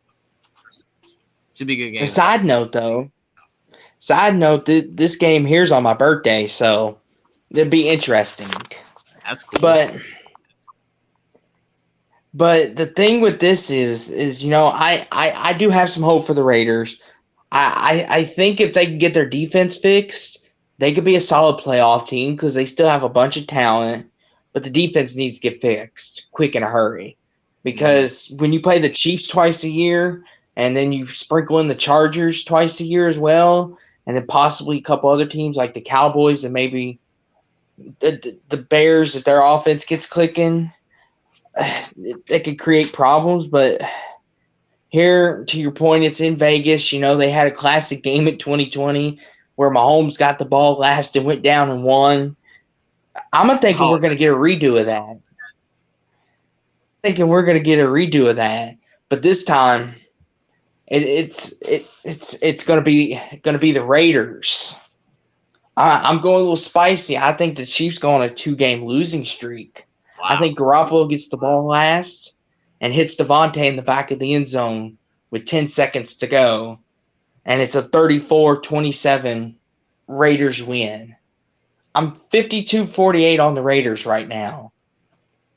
That I'm would going be a a little big spicy upset. there. That would be a fantastic game if that was how it ended. That's a big upset. I think you could be right. I mean, there's a chance for it. Go Tigers to the Eagles. Biggest question: the OC and DC replacements for sure. Definitely have to figure out that for sure. Next game's at the Packers. I feel like the Chiefs will win this one fairly easily. I mean, Green Bay's probably not going to have the offense to hang with them, and their defense, even though it's solid, Mahomes will be able to handle it. I get that it is a Sunday night game and it's at Green Bay and it's in December, so it could be cold, but I think Kansas City can handle that. I think they'll win. Yeah, there's not much to talk about this one, especially the way I have it. I'm leaning towards the 2 losses. Yeah, this is going to be their let's beat up on Green Bay time. I'm leaning 90-10 Chiefs. I think this is their get right game in prime Probably go time. 70-30 for me just because it's, in December. It could be a little, weather could be an issue. I think that, since I don't have, the Chiefs losing those games, I think they can maybe make it a little interesting, but they'll beat the Packers, I think. Packers just don't have enough offense to hang with them. Then the next thing, you got the Bills at home. It's a good game. Ooh. I mean, this is one of those ones where it's like I think that Josh Allen could find a way to win because, I mean, he's done it before. But I was actually going to say that as well, Troy V. And you said I didn't say it because, we're trying to get through it. But Casey's a cold place. Well, cold should be an issue. I agree with that. The cold's not that bad of an issue because of the fact that Kansas City is cold. It's just different with it's a different type of cold. It bites maybe a bit more in Wisconsin. Maybe the snow could be an issue. I'm just saying with the weather, it could be worse. But to your point, it's cold. I agree. That's why I don't think Kansas City's going to lose. You're 100% correct. Next game, Buffalo. I think that it should go, like, to Troy V's point, 100% correct again. You're right. Looking forward to the Bills. It should be a good old-fashioned shootout. You're right. I mean, one of the best games in the NFL was the one that went to overtime. The Chiefs had it last. You remember that game? The Chiefs and the Bills, and the Chiefs had the ball last in overtime because they got the ball first. And they had the ball last in the game, and they beat the Bills. That was one of those games where just neither team deserved to lose. Neither team was making a mistake. But I think it will happen again. But you just feel like Josh Allen has a chance, and he could win. I almost want to pick him, but I think that the Chiefs will find a way to win on their own field and score at the end. But it could be a Bills win. But I'm gonna go 51-49. I think Jeffrey, people are going to say I'm crazy and I don't know what I'm talking about, but I'm leaning Buffalo here. I think this is another classic case of Buffalo. They won in Arrowhead last year. I think they come to Arrowhead and win again, but this time in more dominant fashion. I'm leaning 52-48 in favor of the Bills. I'm thinking this is a repeat of Sunday night a couple years ago in 21 when they beat them 38-20. I'm thinking the Bills establish a late season win. Yeah, I mean, you could be right. Like I said, I have it at 51-49. You can't get any closer than that. I could easily see the Bills winning because Josh Allen can do it. He's won big games like this before, so it could go either way. It's going to be interesting. Go Tyson, you're crazy. Don't know what you're talking about. I said just for you, Austin. Oh, that's funny. Okay, that's funny. Then you got the next game. You've got at the Patriots. This could be a game that the Chiefs, could lose. I know the Patriots aren't where they used to be at all, and Mac Jones isn't Tom Brady, but this is a game they could lose because, it's a leg out. Again, I know the cold's not an issue, but it's just interesting, with Bill Belichick. This is a game they could lose for sure. I'll take a slight chance of an upset here. I'll go 51-49 Patriots just because I haven't picked an upset in a while, and you've picked the other ones. But the Chiefs have a lot of games they could lose. This could be one of them. Yeah, this is a game. It's Monday night. This is very interesting. It's a Monday night. I'm surprised they put the Patriots and Chiefs on Monday night, but because this is going to be interesting. I think the Patriots defense will keep it close, Mm, but since I've gone a couple different times with the upsets, yeah. I think they get it done here. I think they go to Foxborough. I know Bill Belichick has a tendency to get in Patrick Mahomes' head and kind of mess him up just a wee bit. But I think now that Brady's not there, that kind of takes care of that problem. I'm going to lean 60-40 Chiefs here on a Monday night. I think the Chiefs can win. Yeah, I definitely went with the 51-49 Patriots here because you've picked all the upsets, so I had to get one in. You've got with all the big upsets. Like they're gonna lose some of these games. Like they're not gonna go probably 16-1. So it's probably some of the ones you say, like the Bills. They could be in this game. It could be several games the Chiefs could lose. They could probably go 12-5 with this schedule and still have a great season. This is a tough schedule. Go Tigers. So with a real OC and upgrades on offense and a top 5 defense, we could beat them. Talking about the Patriots, could be interesting. I think it'll be a good game. Like I also said, Monday night, very interesting for sure. Then you have the Raiders at home. The Chiefs, since I picked Patriots to upset them, they're not losing this game. Raiders, it's at Arrowhead. I think you picked the Raiders to possibly beat them at the Raiders. Yeah, that was one of my big upsets. I don't think the Chiefs will lose at home, so I'll go 75-25 Chiefs. And this is a Christmas Day game too, at 1:00 our time. So we have some holiday football to watch. Since I picked the Chiefs to lose in Vegas, I don't think they're going to lose here. I think that this is going to be a split. I'm leaning 80-20 Chiefs here. I think in Arrowhead, if my prediction does come true and the Raiders beat them in that kind of fashion, the Chiefs are going to want to kick their butts when they meet them again. So I think they win this game, 80-20 Chiefs.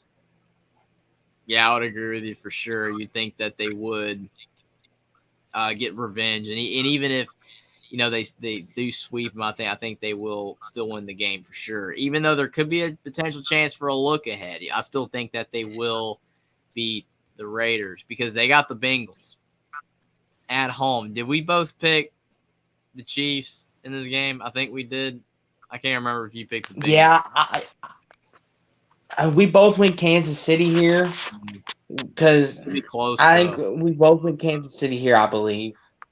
I don't know what our percentages was. I don't know how close we had them.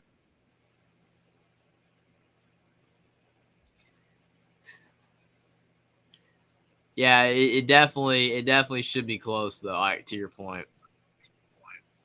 Yeah, I'm thinking this is going to be another good game, but I have the Chiefs. I got them winning.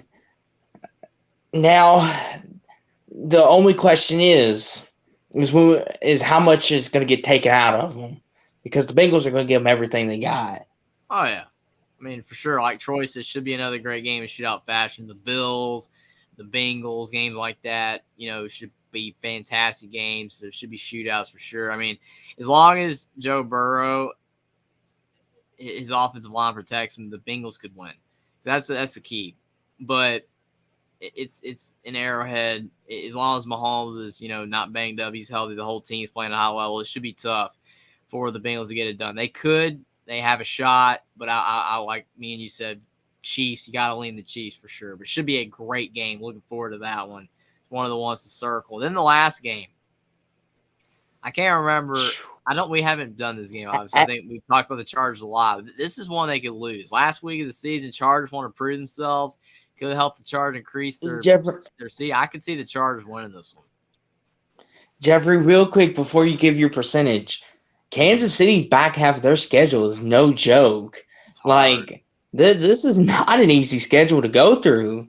Like, normally they give the Super Bowl champs a decent schedule. This one is on the bit of the harder side, especially down the stretch.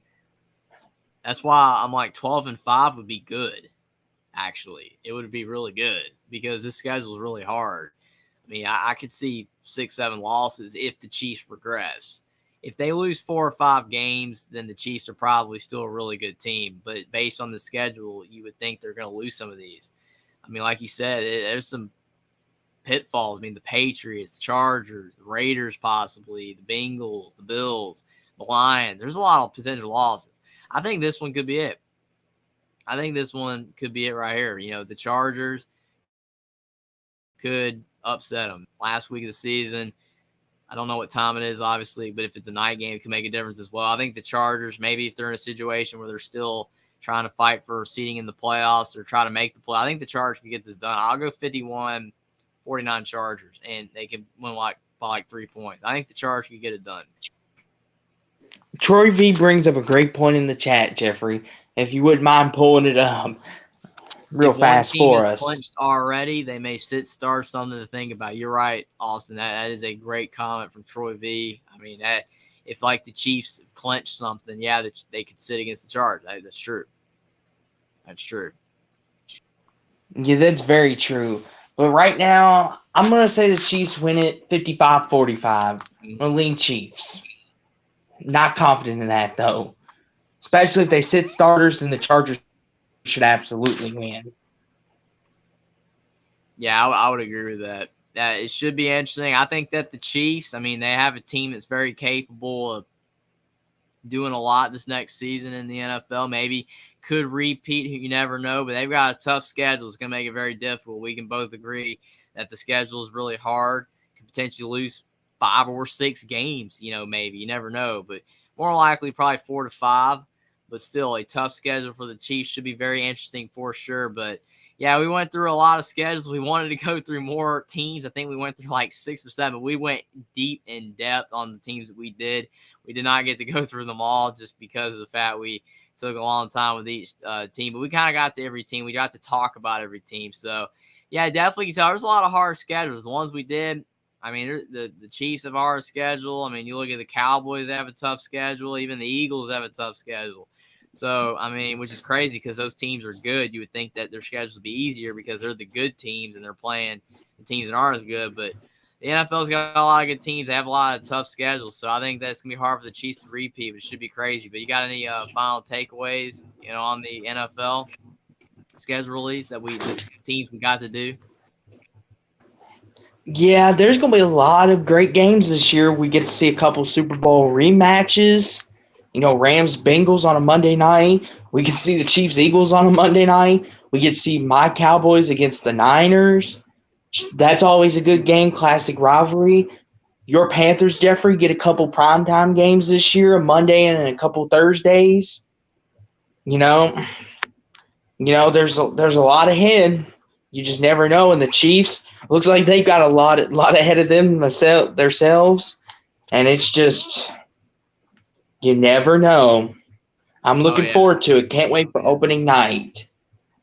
Me too. I had a lot of fun doing this with you, Austin. I really appreciate it for coming. It was a lot of fun. It was definitely a great idea to do this that you came up with. It was a lot of fun, and definitely, try to do something else sometime soon. It should be a lot of fun. Wanted to cover more, like I said, but there's so many games. But I really appreciate you for being here tonight. Troy V, good show, guys. Thanks. And everybody that stopped by tonight. It was a lot of fun. But like you said, Austin, I think the big key is that the 2023-2024 NFL season is going to be very unpredictable. There's a lot of teams that have a chance to win the whole thing. The schedules are tough. I think they did a great job with a lot of the prime slots. They gave them to the deserving teams. I think they gave them the 2 deserving games for the most part. There wasn't a lot of games that you could say, wow, this is a primetime game. Most of them were good. They gave a lot of teams a chance to have Steelers, Raiders. I happened to go past that one. Steelers, Raiders. I mean, that was one kind of people thought, why is this a prime time? But I get it. Steelers, Raiders, the historical. I mean, besides that, there's not too many of them that you could say that aren't great. Most of them are really good. There's a lot of great primetime games. But I think that this, year schedule in the NFL has a lot of intrigue. People are looking forward to. And the NFL will be right around the corner before college football will be back for the football fans. It's going to be coming around the corner really soon. It should be a lot of fun. Still got the USFL on. So people are interested in that for football, but still just a lot of stuff going on. But really enjoyed doing this with you tonight, Austin. A lot of fun, and I cannot wait for the NFL season. I'm sure we'll be talking about it a lot more as we get closer and closer to the season. But thanks for being here, everybody, tonight. It was a lot of fun, and I cannot wait to be back doing, more shows soon. A lot of fun, and hopefully be able to do something with Austin again soon. But thanks for coming on, Austin. It was a lot of fun. Thanks for being here, everybody.